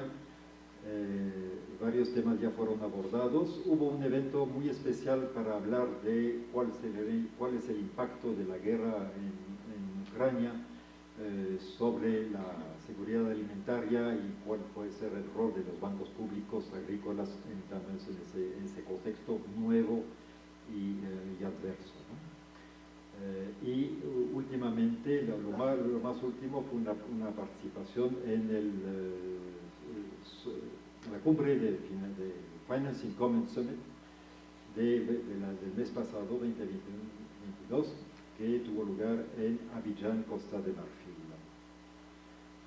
Podemos pasar a la siguiente, por favor. Gracias. La plataforma propone servicios a sus miembros en 3 pilares. Uno tiene que ver con la gestión del conocimiento y la promoción para todo lo que es el sector. Los grupos de trabajo trabajan identificando modelos probados y efectivos para financiar sistemas de producción de alimentos sostenibles, verdes e inclusivos. Segundo tema es la asistencia técnica y conexión entre los miembros, el partnership en inglés, y los bancos públicos benefician de asistencia o beneficiarán de asistencia técnica para mejorar sus estrategias, productos y procesos. Y un tercer pilar, que es el desarrollo de capacidades e innovación, buscando fomentar e identificar las innovaciones en el sector financiero agrícola.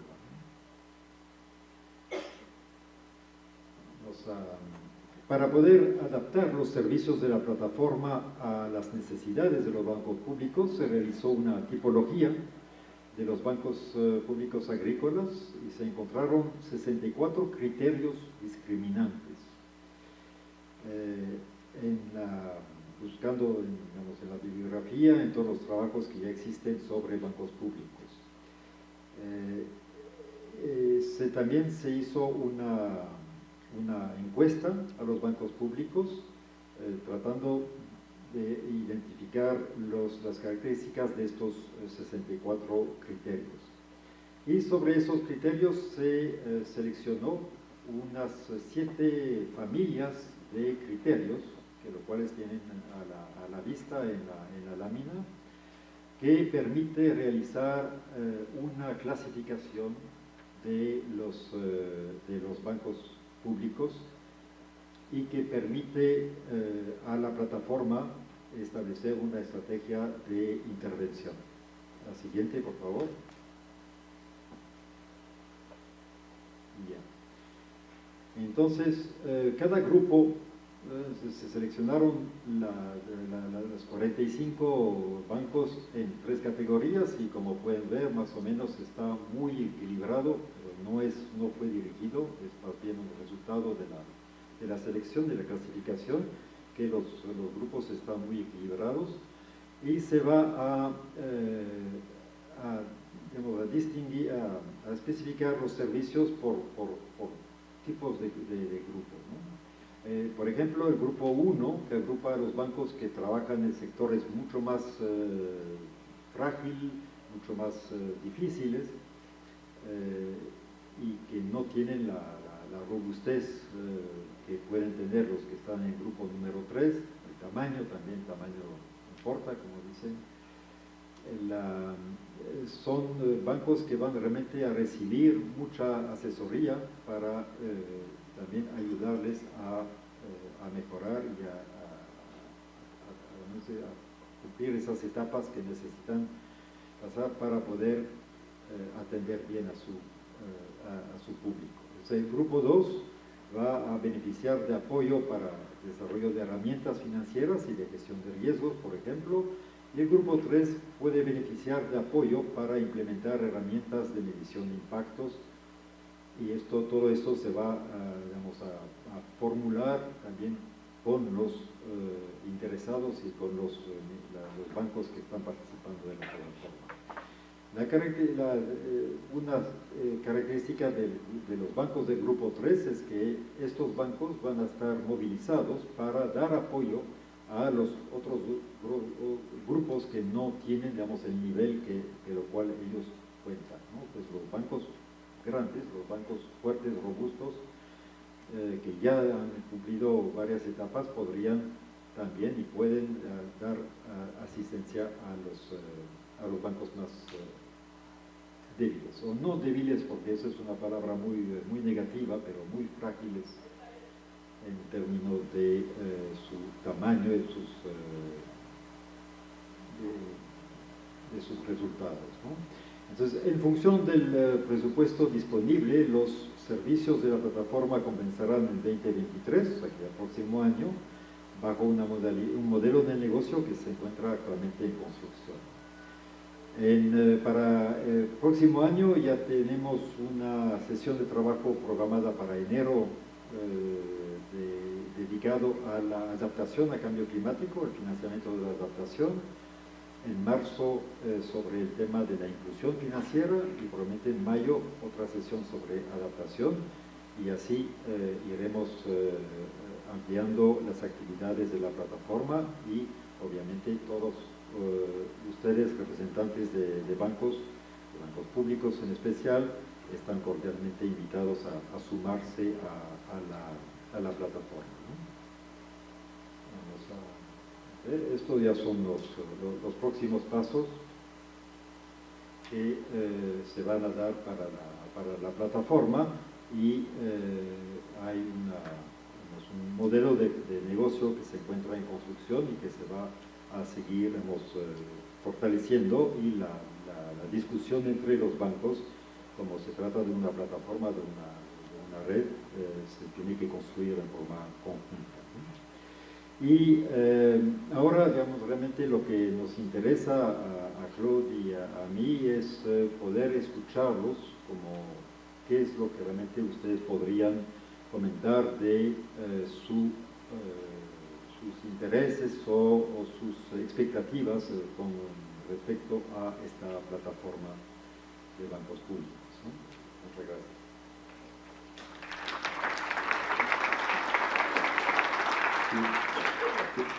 Muchas gracias, Olivier. También añado un comentario. No hay que olvidar que este programa de plataforma que se construyó poco a poco será más a disposición también de todas las redes continentales existentes, es decir, que va a financiar proyectos, soporte, animar estudios, trabajo, talleres y con las redes como Alide, Fraca, Praca, etc. Y entonces no hay una duplicación y hay que ver que está muy focalizado sobre la finanza verde e inclusiva y con el intercambio intercontinental, es decir, que hay cosas en Latinoamérica que puede ser útil a Asia y a África, y etcétera, etcétera. Entonces, es lo que le diferencia de las redes que existen. Entonces, estamos a su disposición para cualquier preguntas o sugestiones para mejorar, sabiendo que hay también esta parte de observatorio con los datos de los bancos públicos, con acuerdo de confidencialidad, que servirá también para compararse, discutir, analizar en diferente contexto cómo se desarrollaron los diferentes bancos y con qué instrumentos, etcétera. Entonces, este observatorio también será compartido con las redes y para ser útil a todos. No sé si hay preguntas, sobre todo la parte de los bancos públicos.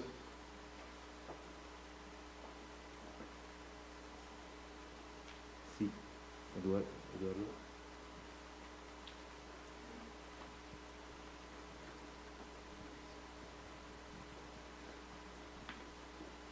Gracias, Olivier y Claude, por la presentación y los comentarios.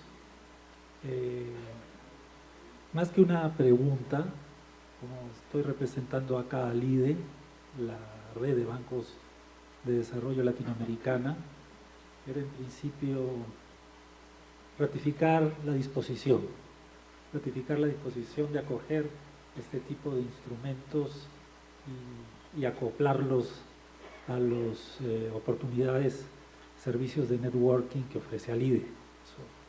Eso era el mensaje principal. Tenemos una experiencia desarrollando un hub de hubs sobre banca de desarrollo. Hay en marcha una plataforma de intercambio de conocimientos, se ha adicionado otra sobre desarrollo de infraestructura. Es una herramienta que junto al Banco Interamericano de Desarrollo, el BID, y la CEPAL de las Naciones Unidas, la Comisión Económica para América Latina y el Caribe de Naciones Unidas, es un esquema de colaboración y pues está en marcha y ya ha sido presentado en una reciente asamblea de Alide en Curazao, este proyecto que ya es una realidad, pero que ahora hay que comenzar a hacerlo funcionar con participación, ¿verdad? La estructura y hemos tenido ya un primer lanzamiento, un webinar, y ahora hay que echarlo a andar promoviendo mucha participación para que efectivamente sirva. Entonces, era para mencionar que tenemos posibilidades de infraestructura digital, experiencia, para seguir sumando este tipo de herramientas, así que nos parece muy interesante, además por el tema, que viene al lugar muy oportuno en el marco de este Congreso Mundial. Así que fue cuando nos ofrecieron, nos mencionaron la posibilidad de presentarlo, pues de inmediato accedimos porque pensamos que era un tema muy importante de compartir, sobre todo porque en este Congreso están representados las instituciones financieras de crédito agrícola a nivel mundial, como ya se vio la representación de las distintas regiones. Además, porque ALIDE está muy comprometido en su apoyo al movimiento Financing Common, de cuyo seno nació esta coalición, ¿verdad? O la propuesta de esta coalición, y más aún cuando el próximo año América Latina va a ser la sede de Financing Common 2023. Entonces, nos comprometemos a seguir difundiendo, ya desde lo que nos corresponde, que es la parte latinoamericana, las posibilidades, hacer llamado a nuestros miembros, en particular los que se dedican al financiamiento agrícola y rural, pero ya había una buena cantidad que Olivier mostró de 26 bancos, pero los que aún no estén, para que puedan sumarse a la coalición, a la iniciativa, a la plataforma, y apoyarlos en todo sentido en lo que consideren necesario, ¿no? Entonces, más que un aporte, era una ratificación de disposición. Gracias.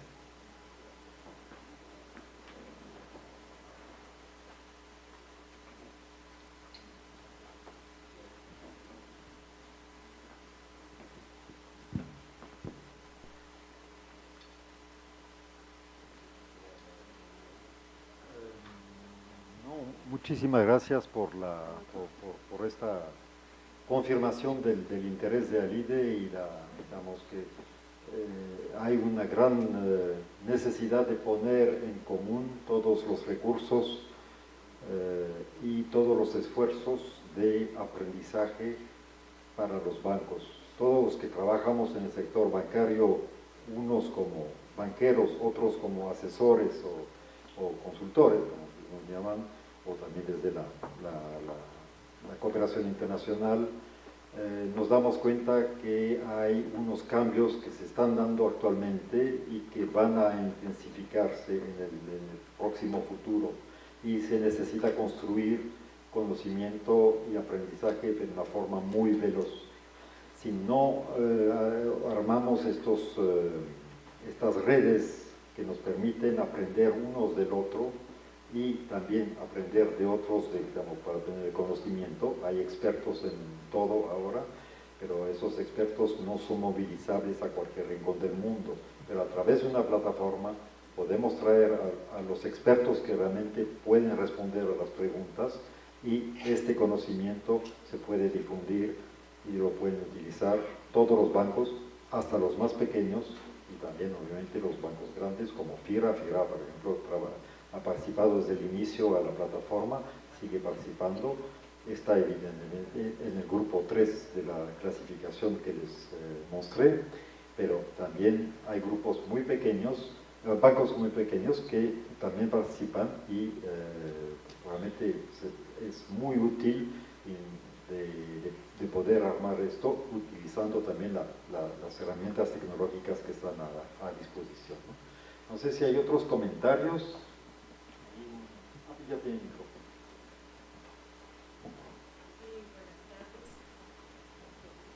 ¿Se oye? ¿Sí?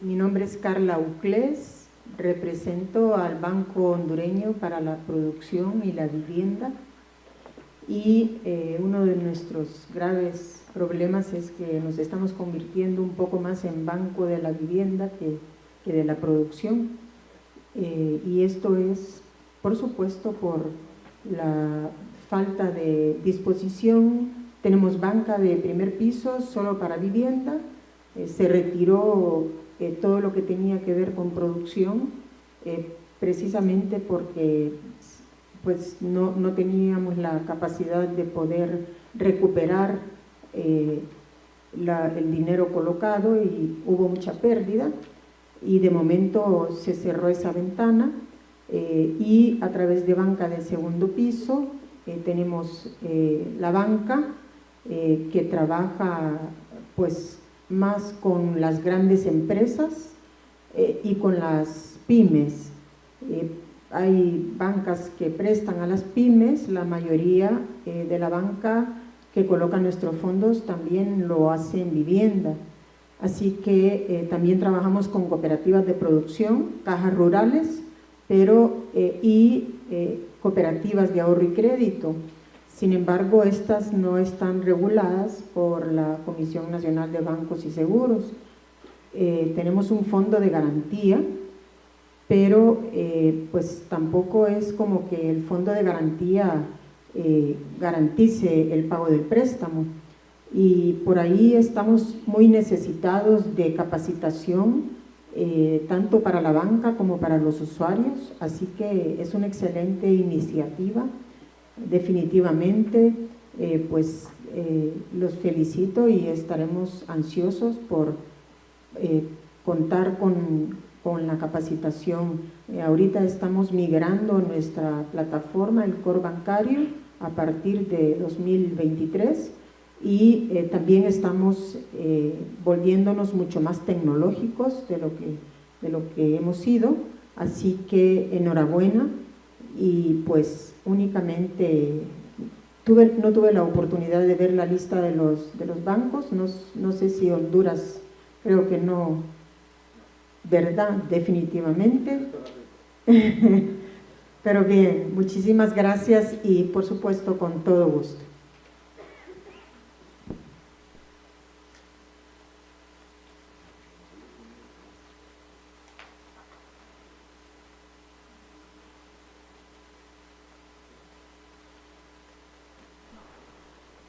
Good afternoon. My name is Red Sung, so I'm from Cambodia, representing the Agricultural and Rural Development Bank of Cambodia. I listened to your presentation. It's so impressive about creating the public platform to share information. I think this information should be very useful and important for all other public banks. And my question is, how can we get into the platform? How can we become a member of the platform? And second one, it would be very grateful if you could explain further how the platform is, or send us more information and through which channel that we can get information about the platform. Thank you. Sí, muchas gracias. Durante casi un año y medio hemos trabajado sobre la sensibilización del banco público. Primero había que constituir una base de datos de interlocutores dentro de casi 70, 80 bancos que tienen cartera agropecuaria importante, pero la información no la encontramos en todos los sitios web, entonces fue un poco complicado, pero por lo menos tenemos contacto seguro con 45 bancos más o menos, y es verdad que repetiremos la sensibilización y el envío de la información.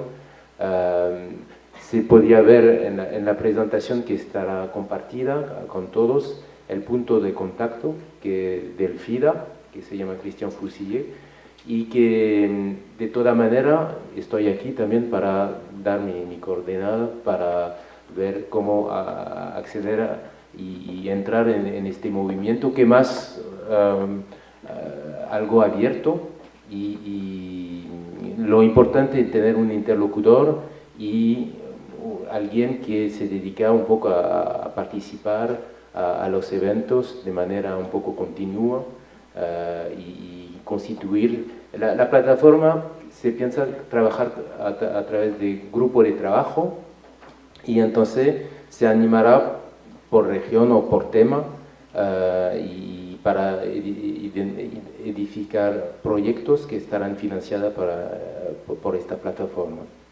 Pero estamos a su disposición para todas las informaciones. Gracias. Thank you very much to Mr. Torre and Mr. Gerard. And we would like to give you both a symbolic present.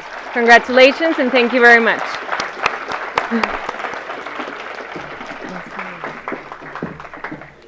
Sí. Sí, sí. No se está escuchando. Sí.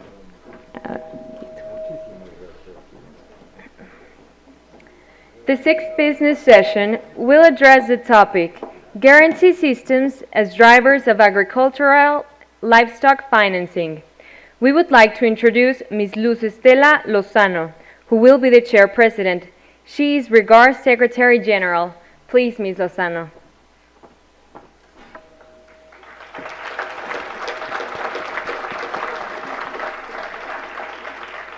She will be joined by Mr. Pablo Pombo, Mr. Antonio Gaspar, Ms. Angela Penagos, and Mr. José Antonio Cortés Barrientos.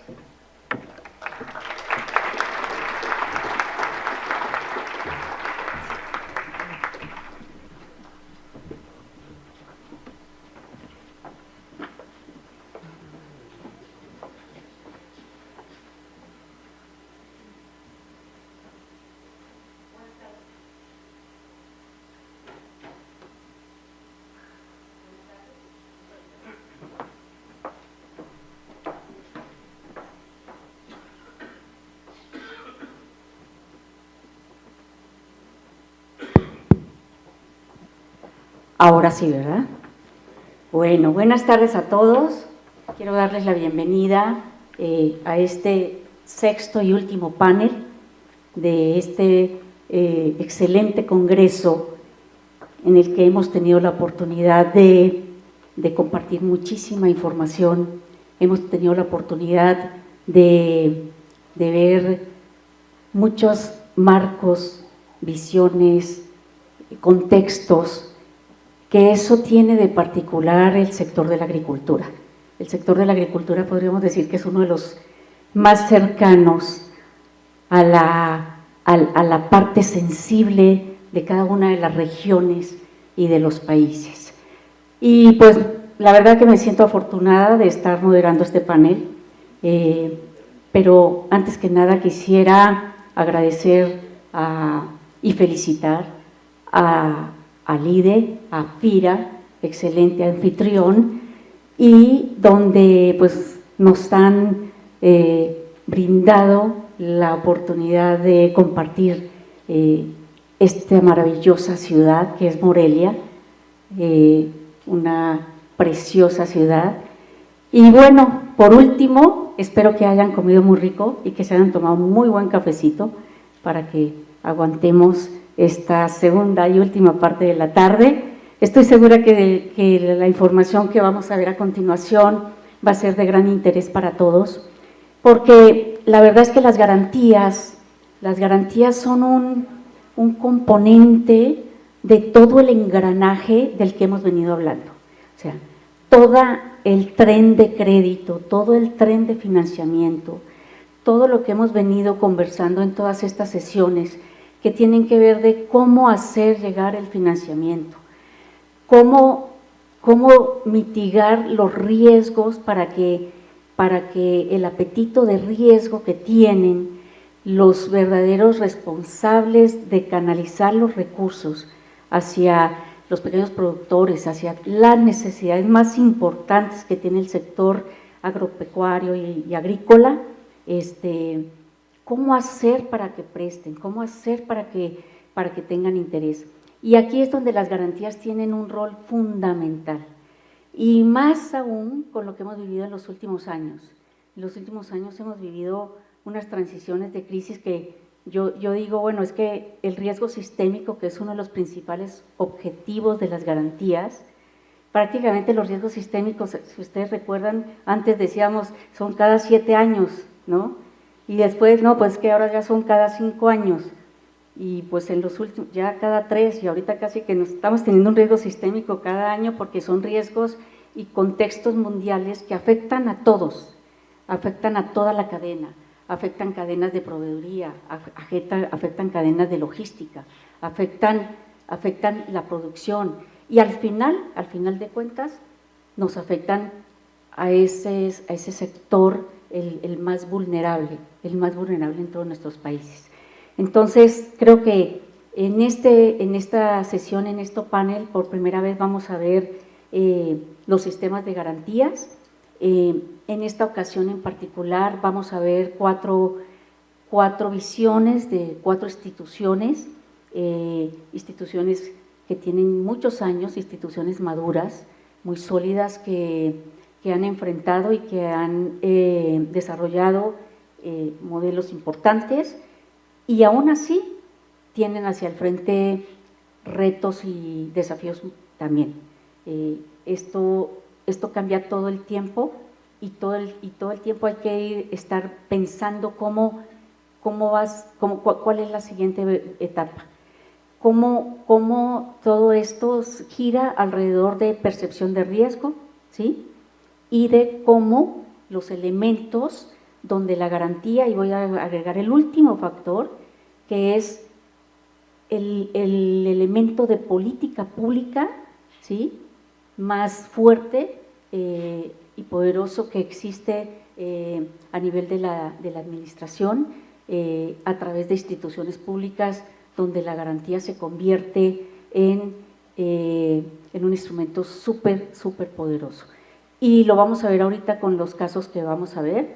Hoy contamos con la presencia, bueno, no la presencia porque una de las instituciones no va a estar presente, pero nos va a dar la presentación de manera remota, que es SAECA, que SAECA es la institución a nivel de atención a la agricultura y al agro y al sector en España más importante. Tenemos también la participación de Agrogarante, que es la institución también más representativa, importante en Portugal, ¿sí? Tenemos la participación de Finagro, que es la institución por excelencia más representativa e importante, con un rol y retos importantes en Colombia, y tenemos la participación, no podía faltar, de FIRA, que es la institución también con una madurez y una trayectoria importantísima a nivel de del sistema de garantías para el sector de agricultura en México. Entonces, pues luego de esta breve introducción, para que no hagamos muy larga la sesión, vamos a empezar con una presentación, un video, que por una situación de circunstancias que le impidieron llegar de última hora a Pablo Pombo, quien es el presidente del Consejo de SAECA en España. No nos pudo acompañar físicamente, pero tenemos aquí un video que nos van a pasar, donde nos va a dar su presentación, que es el primero que vamos a ver ahorita. Si por favor pasan el video. Pues aquí tenemos a Pablo.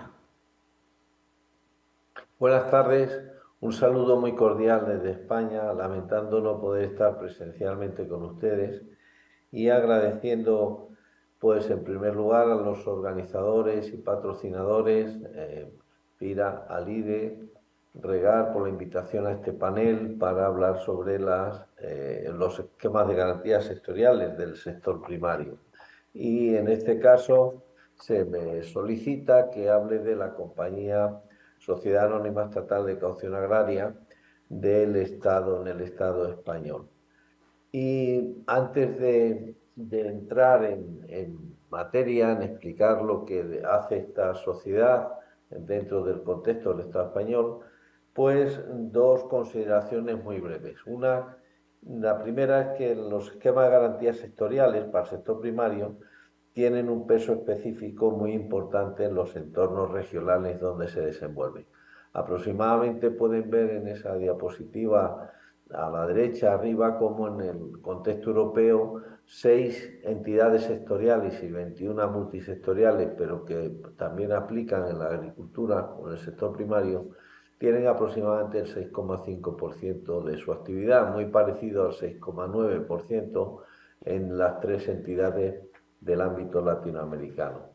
Por otra parte, los esquemas de garantía, su implementación, su diseño de modelo, de estructura o de arquitectura y sus modelos de negocio están muy influenciados por el entorno donde se desenvuelven.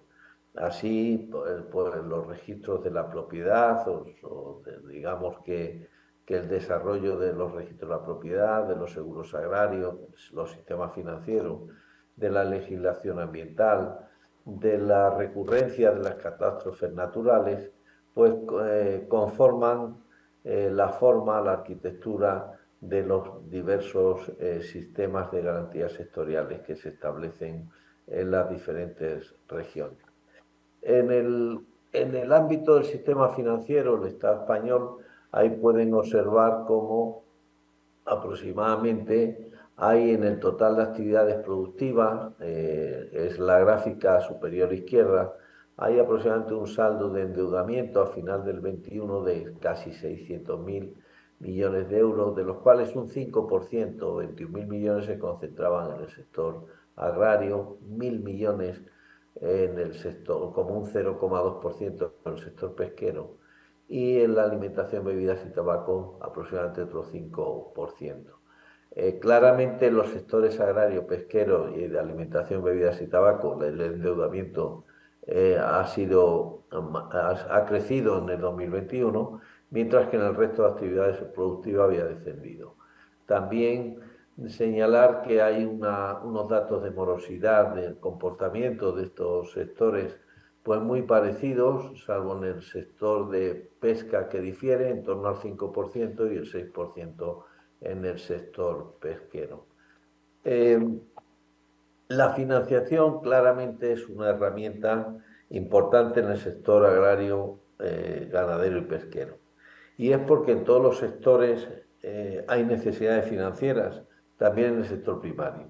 Hay necesidades para las inversiones, para el comienzo y el desarrollo de las empresas, para la financiación del capital de trabajo y en el desarrollo de la explotación, necesidades de financiar liquidez en circunstancias excepcionales, la financiación para la transferencia de empresas o en los cambios generacionales, y por lo tanto las políticas públicas ponen el foco en favorecer estos procesos de acceso a la financiación. Y la política pública que trata de favorecer este acceso se focaliza fundamentalmente en la cobertura de garantía, en el desarrollo de esquemas de garantía. En el sector primario, en España, existe la compañía española, la Sociedad Anónima Estatal de Caución Agraria, SAECA, que es una sociedad participada por el Estado, por la SEPI, que es un holding empresarial público, y el 20% por el Ministerio de Agricultura a través del Fondo Español de Garantía Agraria. Pero SAECA está tutelada, tutorizada por el Ministerio de Agricultura, Pesca y Alimentación. ¿Cuál es la misión de SAECA? Pues la misión de SAECA es facilitar o prestar garantías y fianzas para facilitar el acceso a la financiación en las mejores condiciones. ¿A quién? Pues al conjunto del sector primario, agricultores, ganaderos, forestal, pesquero, industria agroalimentaria y cualquier mejora que redunde en el ámbito rural. SAECA forma parte del Sistema Nacional de Garantías español, que se compone por la propia SAECA, con una sociedad nacional estatal que opera en todo el territorio nacional, 18 SGR que fundamentalmente se concentran en comunidades autónomas o en ámbitos regionales, y tiene un componente de participación privada, por lo tanto es un sistema público, a diferencia de SAECA, que es un sistema público, y también se compone de una sociedad de reafianzamiento, de contragarantía, que es la compañía CERSA. En este esquema hay 3 niveles. En el primero operan las sociedades o los esquemas de garantía, ese como primer nivel. En el segundo opera CERSA como una sociedad de reafianzamiento. Y hay un tercer nivel en Europa, que hay un fondo europeo de inversiones que reasegura o contragarantiza, mejor dicho, las sociedades de reafianzamiento o bien directamente a los esquemas de garantías nacionales. Esta cobertura es del 80% o hasta un 80%, en el caso de SAECA particularmente es del 50%. Existe una regulación del Sistema Nacional de Garantía y de supervisión que la realiza el Banco de España. En el caso de SAECA, adicionalmente, también el Ministerio de Economía establece el índice de apalancamiento legal y también el Ministerio de Hacienda y la Función Pública, que establece la planificación y la contratación de recursos humanos en el sistema. Las líneas de SAECA se establecen en base a acuerdos preferenciales o condiciones preferenciales con las entidades financieras, incluso con el Instituto de Crédito Oficial, y a través de estos convenios se articulan fundamentalmente 3 líneas.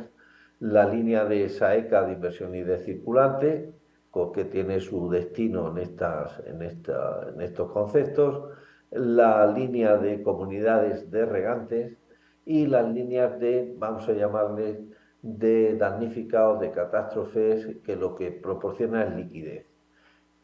También SAECA establece convenios con el Ministerio de Agricultura para otro tipo de funciones, como es la de administrar un fondo que se denomina instrumento financiero de gestión centralizada, o también el avalar el fraccionamiento de pago de las cuotas del seguro agrario de la compañía Agroseguro. Y como ya le hemos explicado, el reafianzamiento, la cobertura contra garantía que se establece para todas estas operaciones con la compañía de reafianzamiento de CERSA, salvo las comunidades de regante y salvo la línea de Agroseguro. En definitiva, SAECA es un instrumento de política pública del Ministerio de Agricultura, depende por lo tanto de un presupuesto público,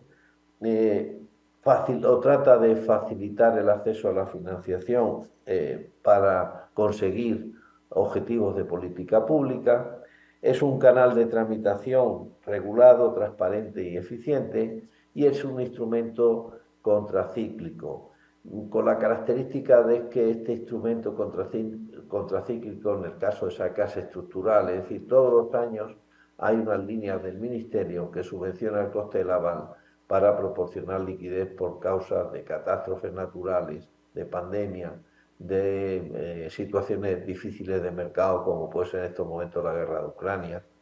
Y finalmente, pues como consecuencia de su actividad, y tendremos oportunidad de ver posteriormente, genera un impacto socioeconómico en el sector primario. ¿Qué características tiene el aval de SAECA? Pues que opera como un aval para préstamos con garantía personal, es decir, no hace hipoteca o no exige hipoteca a su beneficiario. Se utiliza para liquidez circulante, capital de trabajo, inversión, incluso hasta un 100% de la inversión. Los plazos son largos, 15 años, 25 años la comunidad de regantes. Funciona en base a tasas preferenciales mediante convenios con las instituciones financieras. Incluso la amortización anticipada no tiene coste. Tiene posibilidad de subvencionar el costo del aval. Tiene beneficios fiscales en el impuesto de transmisión y actos jurídicos documentados, muy importante en las compraventas de tierras, y es un aval calificado y ponderado, es decir, mitiga las entidades financieras desde el punto de vista de recursos propios y de provisión. Y lo que también es muy importante, que da una cobertura del 100% a las entidades financieras. ¿Cuál es el proceso o el funcionamiento? El agricultor acude a la entidad financiera tramita digitalmente la operación a SAECA, que analiza y que en su caso otorga y firma con el beneficiario. Aquí es donde se manifiesta el canal, que es un canal regulado, transparente y eficiente. Características de la actividad, pues un 94% se concentra en la inversión, un 49% de esa inversión en compra de tierra, y de esa inversión en compra de tierra casi un 40% está, digamos, utilizado por jóvenes agricultores. El 81% se concentra en agricultura, el 9% se concentra en ganadería, y en la línea de SAECA y del Ministerio casi el 50% se concentran en 2 comunidades autónomas, es decir, en 2 comunidades con un peso específico de la agricultura muy importante.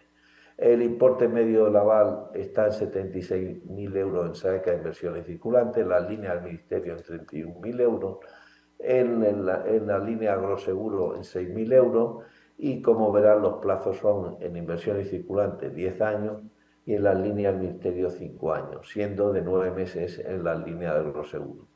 Las tasas de interés con que se formalizan las operaciones de un 4%, de un 4% al 4,25%, la comisión de avales del 1,25% y la comisión de estudio en el 1,50%. Hablábamos de un impacto socioeconómico, ahí pueden ver que el 44% se concentra en jóvenes agricultores, que coincide con el 44% de la línea de SAECA de inversiones circulantes, y es más bajo la utilización por jóvenes agricultores en las líneas del Ministerio.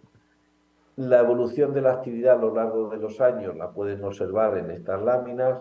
Ahí pueden observar cómo hay un crecimiento importante en los últimos años de casi un 240% en la línea, las columnas son las operaciones, y verán que las operaciones en el año 2021 estaban concentradas al 50% en líneas del Ministerio, que supone la subvención del coste del aval, un 38% en la línea de inversión y circulante, que no lleva subvención al coste del aval ninguno, y un 11% en la línea agroseguro y un 1% en comunidades reales.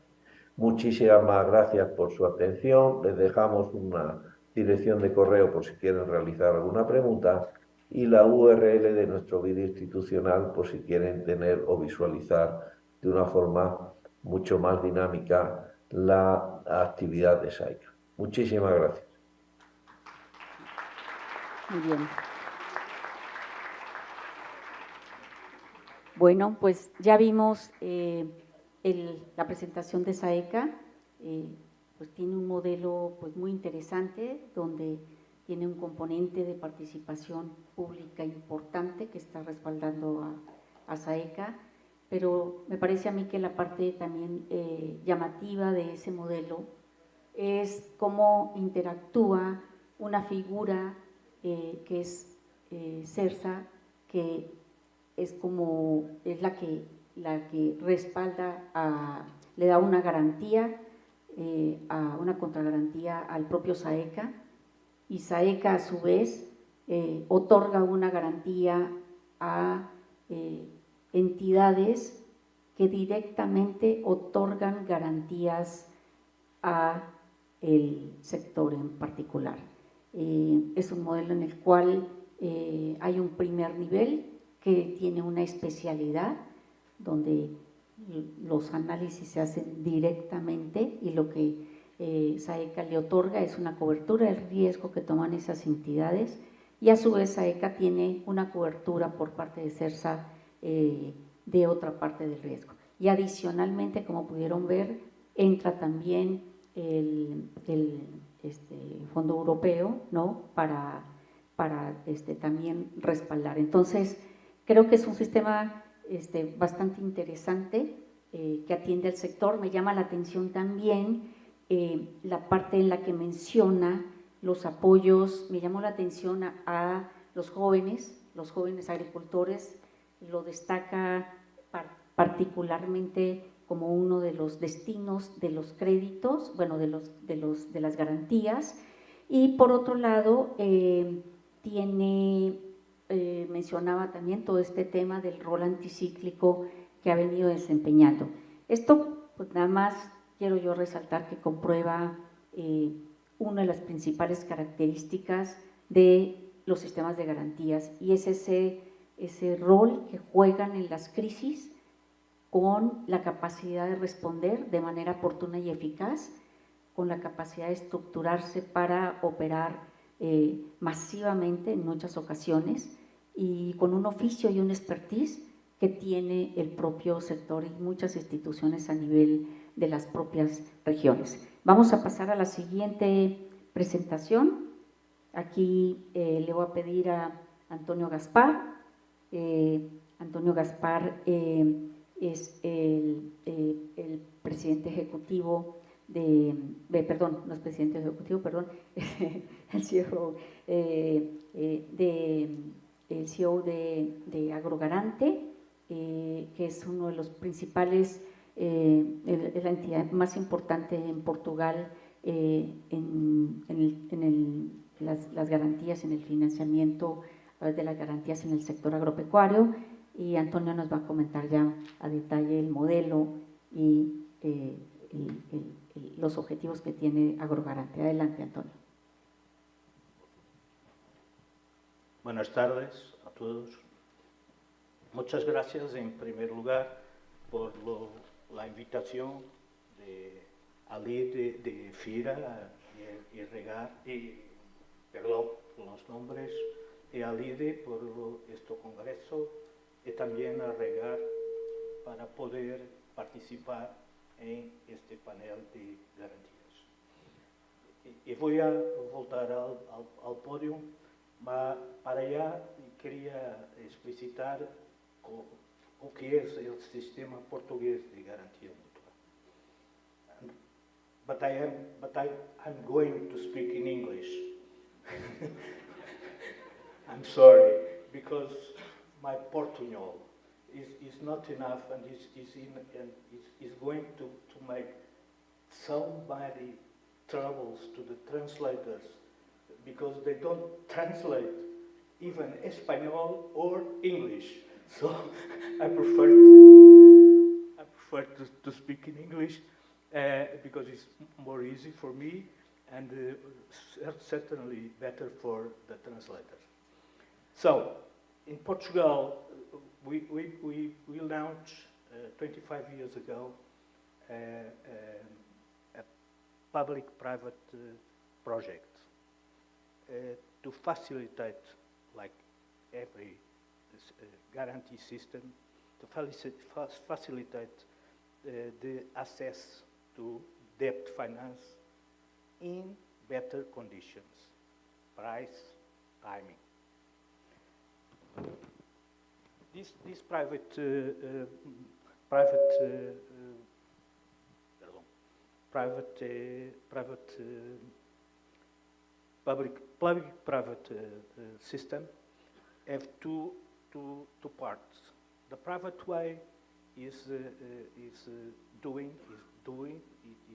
works under 4 financial institutions, 3 with a regional focus, and 1 on a sectorial focus that is Agrogarante, that is focused in all the territory of Portugal and Ireland in primary sector.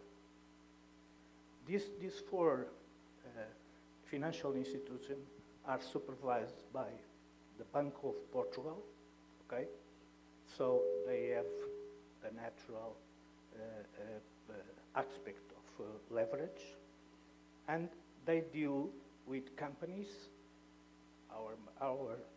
especially the SMEs, and with banks in order to issuance of first demand guarantees for loans or contractual responsibilities. And this managed on a private way to provide credit. They are mutual because every time that the company gets a guarantee, she must buy 2% of this value of shares of the Agrogarante and the other companies. is mutualists. And this is very important because the shareholders are mainly the companies and not the state and not the public money. These banks are banks, there are also associations of enterprises, and majority is held by the companies that getting these guarantees. So this operated on the private part of this system, but this private part of the system have a public part that is the fund, counter guarantee fund, okay? And this counter guarantee fund is like CERSA, como Pablo, is como CERSA. It manages public policies, okay? They are 100% funded by public money, okay? And they manage this money by increasing the public policies, by increasing the level of the counter guarantee, okay?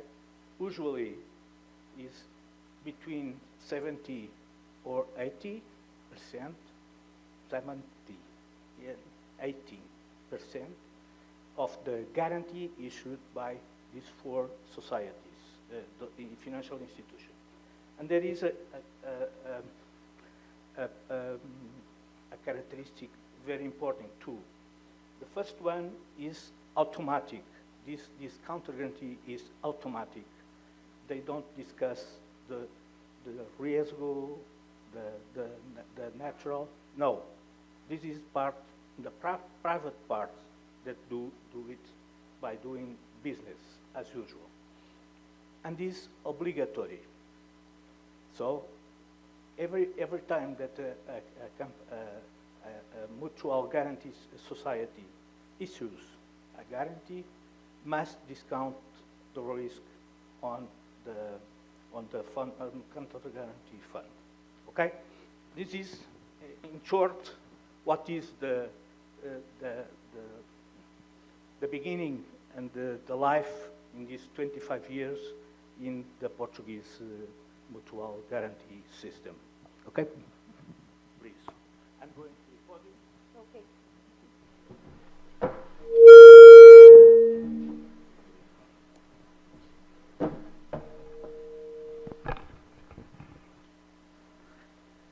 Now, after I did this little presentation, I only want to point that Agrogrant is 15 years old, is committed with a policy of proximity, working in all national territory. I have said that also. We have 5 branches spread throughout the country and 57 employees. Next.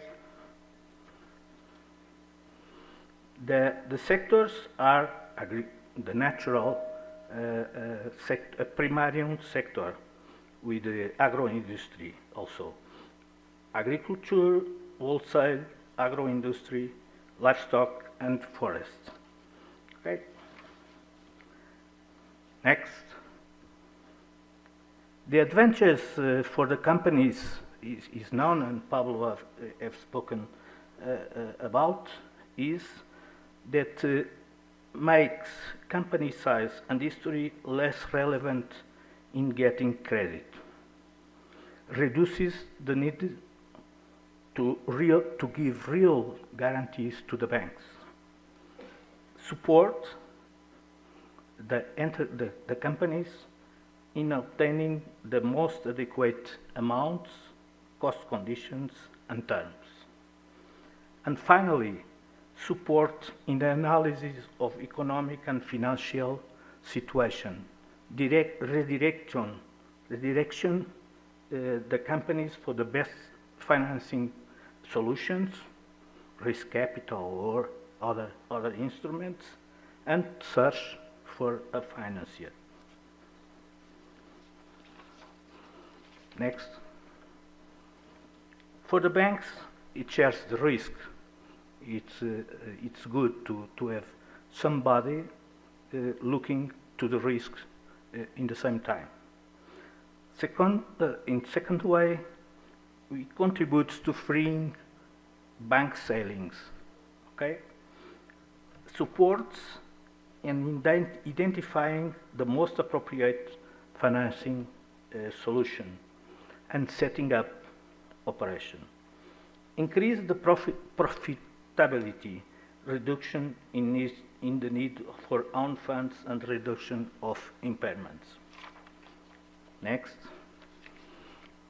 Some figures,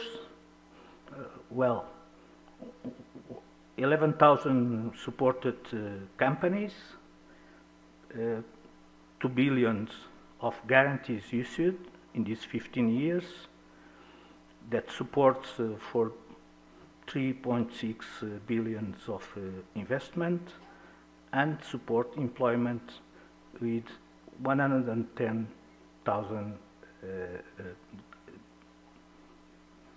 persons.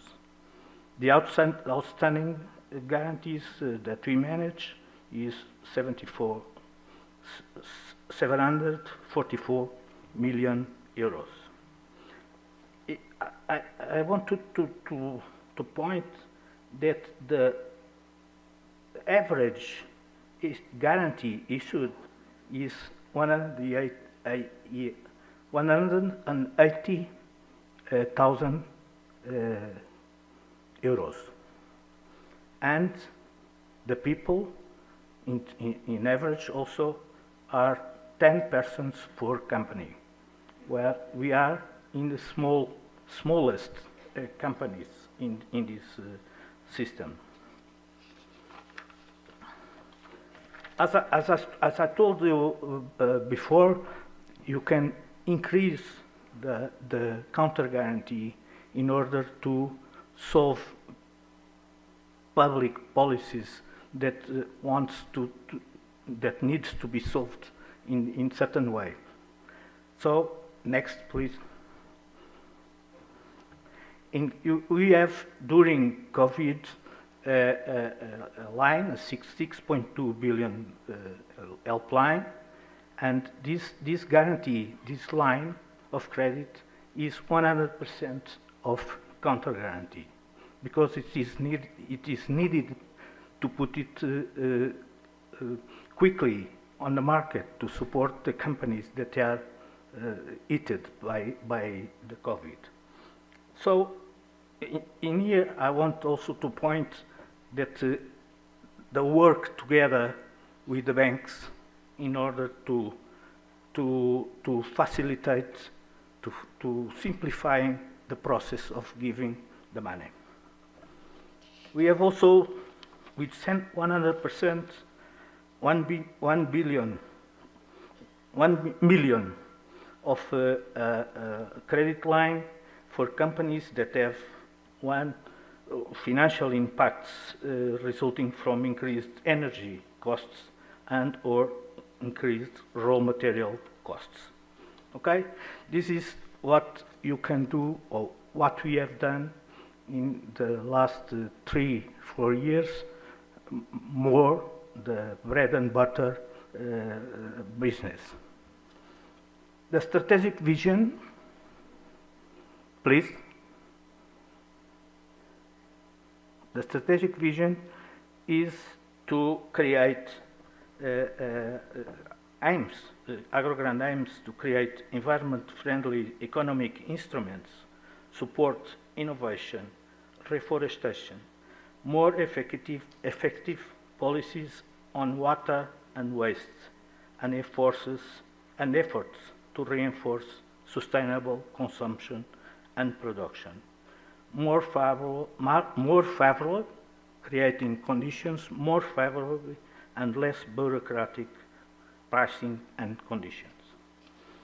And aspires also and assumes to be an unavoidable entity in the financing of business initiatives in the primary sector and others with a significant impact on sustainable development of Portugal, such investments on green and blue economy.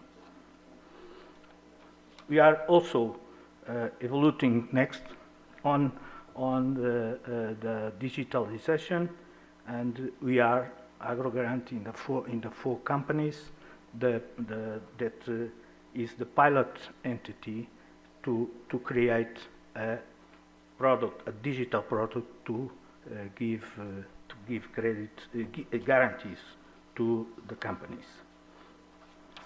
Finally, please, to mention that the Portuguese system is the big one, the biggest in Europe, with comparing with the GDP, with 4.7% in Portugal by this. So, thank you, and I stay here for questions after.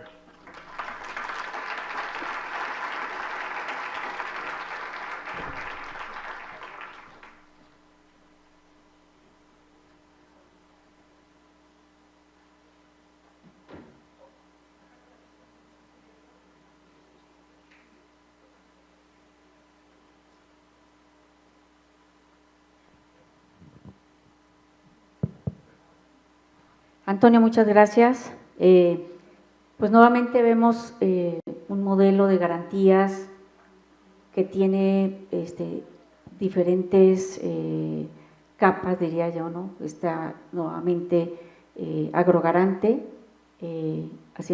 cubriendo este primer nivel de cobertura hacia sociedades garantes, que son las que al final están tomando el riesgo directo hacia el sector, y que nuevamente es una estructura que permite pues de alguna manera diversificar y compartir el riesgo a diferentes niveles.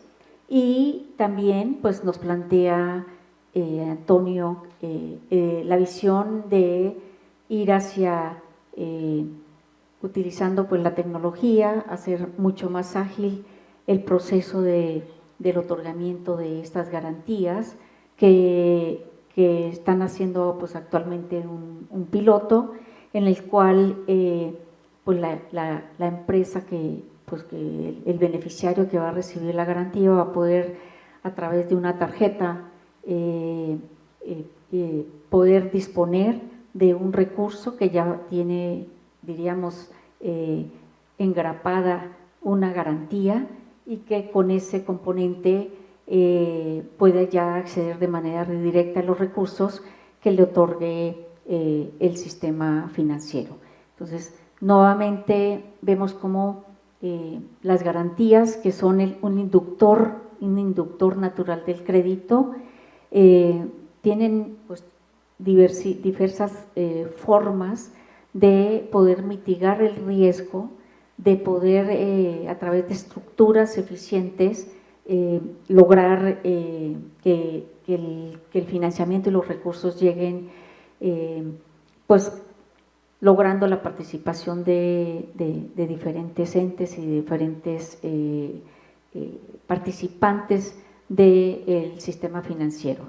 Vamos a pasar ahora con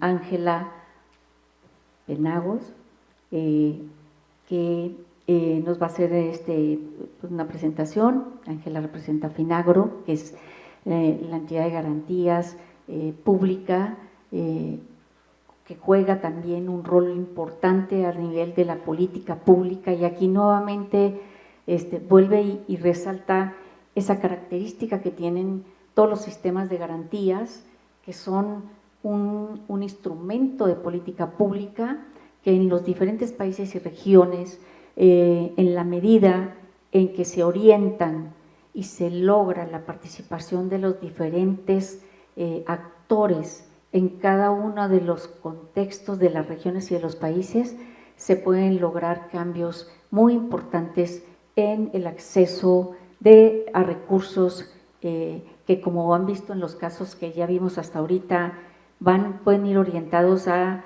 darle liquidez a las empresas en situaciones de crisis, como vimos cuando tuvimos la crisis sanitaria, donde el problema fundamental del tejido empresarial desde el último nivel, desde el más bajo nivel hasta la empresa y sector, de cualquier sector de la economía, tenía que ver con la liquidez, y que también responden a situaciones de crisis en muchos aspectos, particularmente en la agricultura, con desastres naturales, que en ocasiones son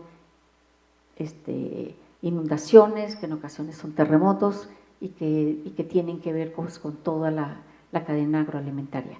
Entonces, pues le paso la palabra a Ángela. Bueno, buenas tardes. Bueno, Ángela Penagos, soy la presidenta de Finagro. Una precisión, Finagro es una banca de desarrollo y es el Banco de Desarrollo de la Agricultura en Colombia. Es una entidad mixta, pero de patrimonio público, que tiene recursos que provienen de los títulos de desarrollo agropecuario y tiene la capacidad de proveer el financiamiento para la agricultura en Colombia. Entonces ahí, bueno, primero muchas gracias al FIRA y al IDE por esta invitación, que es una oportunidad para mí de contarles un poco cómo estamos viendo el tema del financiamiento agropecuario y el rol que juega el sistema de garantías en Colombia para una mayor inclusión financiera. Adelante, por favor. Tengo una pequeña presentación que consta de 4 puntos, donde vamos a mostrar la estrategia de Finagro, en el potencial de crédito que tiene Colombia, el Finagro como el manejo integrado del riesgo, porque consideramos que el sistema de garantías, ante todo, debe ser funcional a una mejor percepción del riesgo, de tal manera que el sector financiero tenga las condiciones para proveer e irrigar crédito en Colombia. ¿Cómo funciona el Fondo Agropecuario de Garantías? Y bueno, ¿cuáles son las perspectivas y retos en los próximos años? Adelante, por favor. Entonces, un poco, antes de entrar en el detalle de la propuesta del sistema de garantías, quisiera comentarles la orientación que estamos pensando desde Finagro como una banca de desarrollo para la transformación, por una apuesta para el cambio.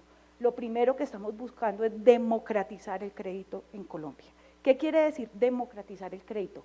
Que cualquier colombiano que esté dedicado a las actividades agropecuarias cuente con una banca de desarrollo y un sistema financiero que provee financiamiento en las condiciones que son.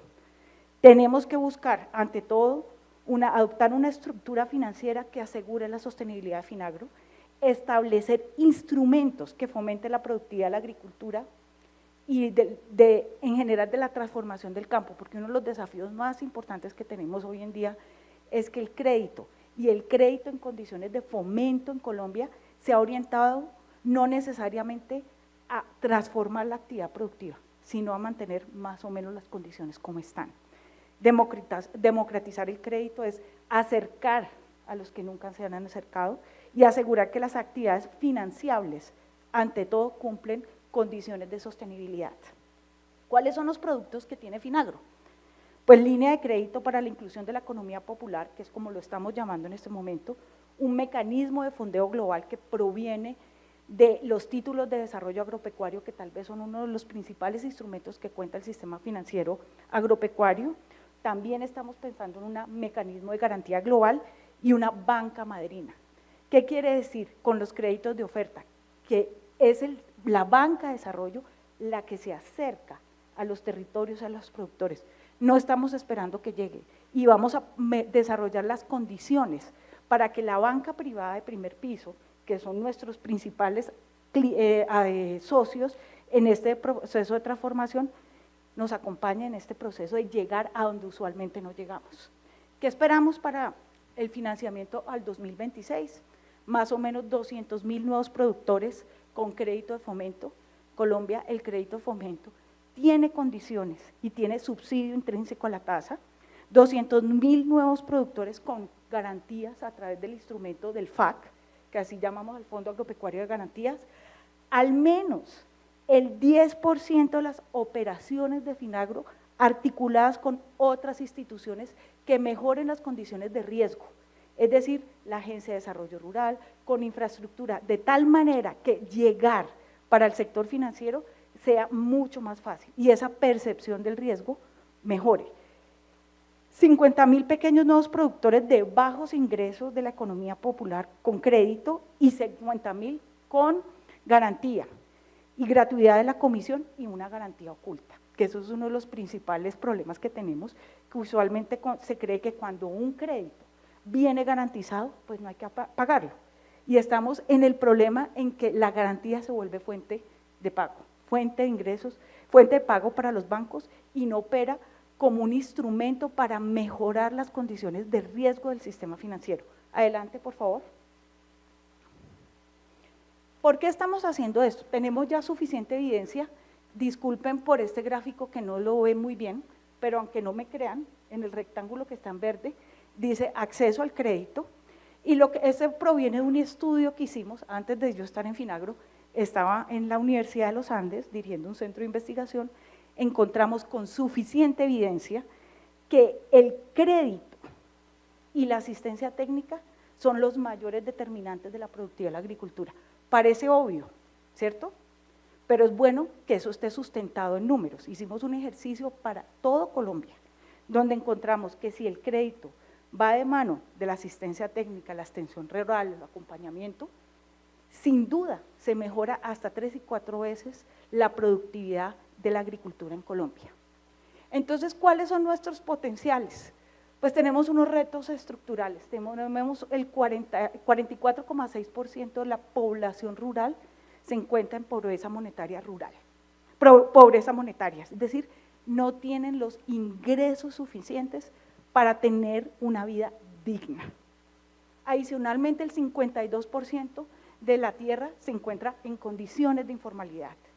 Además, encontramos que la violencia, como bien ustedes lo saben en mi país, se relaciona entre 2 y 10% con una menor oferta de crédito. Y otro tema tremendamente importante, tenemos una brecha de productividad grandísima en nuestro país. El municipio más productivo alcanza a ser hasta 154% más productivo que el menos productivo. ¿Qué quiere decir eso? Eso no es una condición para la no mejora. La tecnología y los mecanismos de innovación están presentes. El problema es que no podemos acceder. La siguiente, por favor. Entonces, ¿qué encontramos? Que sin duda la inclusión financiera de los pequeños productores pues, es una apuesta muy, muy importante. Pero tenemos desafíos, especialmente con los beneficiarios del crédito. Encontramos que, perdón que puedo ver mejor acá, porque veo borroso allá. La mayoría de nuestros beneficiarios son beneficiarios antiguos del crédito de fomento, más o menos los mismos de toda la vida se han estado financiando y acceden fundamentalmente a una cosa que nosotros llamamos capital de trabajo, es decir, se mantiene la actividad productiva pero no se están haciendo innovaciones. Son muy pocos los nuevos productores y son más pocos los pequeños productores, aunque debo reconocer que en los últimos años Finagro ha hecho un esfuerzo súper importante de enfocarse en el pequeño productor. Para el 2021 tenemos que el 60% de los nuevos créditos corresponden a pequeño productor. Sin embargo, cuando hacemos los análisis, vemos que aún la demanda de crédito de las personas que nunca han accedido al crédito agropecuario de fomento en Colombia son cerca de 800.000 productores.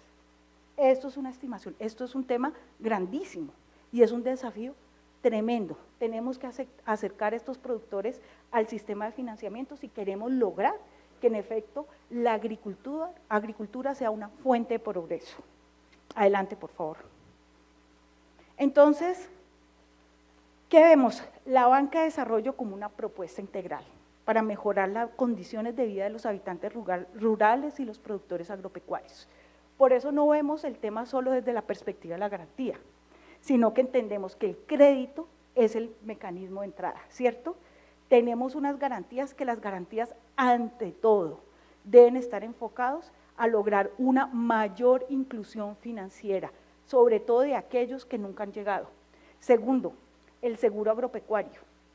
Tendemos a creer que la garantía sustituye el seguro y son instrumentos complementarios, pero son distintos. La garantía, yo me acuerdo un día que estaba hablando con el presidente del Banco Agrario en Colombia y él me decía, pero Ángela, ¿qué vamos a hacer si el otro año viene el fenómeno del Niño en Colombia? Le dije, para eso está el seguro, no la garantía. Es distinto.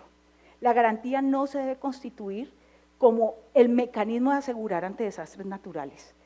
Sí, para eso tenemos el seguro. La garantía es la forma en cómo vamos a manejar mejor el riesgo para tener mejores condiciones de financiamiento. El seguro, como el seguro bien lo dice, me asegura ante una catástrofe, ante una situación en la que el productor no lo puede manejar.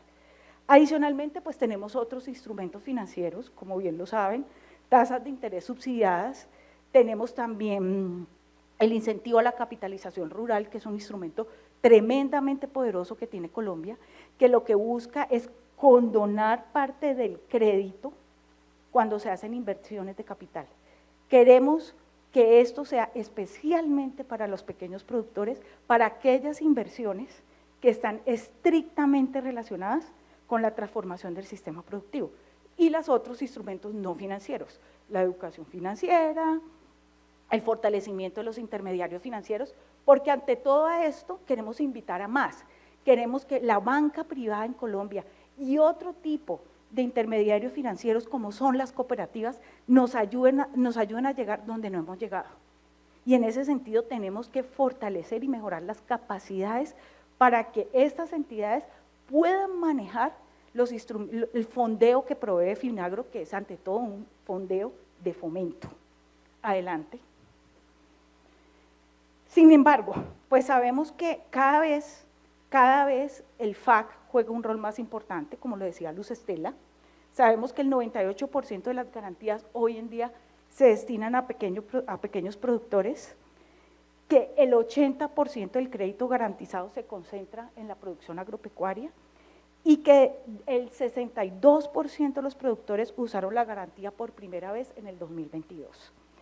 Entonces, sin lugar a dudas, vemos que el FAC, que es como lo llamamos en Colombia, puede ser un instrumento poderoso para la inclusión financiera, ante todo, porque nos permite, como ya les mencionaba, mejorar la percepción del riesgo de las entidades financieras y lograr que éstas lleguen. Lo decían esta mañana, es que llegar a la agricultura, a las personas que están aisladas, es muy costoso, pues el FAC como instrumento de política pública, que es patrimonio público, es decir, lo que sustenta el FAC está basado en una inversión del Estado, lo que debe buscar es que cada vez más colombianos y colombianas puedan acceder al crédito de fomento. Adelante.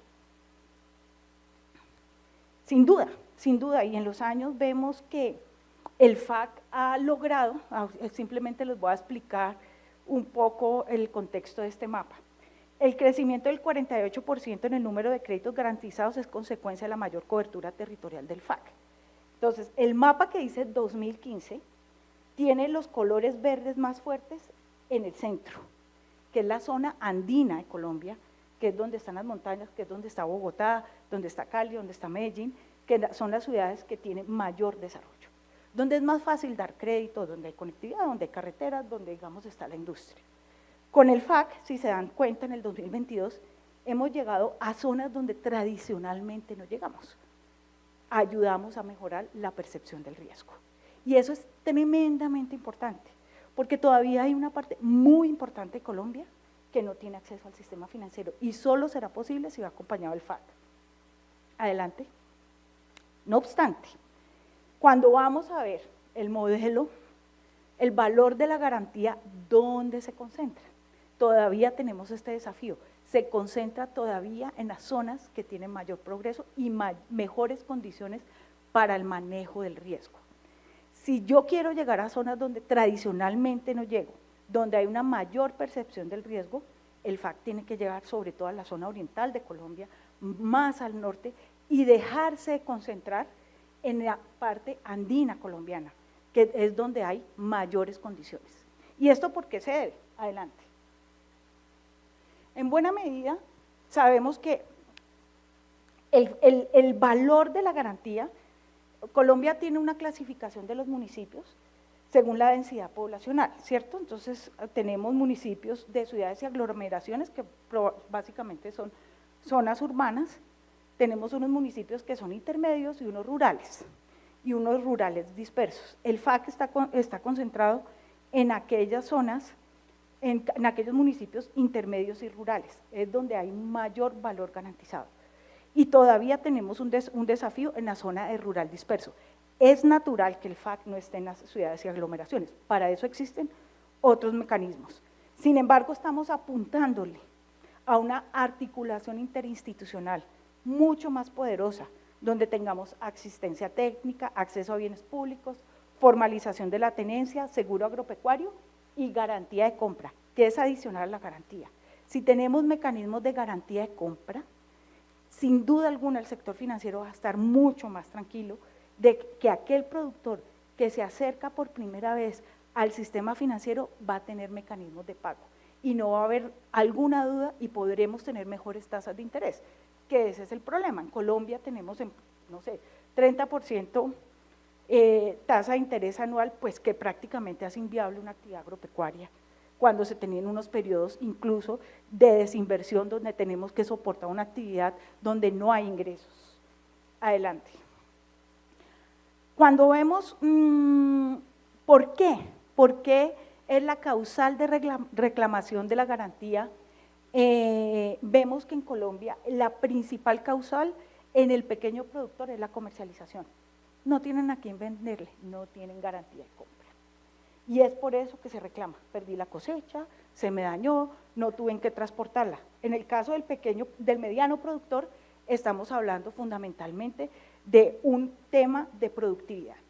Entonces tenemos muy claro nuestro escenario donde nos vamos a focalizar. Necesitamos que los pequeños productores puedan vender sus productos y tenemos que facilitar esta garantía, esta condición de tal forma que accedan al crédito y damos una mejor garantía.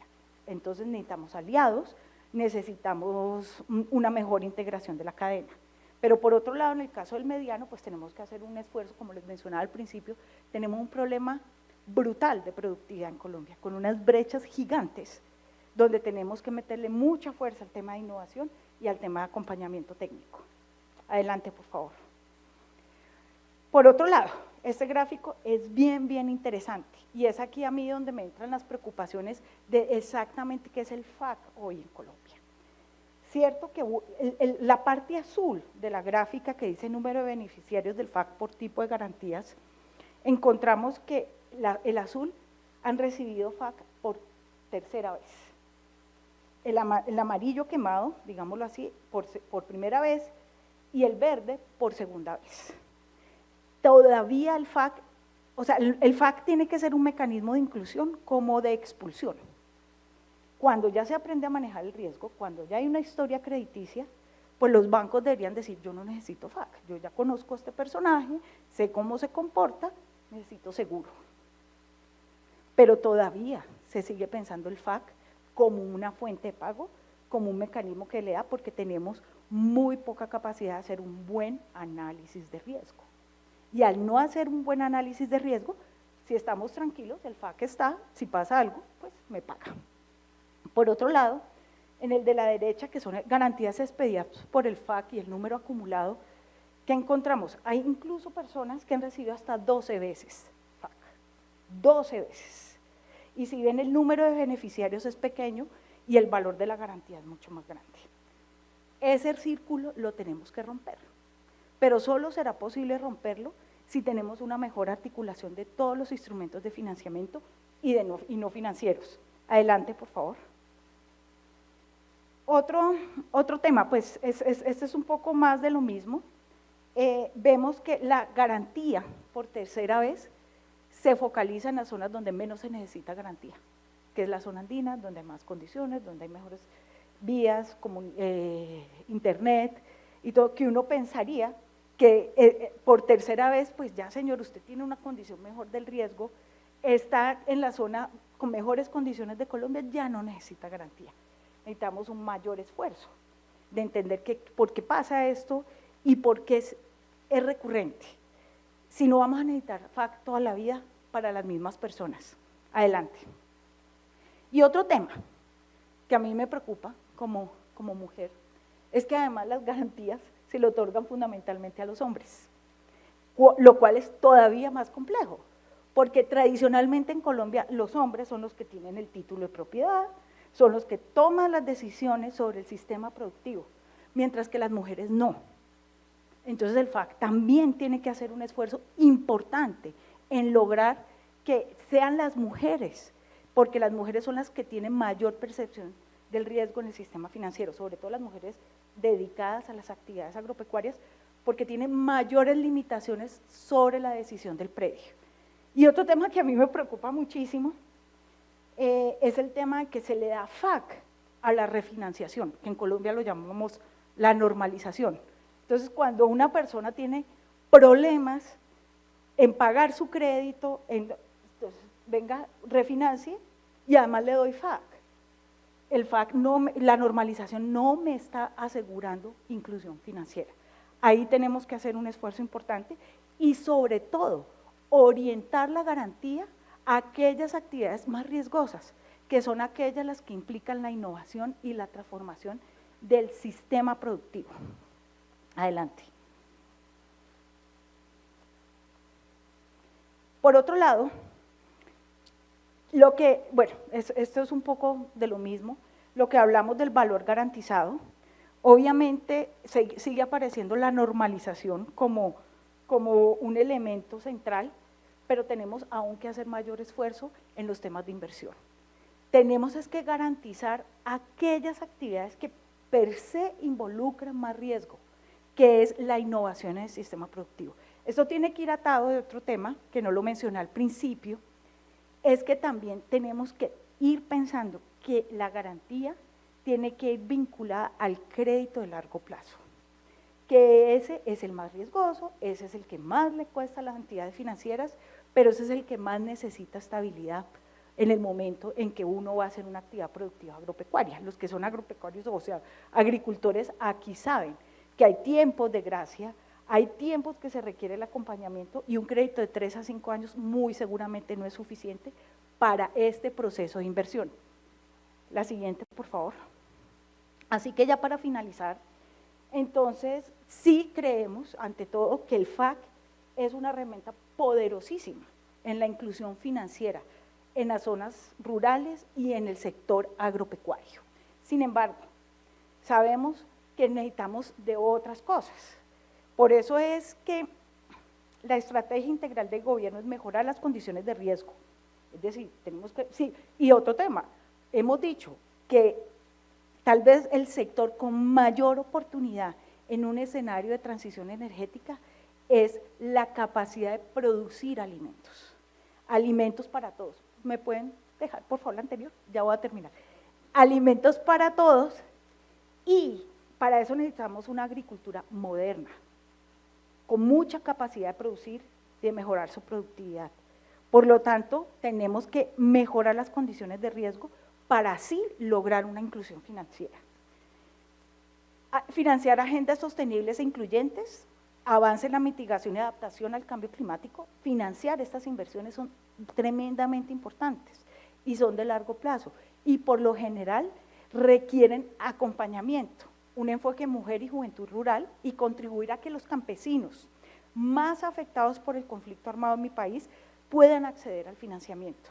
Por otro lado, incrementar la productividad, concentrando principalmente en créditos de inversión para pequeños productores y vincular nuevos actores, eso lo hablábamos, lograr que el FAC garantice operaciones más allá que las del Banco Agrario. Necesitamos nuevos jugadores y sin duda alguna, y tal vez tiene que ver con la presentación que acaba de hacer Gaspar, vincular a las cooperativas o estrategias mutuales que nos permitan llegar más focalizadamente al territorio, lograr llegar en paquete o portafolio, como dice Luz Estela, donde lo que vamos a poner a competir a los bancos es por aquellos que nos ofrezcan mejores tasas.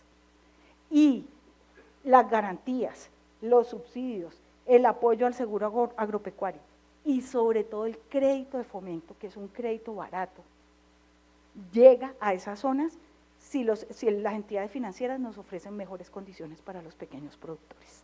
Muchas gracias.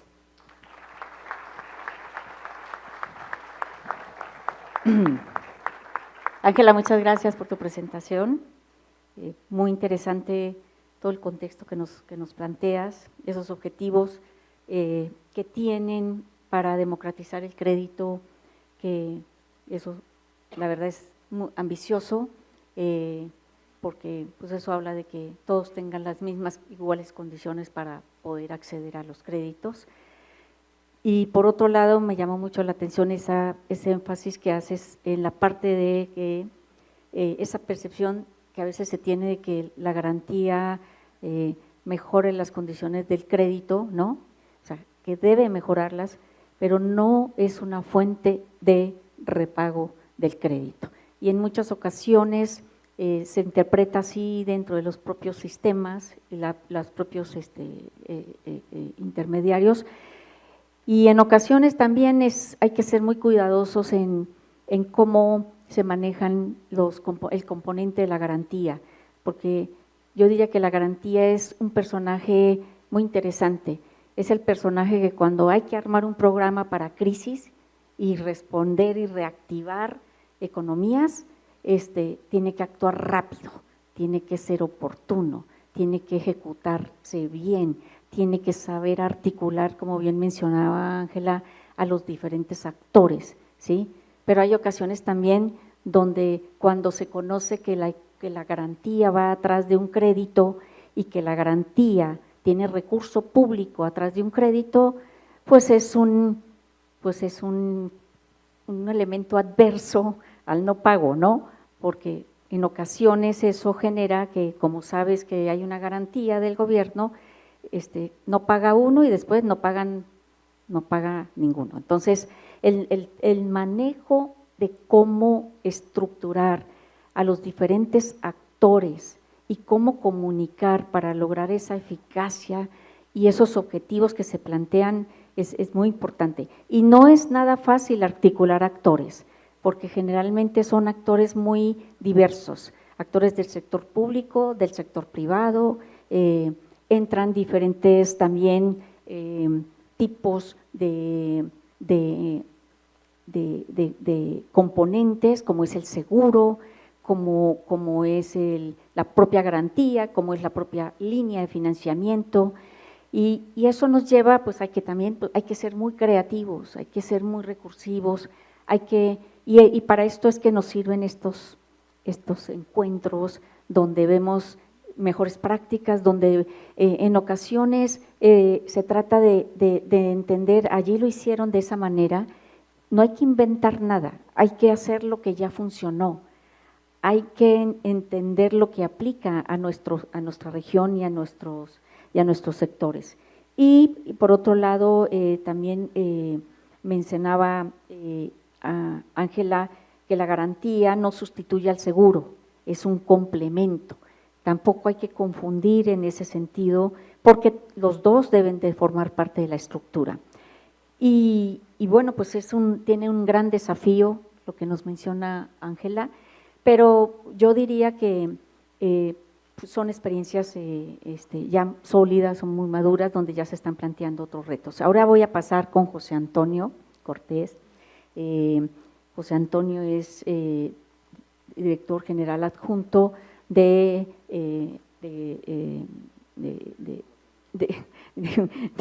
negocios de FIRA y nos va a comentar pues, la parte ya particular de las garantías dentro del modelo de FIRA.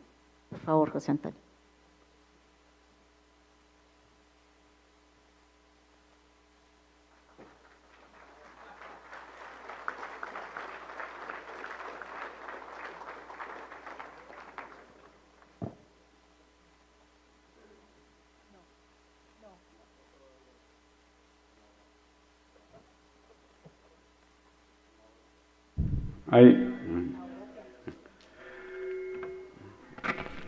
Bueno, pues muchas gracias. Yo quería empezar con una reflexión. En el primer panel, Tomás, que fue el cuarto panelista, dijo que era un poco complicado ser el último antes de un break. Creo que tengo un reto de ser el último antes de la clausura, pero vamos a intentar ser muy ejecutivos. Quiero agradecer la oportunidad, sobre todo, de poder compartir el panel con Ángela, con Luz, con Antonio, con Pablo, vía remota, y la oportunidad de hacerlo, de presentar el modelo de FIRA, ¿no? Y sobre todo aquí en casa, pues es un gran privilegio y es un honor. Si le damos, lo que he preparado en la presentación es 3 grandes temas. Quisiera primero hablar cuál es el modelo de negocio de FIRA. Dentro del modelo de negocio de FIRA, qué hemos venido viendo y cómo han venido evolucionando las garantías, sobre todo para atender diferentes nichos de mercado o diferentes tipos de productores a los que nos enfrentamos. Y finalmente, hacia dónde estamos viendo o qué estamos viendo hacia adelante con un modelo adicional, no un modelo, sino con elementos adicionales que podamos introducir en la garantía que se otorga a FIRA. La siguiente, por favor. En primer lugar, me gustaría comentarles, pues FIRA fue constituida en 1954, estamos próximos a cumplir 68 años y es una dualidad, es la banca de desarrollo que tiene una particularidad en México de ser administrada por el Banco Central con recursos de la Secretaría de Hacienda y Crédito Público. Tenemos un negocio de segundo piso, esto es muy relevante. Es decir, nosotros utilizamos toda una red de intermediarios financieros para poder llegar el financiamiento a la parte, al sector agroalimentario, considerando el sector agroalimentario tanto en la actividad primaria, ¿no?, en la parte secundaria, en la comercialización, y también a lo largo de todos los servicios que son requeridos para poder llegar o hacer este tipo de actividades. Actualmente operamos con 110 intermediarios financieros que nos sirven como vínculo a esta parte o a estos productores o esta parte productiva, y me gustaría comentar aquí en el modelo de negocio qué estamos estructurando. Y voy a comentar algo que también decía Ángela, que creo que es muy importante. En primer lugar, dividimos la participación de FIRA en 2 tipos, en 2 vertientes, o cómo lo hacemos, a través de instrumentos financieros, el crédito y la garantía. Nosotros otorgamos el financiamiento a los intermediarios financieros para que estos lo otorguen a la parte productiva y acompañamos a los intermediarios financieros en el riesgo de cada uno de los productores en términos generales con una garantía a la par y al paso al 50%. Pero no solamente hacemos esto, ¿no? Al complementar, pues en todos estos años de experiencia hemos visto que para nosotros el contar o el dar una asistencia técnica, un soporte técnico a la parte productiva desde la generación o desde el acompañamiento en la generación del proyecto de inversión, de la estructuración de su financiamiento, es sumamente relevante, más toda la parte técnica en la parte productiva, pues ha hecho que FIRA logre muy buenos resultados o logre buenos resultados en la parte operativa y en la parte de la estructuración de los financiamientos.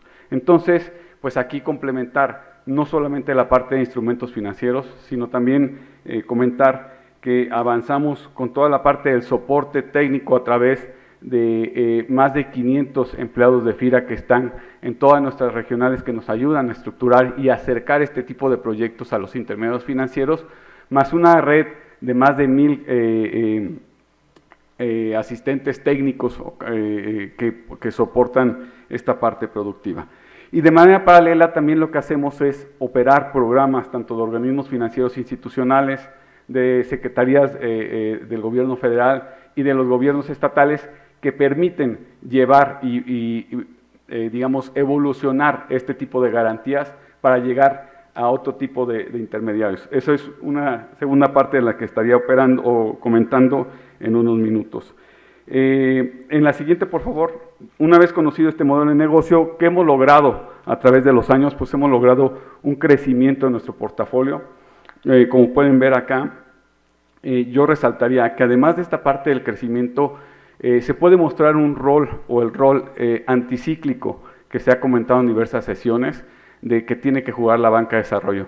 Ustedes podrán ver acá, 2020, A nosotros, al contrario, lo que vio el mercado era una necesidad de liquidez, era lo que estaba exigiendo el mercado. Lo que hizo FIRA es salir al mercado para que ninguna empresa del sector agroalimentario le hiciera falta ese recurso. Entonces, pues ahí podrán ver en el 2020 ese puntito amarillo que resalta, pues esa parte de adicionalidad o esa parte de liquidez que salió FIRA al mercado. Por otra parte, y como ustedes decían también, como decías, Luz, en estos últimos 2 años, pues esta perspectiva ha cambiado, ¿no? Ahora el rol contracíclico que tiene que jugar FIRA es un rol que vaya de la mano acompañando a los intermediarios financieros en el riesgo de crédito, ¿no? Entonces, lo que hemos notado, tanto en 2020 y en lo que va de 2022, es un incremento importante en este instrumento de garantía que ha sido requerido por parte de los intermediarios financieros. Entonces, sentimos que hemos venido jugando ese rol contracíclico de acuerdo a las características que demanda el mercado en 2020 al dotar de liquidez a este mercado, y en 2021 y 2022 al participar de una manera mucho más fuerte en nuestro portafolio, acompañando a los intermediarios financieros en este riesgo. Me gustaría también recalcar acá pues que esto no ha repercutido en los números favorables para FIRA, ¿no? Actualmente, en términos en todo el portafolio global de FIRA, la cartera vencida es inferior al 1%, ¿no? Entonces, pues creo que con esta estructuración del modelo, pues hemos venido desarrollando unos buenos resultados que permiten mantener el patrimonio en términos reales hacia adelante. También resaltar que aproximadamente cerca de 2/3 partes de cada peso que se encuentra como crédito comercial en el mercado, pues tiene una participación ya sea de alguno de los productos o servicios que ofrece FIRA. Sin embargo, y como también comentaba Ángela, en la siguiente por favor, lo que hemos visto es que hacen falta o que aún tenemos niveles muy bajos de inclusión financiera en México, ¿no? Nosotros vemos que en la parte de la actividad primaria, pues existe un número importante de barreras de acceso al financiamiento. Vemos fundamentalmente la parte de falta de colaterales, ¿no? La necesidad de capacidades de la parte productiva en el mercado, pero también la falta de información para perfilar el nivel de riesgo o el tipo de riesgo al que están enfrentándose los intermediarios financieros. Al visualizar esto en los últimos años, ¿qué es lo que hemos venido desarrollando? Bueno, hemos venido desarrollando una serie de productos, garantías, acompañamientos o programas que integren toda esta parte o todas las herramientas que permitan hacer una mayor inclusión financiera. Me voy a permitir resaltar dos características o dos tipos de garantía que hemos venido desarrollando. La siguiente, por favor. A partir de 2008 se estableció el Fondo Nacional de Garantías, ¿no? De la mano de la Secretaría de Agricultura, en donde lo que nos hizo es establecer o poner una serie de recursos para que los operara FIRA. Con el objetivo de llegar a los intermediarios, como decía Ángela, que teníamos en donde teníamos menor penetración, o aquellos que no tenían por falta de información, acceso a financiamiento por falta de información para los intermediarios financieros, o bien por falta de colaterales. Lo que se trabajó de manera conjunta con la Secretaría de Agricultura es el establecimiento de un programa de garantías a primeras pérdidas, ¿no? Actualmente lo tenemos en un nivel de que otorgamos garantías para los créditos de corto plazo, de reservas por intermediario financiero del 5% para créditos de corto plazo y del 10% para créditos de largo plazo. Esto lo que permite es a los intermediarios administrar los recursos que tengan dentro de este fondo para poder ir avanzando, y en caso de incumplimiento, también por las características propias del crédito, no por cuestiones meteorológicas o de seguros, ¿no? Que son complementarias y que actualmente FIRA las exige como una parte complementaria al financiamiento, pues acompañemos a estos intermediarios financieros en los incumplimientos de la parte productiva, de tal manera que puedan los pequeños productores acceder al financiamiento. Me gustaría comentar aquí algunos resultados que hemos tenido a lo largo de estos 14 años, en donde el financiamiento que se ha detonado ha superado los 20,000 millones de dólares. Entonces, pero sobre todo el efecto multiplicador que ha tenido estos recursos, ¿no? Actualmente estamos cerca de tener un efecto multiplicador de 43 veces cada peso de garantía que se ha otorgado, cada peso de los recursos de la Secretaría de Agricultura que se han otorgado. Esto en beneficio fundamentalmente de la actividad primaria, 3/4 partes del financiamiento han sido otorgados a la actividad primaria, pero sobre todo resaltar esto, ¿no?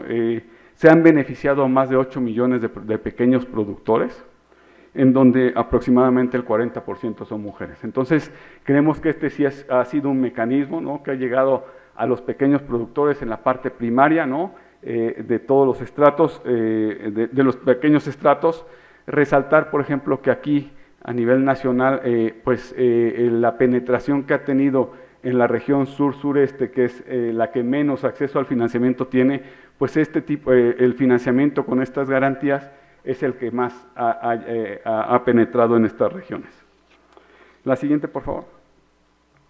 Evolucionando este mecanismo de garantías, lo que también vimos es que para aquellas medianas empresas también había un déficit de financiamiento. Entonces, necesitamos hacer un movimiento y trabajando de manera complementaria con la Secretaría de Economía, estratificamos también un fondo de garantías a primeras pérdidas del 12% que vaya enfocado sobre todo a la parte de agroindustria, a la parte de comercialización y de los servicios del sector agroalimentario, que es un complemento al FONAGA porque atiende a una población no de los pequeños productores, sino de los medianos productores, pero que tampoco pueden acceder al financiamiento. A partir también de estos recursos y de esta experiencia, lo que hemos venido desarrollando es ya no a nivel estatal, ya no a nivel federal, sino a nivel estatal, 18 fondos de aseguramiento que hemos trabajado con los gobiernos, 18 fondos de cobertura de este tipo, de garantías para la mediana empresa, que han venido detonando el financiamiento de acuerdo a las características que cada gobierno estatal requiere. Me gustaría aquí resaltar dos temas que han sido relevantes para esto, ¿no? El primero es el efecto multiplicador con los recursos a nivel nacional o a nivel federal. Hemos tenido un efecto multiplicador de 46 veces los recursos aportados, mientras que en los fondos estatales que llevan un plazo menor de su desarrollo, hemos tenido un efecto multiplicador de 20 veces los recursos que han sido aportados. Entonces, también creemos que ha venido evolucionando de manera favorable. Recientemente, la siguiente por favor, y dada pues toda esta experiencia que ha consolidado AFIRA en el manejo de estas garantías, pues hemos venido, y también que ha habido una escasez en la parte de los recursos públicos, hemos venido evolucionando este tipo de esquemas, ahora para ir acompañando, para acompañarlos con recursos de la iniciativa privada. Entonces hemos generado fondos, actualmente tenemos 3 fondos constituidos, con recursos privados, ¿no?, de empresas privadas que tienen cierto interés o tienen el interés de desarrollar como a aquellos productores que les proveen insumos. Entonces, como les decía, voy a poner un ejemplo en Zacatecas, ¿no?, la parte del sistema de riego, toda la parte productiva para los sistemas de riego, una empresa privada ha puesto recursos en FIRA para que los administre en un esquema de garantías a primeras pérdidas y pueda detonar financiamiento para los productores en este sector. De manera general, pues esto es como hemos venido evolucionando y los resultados que hemos venido obteniendo en los diferentes esquemas de garantía. Creemos que hemos logrado una inclusión financiera, hay retos hacia adelante, pero también lo que estamos visualizando, la siguiente por favor, y como lo hemos visto en los diferentes paneles, es que actualmente nos encontramos en una encrucijada, ¿no? Esta encrucijada que repercute en la parte de seguridad alimentaria, nosotros la podemos identificar, o yo la identificaría en 5... La incorporación de tecnología que tienen que ver con la variación en los diferentes estructuras y esquemas donde pasaron de tener fondos públicos y a nivel federal, ¿sí? Porque siempre lo primero que te das cuenta con las garantías es que no hay recurso que alcance, ¿sí? Siempre habrá un fondo, un recurso que se da y que tiene un límite. Entonces, cuando eso ya no da, pues vamos a buscar a cada gobierno para que cada gobierno le ponga su recurso a su propio fondo para que alcance para lo de su estado. Y el siguiente paso seguramente va a ser, o ya existen, los mixtos, que los fondos mixtos que existen también en el modelo español, son fondos que se llaman allá sociedades de garantías recíprocas, que tienen recursos públicos, ¿sí? Y tienen recursos privados, ¿sí? Y esos fondos son los que, y son también mutualistas, ¿no? Son los que prestan y otorgan garantías al 100% a beneficiarios que con esa garantía van al sistema financiero para que les otorguen un crédito.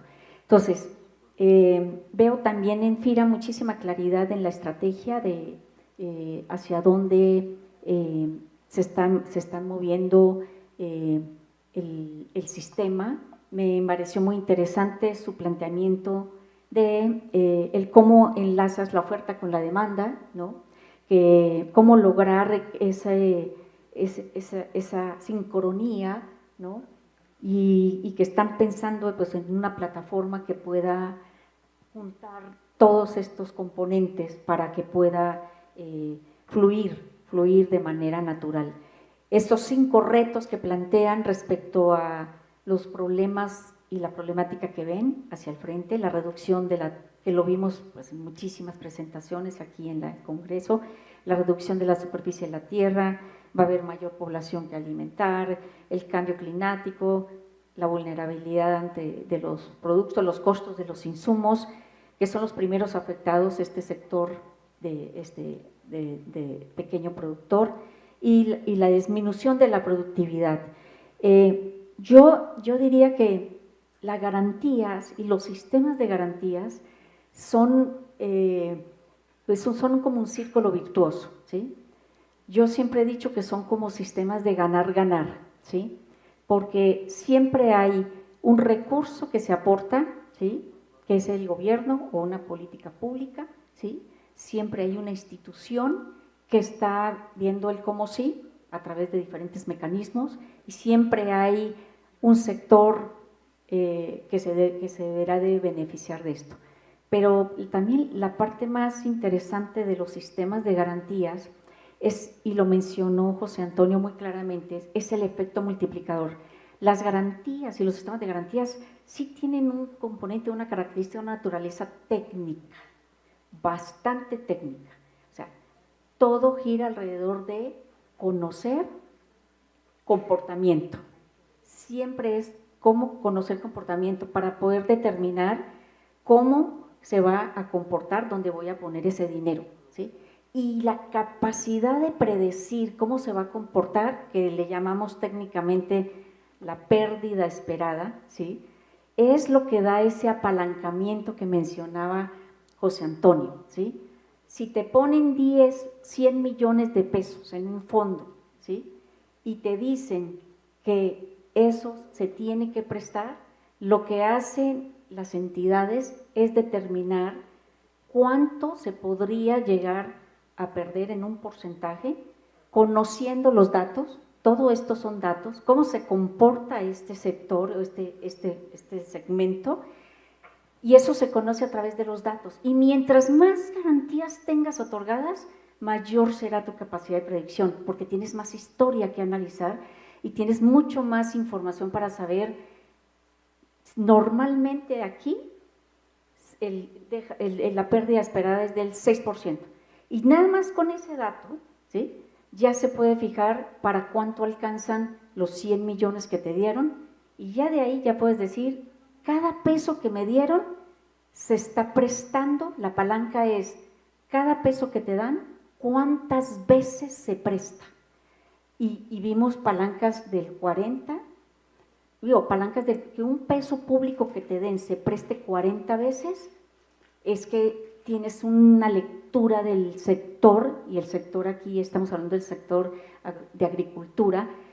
Esa madurez y ese desarrollo es lo que lleva a la solidez de los sistemas de garantías, y particularmente el sector de agricultura, con todo lo que vimos aquí que presentaron, bueno, ya de poder predecir hasta el clima, poder predecir cómo se va a comportar ciertos eslabones de la cadena de valor del sector.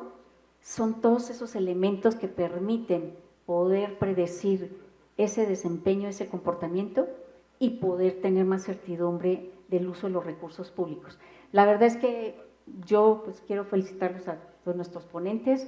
Es la primera vez que hablamos en un foro de agricultura de las garantías en este contexto, pero las garantías son el componente del engranaje de ese financiamiento del que estuvimos hablando todos los días, que hacen viable que el que hoy no tiene crédito tenga siquiera la posibilidad de ser evaluado, ¿sí? Y que pueda ser evaluado y que pueda acceder no una sino varias veces, claro, con la precisión que hacía Ángela, ¿no? El sistema financiero le encanta a los bancos y al sistema financiero tener las garantías, porque obviamente le estás mitigando el riesgo, ¿sí? Le estás cubriendo una parte del riesgo. Entonces, es una adicción que luego se les crea. Entonces, la parte importante de esto es saber cuándo ya no debe de entrar la garantía. Y ahí es cuando entraban esquemas como lo que decía Ángela también, de que ya tienen que concursar por esos recursos de garantía. Y cuando los pones a concursar, entonces ya la piensan y dicen, a este ya le di 10 veces, ya no lo voy a meter para los recursos de garantía que me van a dar porque me piden clientes beneficiarios nuevos. Entonces, las garantías y los sistemas de garantía son muy amplios y la verdad, pues sí, agradecer aquí que nos dieron la oportunidad.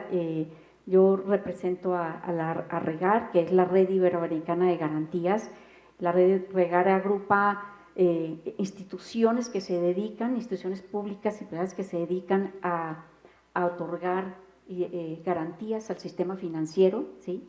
Y como esta REGAR que existe a nivel de Iberoamérica, existe otra en Europa, que tiene cerca de 40 instituciones en todos los países de Europa. Existe otra, el MENA, en África, Mediterráneo, que también agrupa a todas las instituciones de garantías y que se dedican a esto, y que la idea es seguir sumando y seguir desarrollando y seguir compartiendo lo que ya se hizo bien y poder replicarlo en menos tiempo y mejor. Entonces, muchas gracias a todos. Espero que esta sesión la haya servido para dar un contexto de lo que son realmente las garantías en este sector tan precioso y tan importante en todo el contexto de nuestros países. Gracias, Ángela. Muchas gracias, Antonio, José Antonio.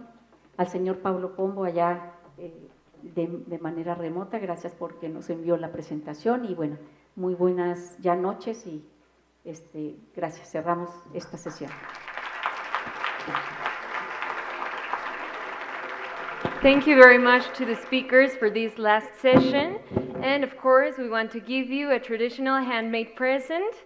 Congratulations. Please an applause to Ms. Lozano.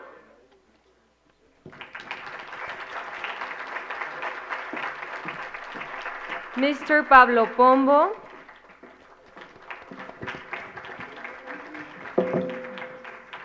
Mr. Antonio Gaspar.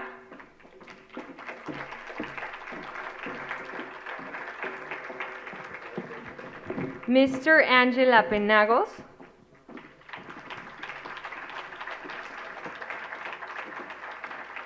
And Mr. José Antonio Cortés Barrientos.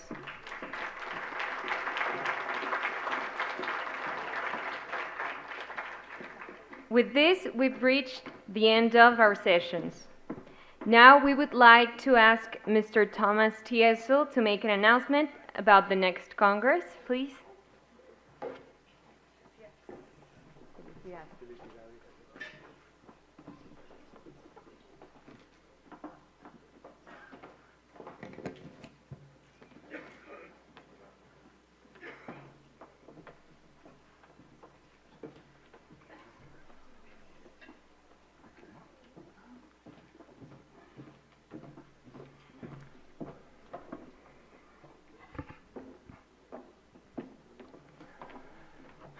All too soon, we are coming closer and closer to the end of this great program. which has been organized by Alide and FIRA with support from sponsors.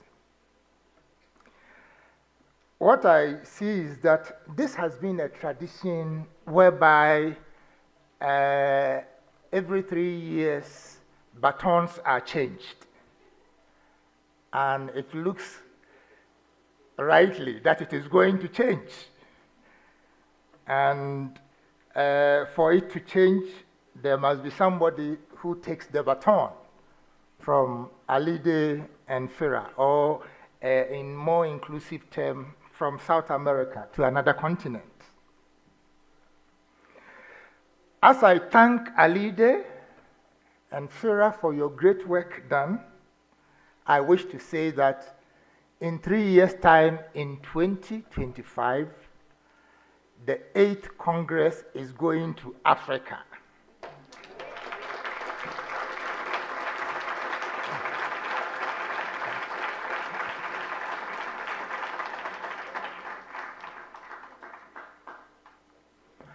I think that I should have given you the country to host, but we have so many interested members we have shortlisted, and we are yet to choose. So I want to promise you we will convey the outcome to you as soon as possible so that we begin our preparations towards the 8th Congress on Rural and Agriculture Activities. On that note, we have a short clip on Africa that will give you a glimpse of what to expect in 2025.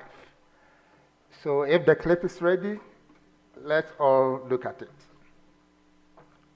Thank you.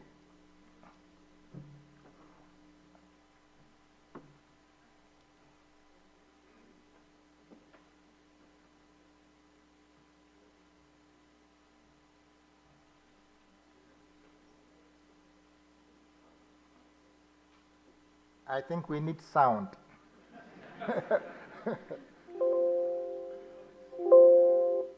There is sound to it.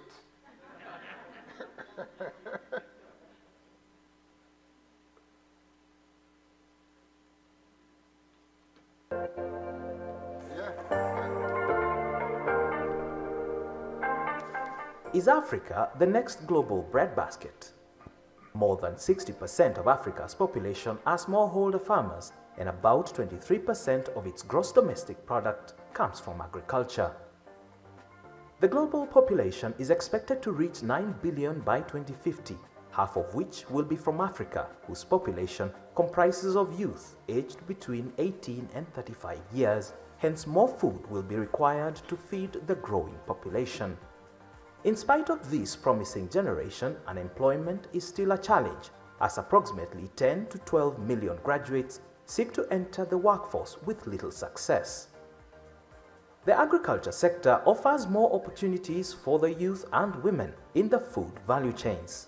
Access to finance is still a big challenge to rural smallholder farmers. High demands for collateral by banks, lack of capacity to develop appropriate credit facilities for agriculture, high perceived risks of lending to this sector, and general aversion of banks toward agriculture have led to the undercapitalization of the agriculture sector. With funding, farmers are able to purchase inputs, processing machines, mitigate risks, and increase their value addition products. In the past decade, the rural and agricultural finance landscape in Africa has evolved due to a number of factors: changing technology, products and services bringing in new actors such as mobile network operators, fintech and agtech companies who are providing financial services and products through innovative use of technology and big data. The gradual digitization of value chains, the emergence of new funding instruments such as crowdfunding for agriculture, innovative rural deposit mobilization models enabled by mobile and agency banking, the deployment of digital finance through mobile phones, has enabled lending institutions to identify new opportunities for low-cost outreach and service delivery. Majority of lending institutions are now embracing multi-channel distribution strategies by establishing new departments to drive technological innovations through mobile phone, agency banking, and internet banking, among others. As a result, these efforts contribute to poverty reduction, increased income to households, food and nutrition security, uptake of agriculture insurance services, job creation, access to markets, and much more. The African Rural and Agricultural Credit Association, AFRACA, has been on the forefront in promoting rural and agricultural finance in Africa.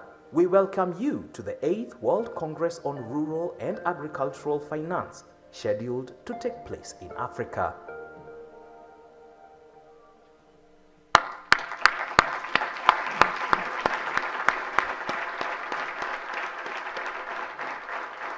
So Africa looks forward to hosting all of you in Africa in 2025.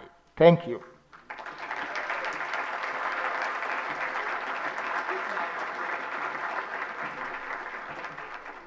Thank you, Mr. Thomas, for the exciting announcement. And now we would like to introduce Mr. Romy Calderon from ALIDE to present the lessons learned during the work sessions.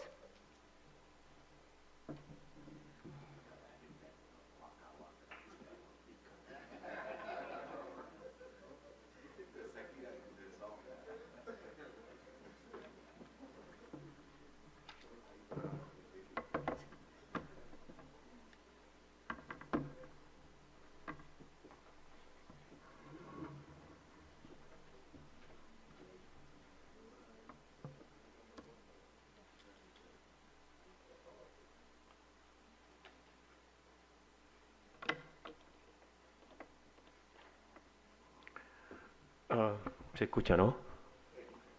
Muchas gracias. Sí, sí.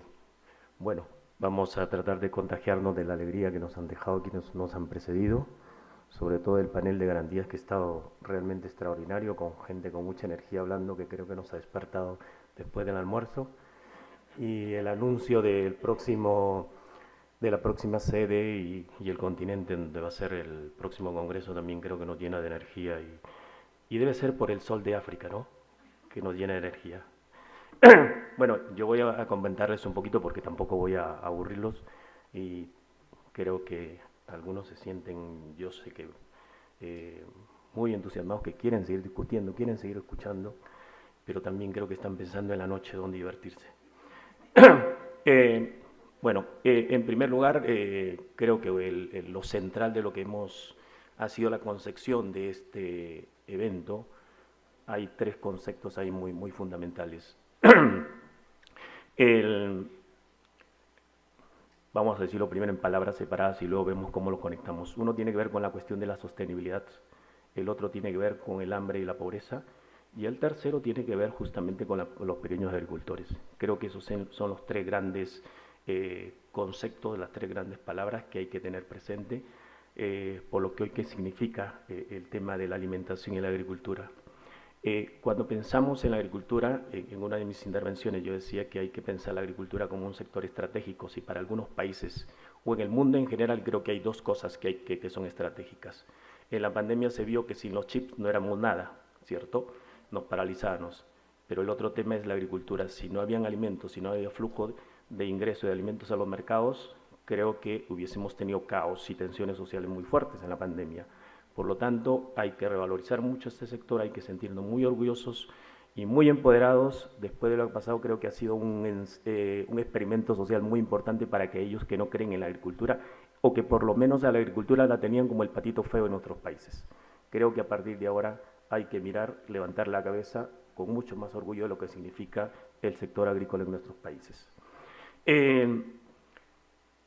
Como habíamos visto, la pandemia ha dejado algunos aspectos muy tocantes. Uno de ellos tiene que ver que después de eso se han dado cuestiones como la inflación, el aumento de precios, que si bien para algunos países es importante, no siempre, en este caso ha sido una coyuntura muy particular porque algunos de ustedes habrán notado que en otras en otros episodios, cuando había aumento de los precios de los alimentos, normalmente mejoraban las rentabilidades, pero ahora ha ocurrido un fenómeno que también han aumentado los insumos y las materias primas, por lo tanto esa rentabilidad por mejores precios no necesariamente se ha trasladado del todo a los productores, porque por ahí ha habido un aumento de costos muy fuerte por el tema del transporte. En algunos casos hemos visto cómo el transporte ha aumentado hasta 5 veces, los insumos, la urea incluso ha sido muy escasa, entonces eso ha ocasionado que por ahí se compense esa mejor rentabilidad que uno podía tener por precios.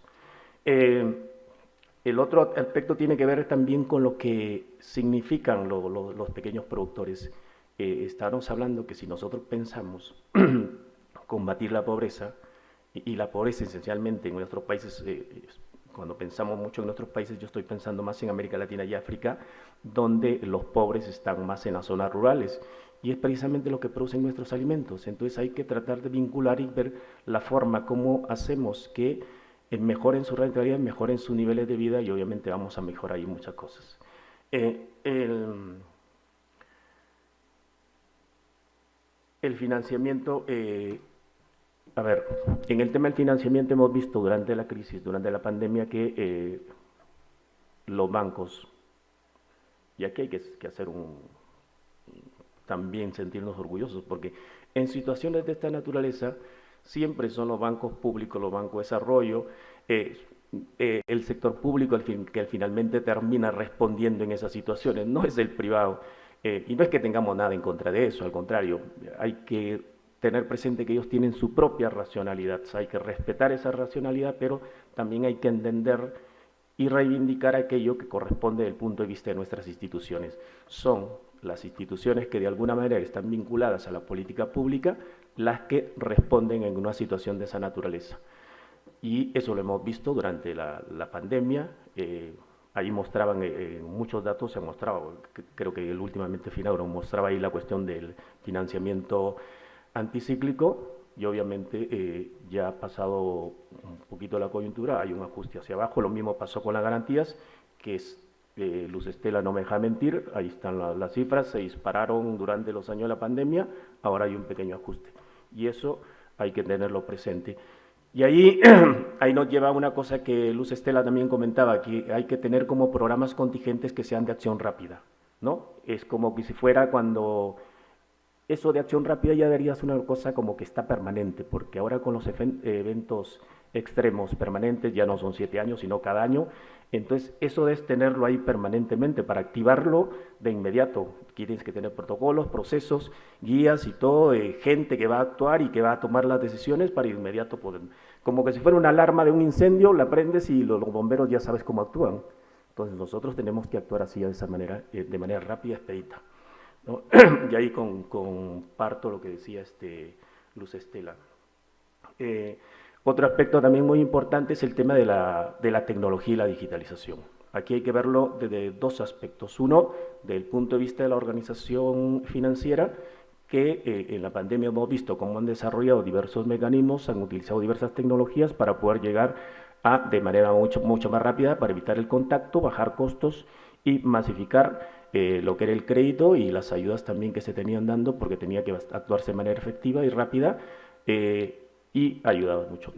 El otro aspecto de la tecnología tiene que ver con la incorporación de estas tecnologías, lo que se está llamando las AgTechs o AgroTechs, en los procesos de producción en las fincas, que ahí lo que le cabe a los bancos o a las instituciones financieras de desarrollo, a los fondos de garantía, a los seguros, es justamente ayudar a financiar este tipo de inversiones que se requieren y que son más cuestiones de largo plazo. No es que es la etapa que viene también si queremos mejorar otra cosa. Vamos por partecitas.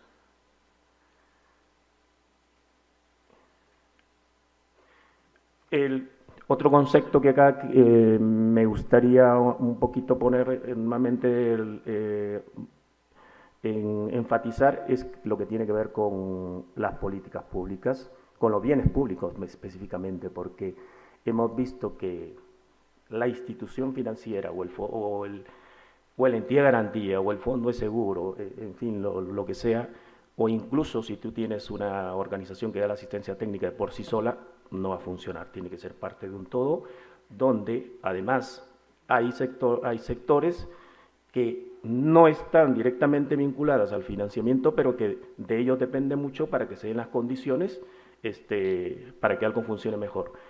¿Qué pasa si tú tienes a un atleta que corre 100 metros en 10 segundos o en 9 segundos? Porque ahora hay hombres extraordinarios que corren en 9 segundos. Una cosa es que lo pongas a correr en un campo empedrado donde hay espinas, y otra cosa es que lo pongas a piedras, rocas, y otra cosa es que lo pongas a correr en un campo de fútbol. Obviamente el tiempo lo va a hacer en menos tiempo, va a ser mucho más rápido, va a tener las mejores condiciones. Entonces las políticas, los bienes públicos que se diseñan a partir de las políticas públicas, lo que hagan justamente ayudar a que eso se dé en mejores condiciones. Y allí hay muchos aspectos.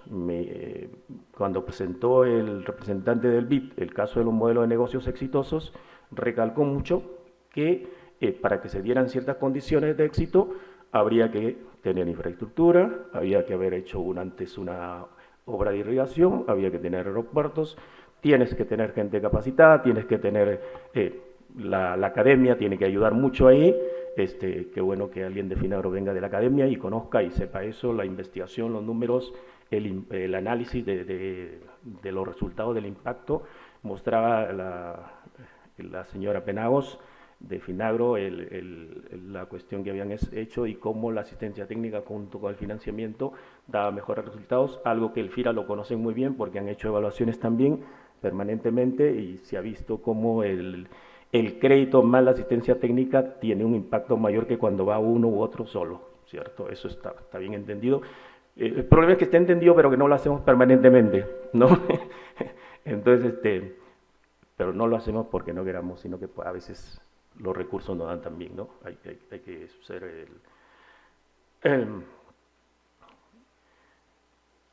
un aspecto que también quiero enfatizar es algo que cuando hablaron del panorama de lo que se viene en el ámbito de la agricultura, no del financiamiento, a raíz de los problemas y tensiones geopolíticas que están pasando en el mundo, es que la producción de ciertos alimentos está concentrada en 2 o 3 países. Entonces, cualquier problema que se pueda ocasionar genera escasez, y cuando se genera escasez sabemos que suben los precios, y ¿quiénes más sufren? Justamente la gente más pobre, ¿no? Entonces, ahí hay que repensar también todo esto de quizás esas son oportunidades donde nos podemos convertir en proveedores regionales para no estar, como dice, dependiendo de algunos proveedores únicos o que están monopolizando por su tamaño, quizás no lo hagan conscientemente, pero por el tamaño mismo y una circunstancia adversa te lleva a,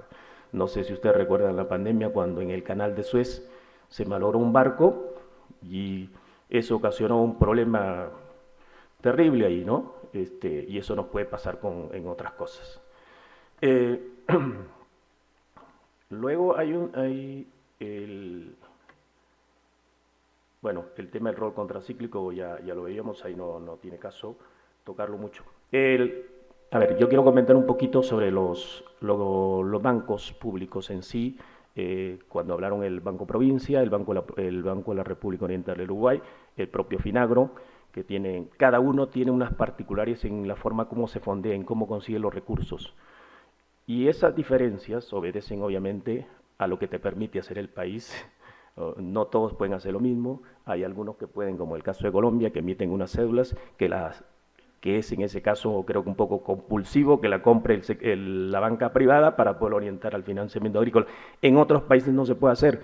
Entonces cada uno tiene que encontrar sus formas y ver qué es lo que funciona desde el punto de vista de las relaciones políticas y económicas en su propio mercado para poder orientarla, ¿no? En algunos subsidios mala palabra, en otros subsidios no es mala palabra, entonces cada uno va encontrando esa particularidad, de manera que no tenemos allí recetas o cosas únicas para decir esto hay que hacer, ¿no? Cada uno lo toma como mejor se le puede adaptar a su país y cómo la viabilidad política y económica del país hace posible que puedan implementarlo.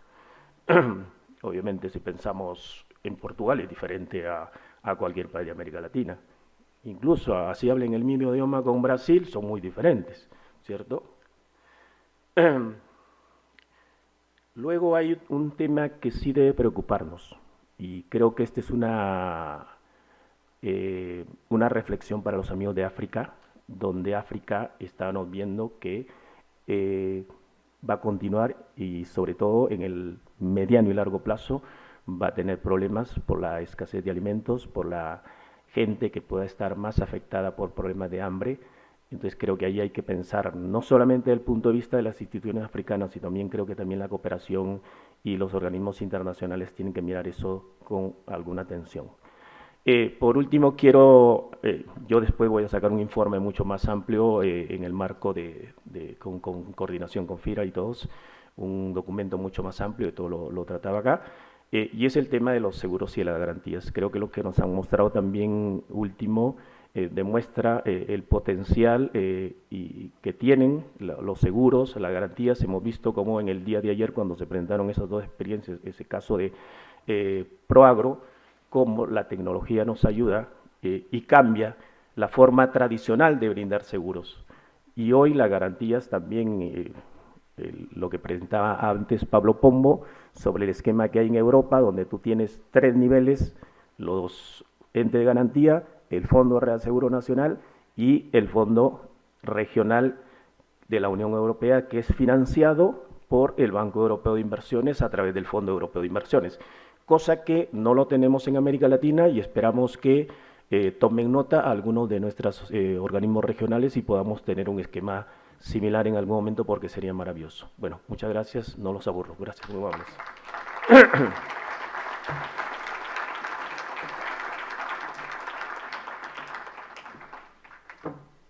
We appreciate your insights. Thank you, Mr. Calderon.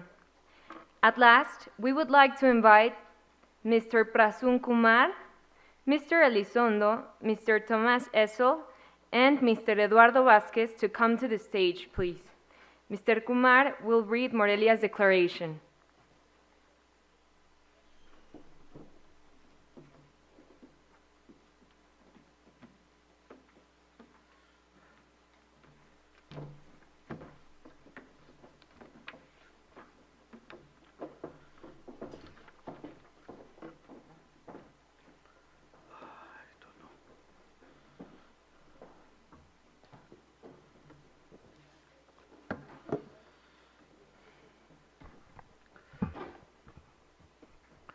Well,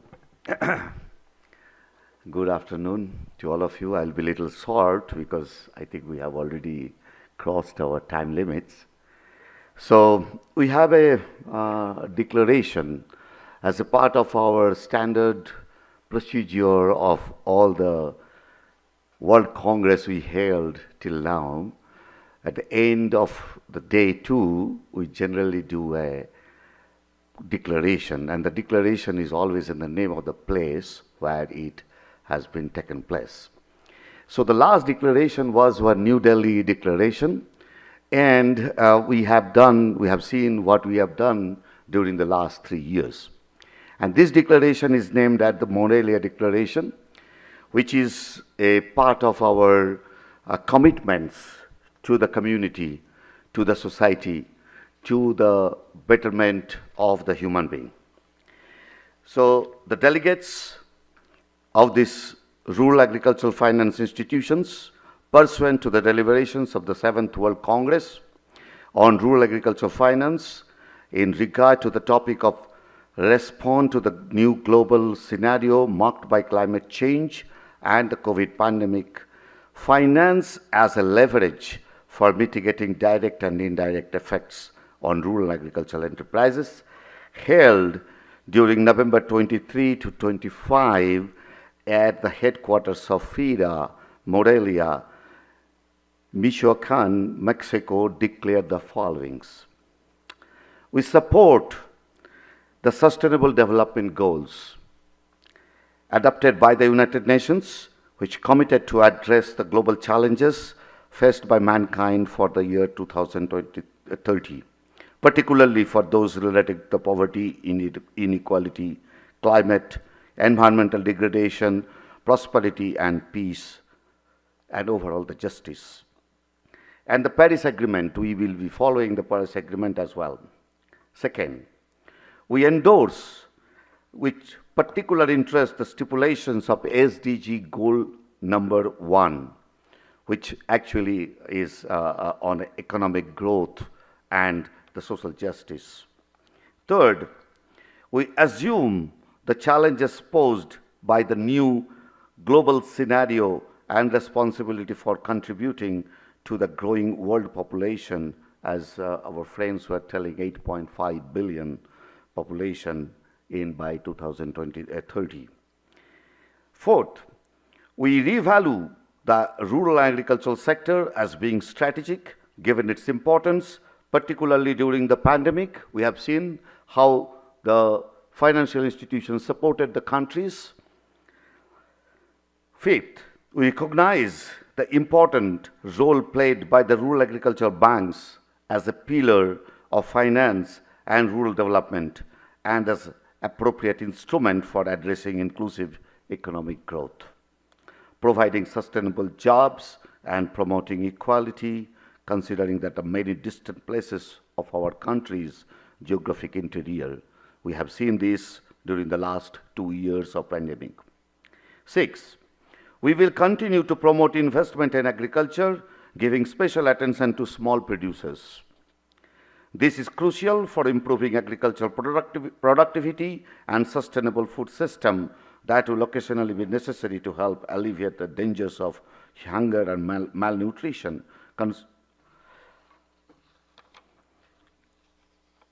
Declaration 7.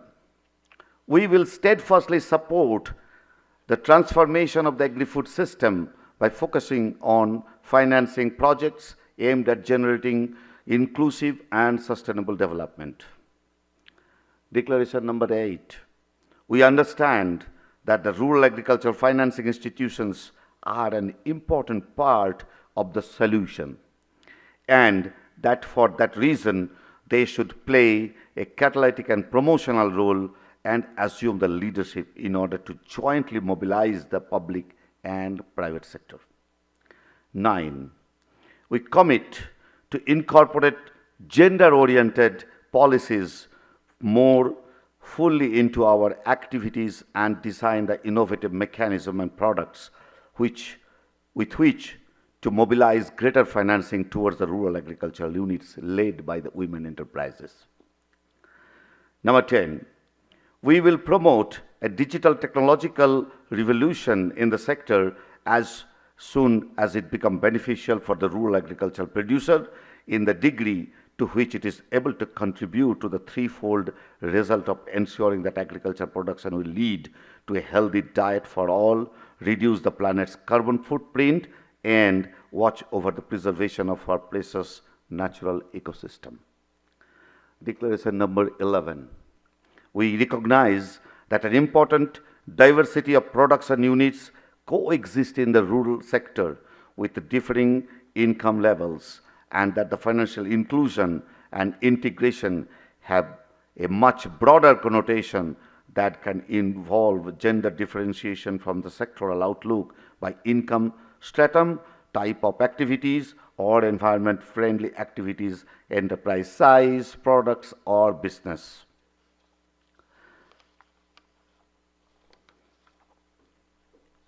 Finally, we will work in coordination with all public and private institutions in order to combine our possible support to the rural agricultural sector, which needs the assistance of other sectors in as much as major impediments exist to bringing about the social inclusion in the rural sector, such as gaps in infrastructure, communication, logistics, and technology, above all the communication and education, among many others. Signed by the General Manager, FIDA, Secretary General, Asia Pacific Rural Agricultural Credit Association, Secretary General of AFRACA, and Secretary General of ALIDE, dated 24th November 2022 at Morelia, Mexico. Thank you very much.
Ladies and gentlemen, the Congress has now concluded.